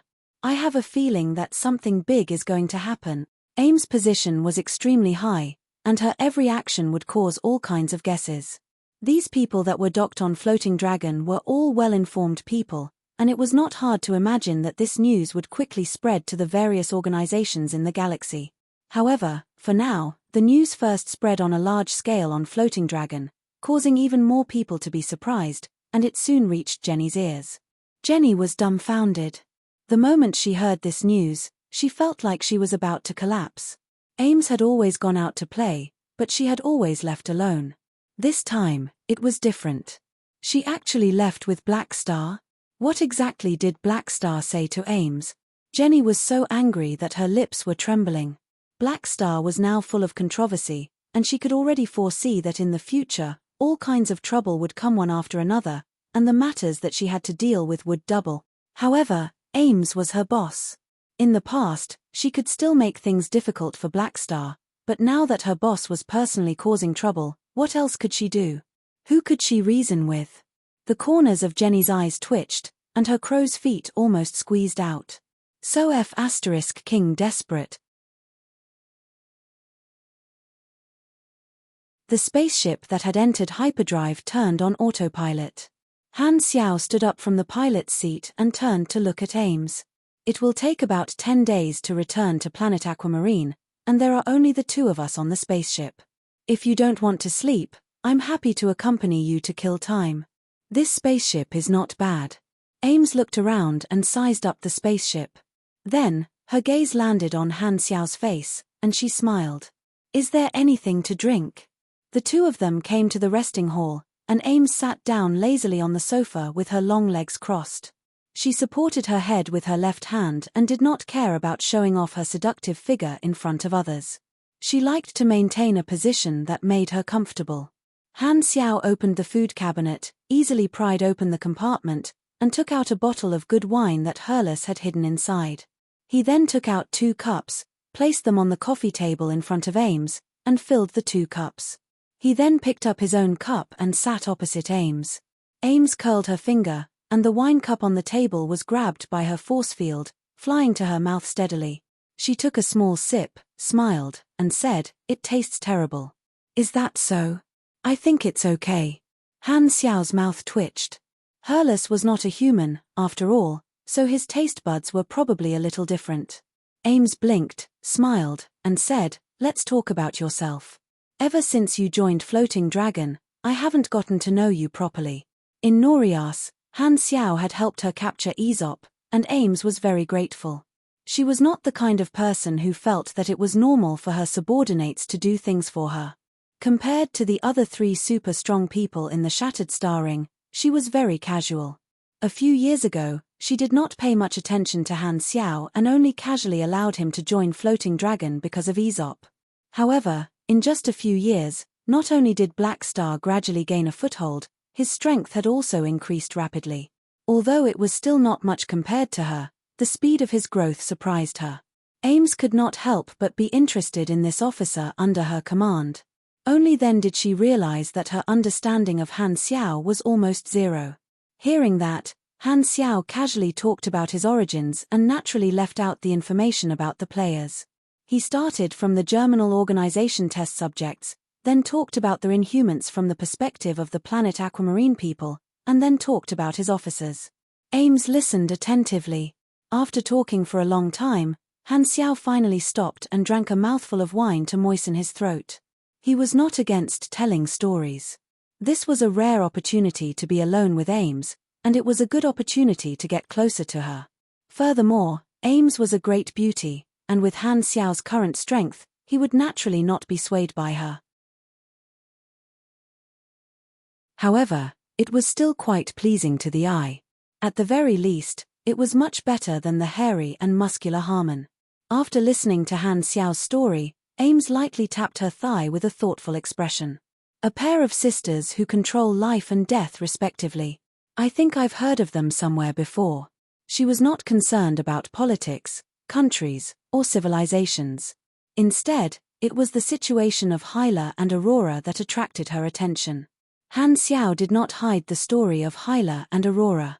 In his previous life, Hyla, who embraced darkness, was even more intimidating than Ames when she was at her peak. However, Hyla was still very weak now. However, there seemed to be something strange about this. Ames would usually not pay attention to what happened on a barbarian planet. If she had heard of such a situation, it would definitely have come from a very high level. You said that Arosha is a life form. Then, are the millions of similar space wonders the same principle? Han Xiao shook his head and pretended to hesitate. It should be different. As soon as he said that, a change suddenly occurred in the resting hall. Streams of light suddenly condensed into a human figure. Rizda appeared and sat beside Han Xiao. Why did you come out? Han Xiao asked. Ames' gaze also turned to Rizda with a curious look on her face. Rizda slowly stood up and bowed deeply toward Ames. His tone was sincere and urgent, and there was even a hint of begging in it. Your Majesty, I hope to beg you for one thing. I beg you to help my civilization and save my people. I am willing to pay the price and be at your beck and call forever. Earlier, Han Xiao had also mentioned the situation of the life civilization. Rizda knew that Ames was a big shot, and her strength was on the same level as that mechanic who had occupied his people. She had the ability to deal with that person. This was a chance to ask for help. Even if the chance of the Dragon Emperor agreeing was only 1 in 10,000, Rizda was not willing to give up. If Ames was willing to help, everything would become simple. This seemingly impossible task would have hope of succeeding. Fight. Ames raised an eyebrow. Who are you talking about? He was a mechanic. He stole my home, enslaved almost all of my people, and turned them into his weapons. I will never forget his name. He was called Manison the Ancient One Papaki. Oh, so it's the mechanic emperor of the Primeval Star River. He is a member of the Ancient Ones. Ames shook her head. I reject your request. The Primeval Star River was a large star field like the Shattered Star Ring. The position of the Mechanic Emperor there was similar to the position of the Dragon Emperor Ames in the Shattered Star Ring. The Ancient Ones was a special organization, and Ames' adoptive father, Aesop, was once a member of the Ancient Ones. However, he had left the group. Although Rizda was mentally prepared, he was still very disappointed. He asked, "May I know the reason for your rejection?" Ames did not seem to mind. I can't defeat him.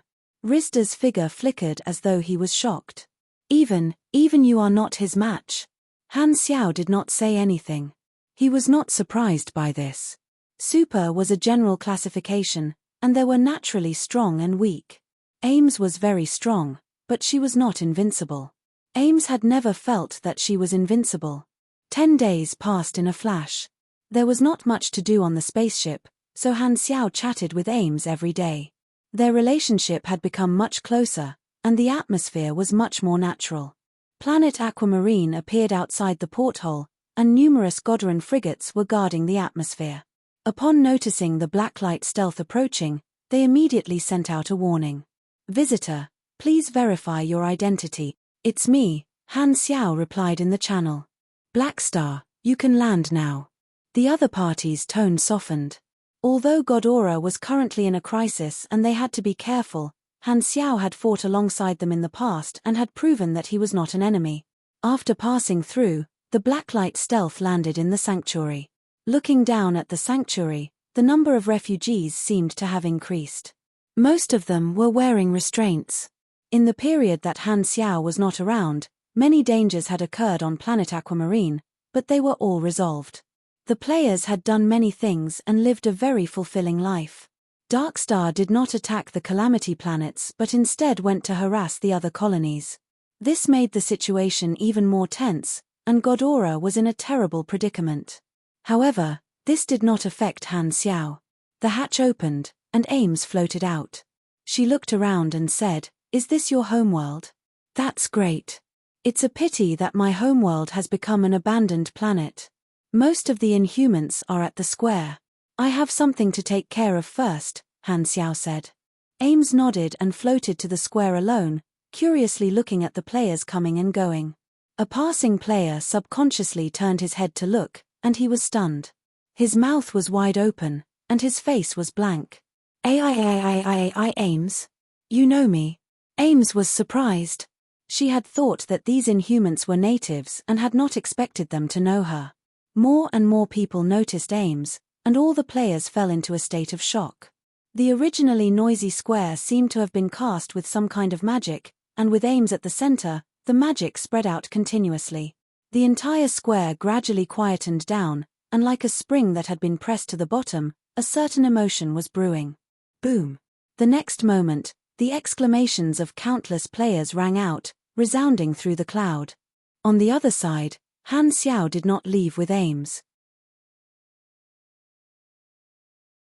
Instead, he quickly arrived at the Godoran camp and requested to meet with Nagakin. The Godoran guard at the gate shook his head, and his reply was no different from half a month ago. "Black Star, His Excellency Nagakin is currently participating in an emergency meeting and does not have the time to meet you. Please return." Han Xiao had a clear goal this time, and with a deep voice, he said, "Go and tell him that I have a new mutation source in my hand. I don't care what he is doing, I want him to meet me immediately." The guard's expression changed, and he did not dare make a decision on his own. He immediately reported to Nagakin. After waiting for less than 2 minutes at the gate, a streak of golden light shot out from the depths of the Godoran camp and stopped in front of him. Wherever the streak of golden light passed, a hole would be left in the building, and a long gash would be left on the ground. It was Nagakin. When Nagakin heard the reason for Han Xiao's visit, he was so shocked that he almost fell off his chair. How could he care about the meeting anymore? He could not even be bothered to walk and rushed out to welcome Han Xiao. Is what you said for real?" Nagakin had a nervous expression on his face. Han Xiao took out the mutation source, which was sealed in a transparent sphere, and it attracted Nagakin's gaze like a magnet. "Let's talk inside." Han Xiao waved his hands to block Nagakin's line of sight and chuckled.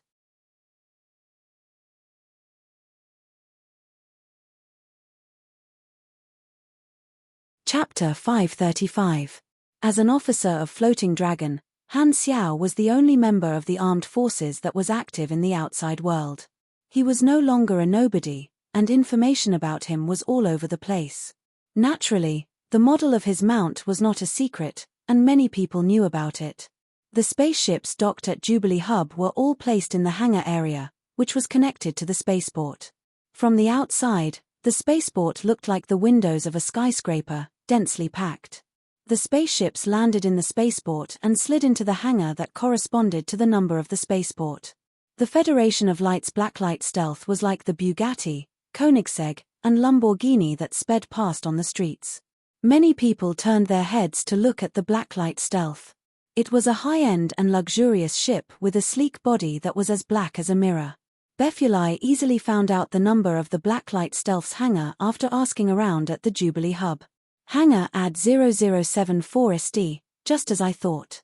Jubilee has arranged a high-end hangar for him. Befuli clicked his tongue and became more and more excited. The hangar with this number was located in the high-end area, and it was like a good location for a parking lot. The security was tighter, and the facilities were better.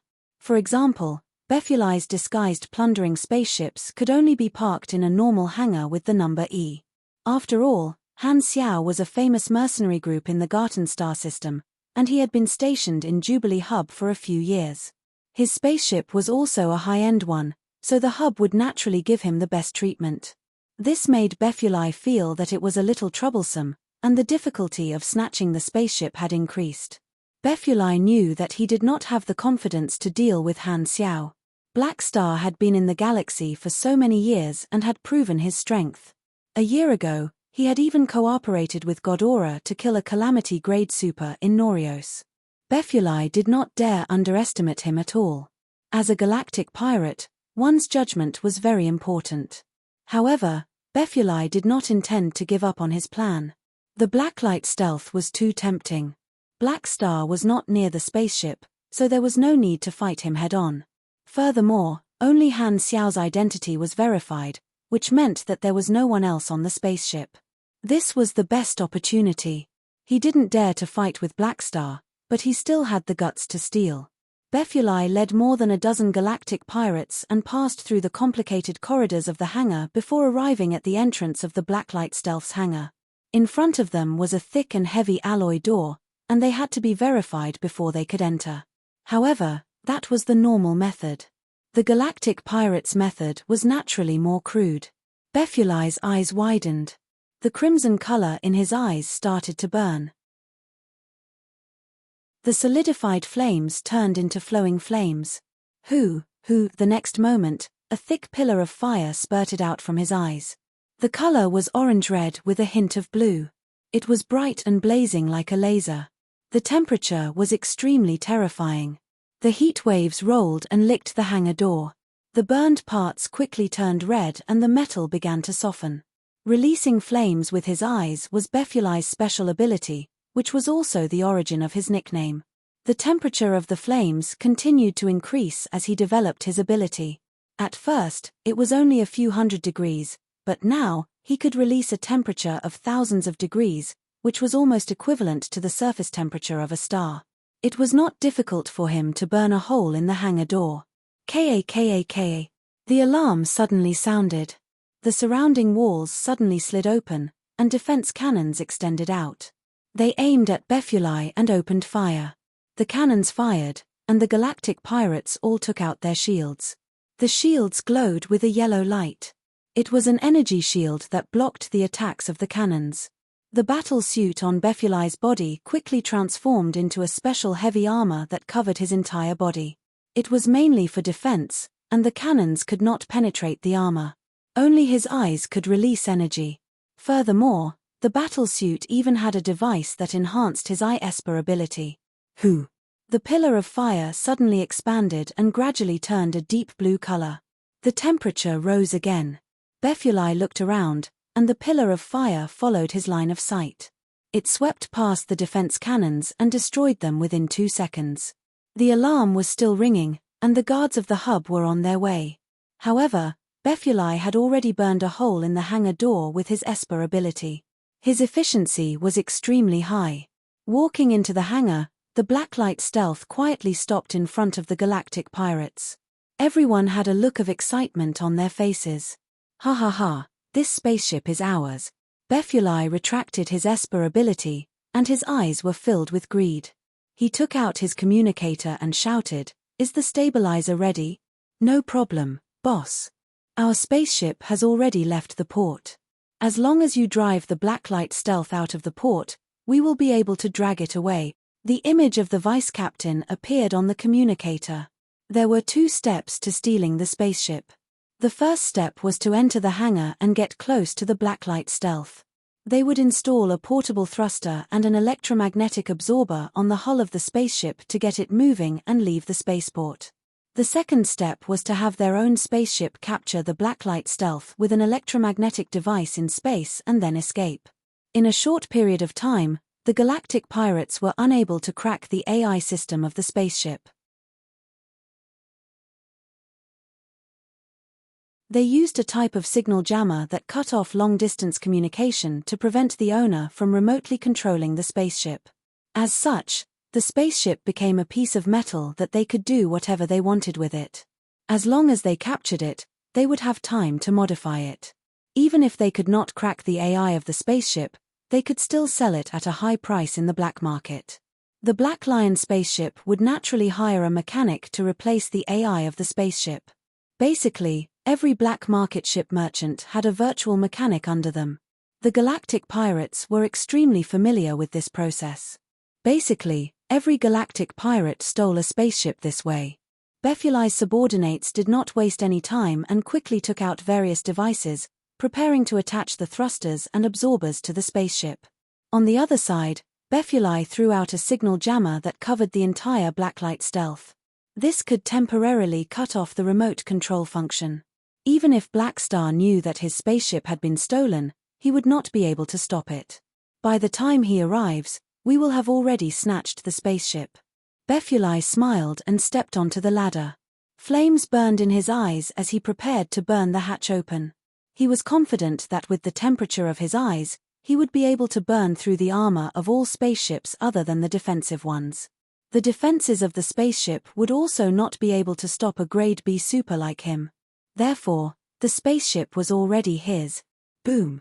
Just as Befuli was about to use his Esper ability and the galactic pirates were about to attach the devices in their hands to the spaceship, the blacklight stealth suddenly moved. Its engine suddenly started, and the high-performance engine completed a microsecond warm-up and acceleration. Bang! The blacklight stealth directly tore apart the mechanism at the bottom of the spaceship and floated in midair. With an agile 360-degree spin, it threw everyone close to the spaceship out. Befuli fell heavily onto the wall of the hangar and looked up at the floating blacklight stealth. A laser beam was rapidly expanding in front of his eyes. What? The blinding light swallowed the shocked Befuli. Boom boom boom. You're tuning in to the Celestial War YouTube channel. Don't forget to subscribe and join us on this journey to catch the most captivating stories,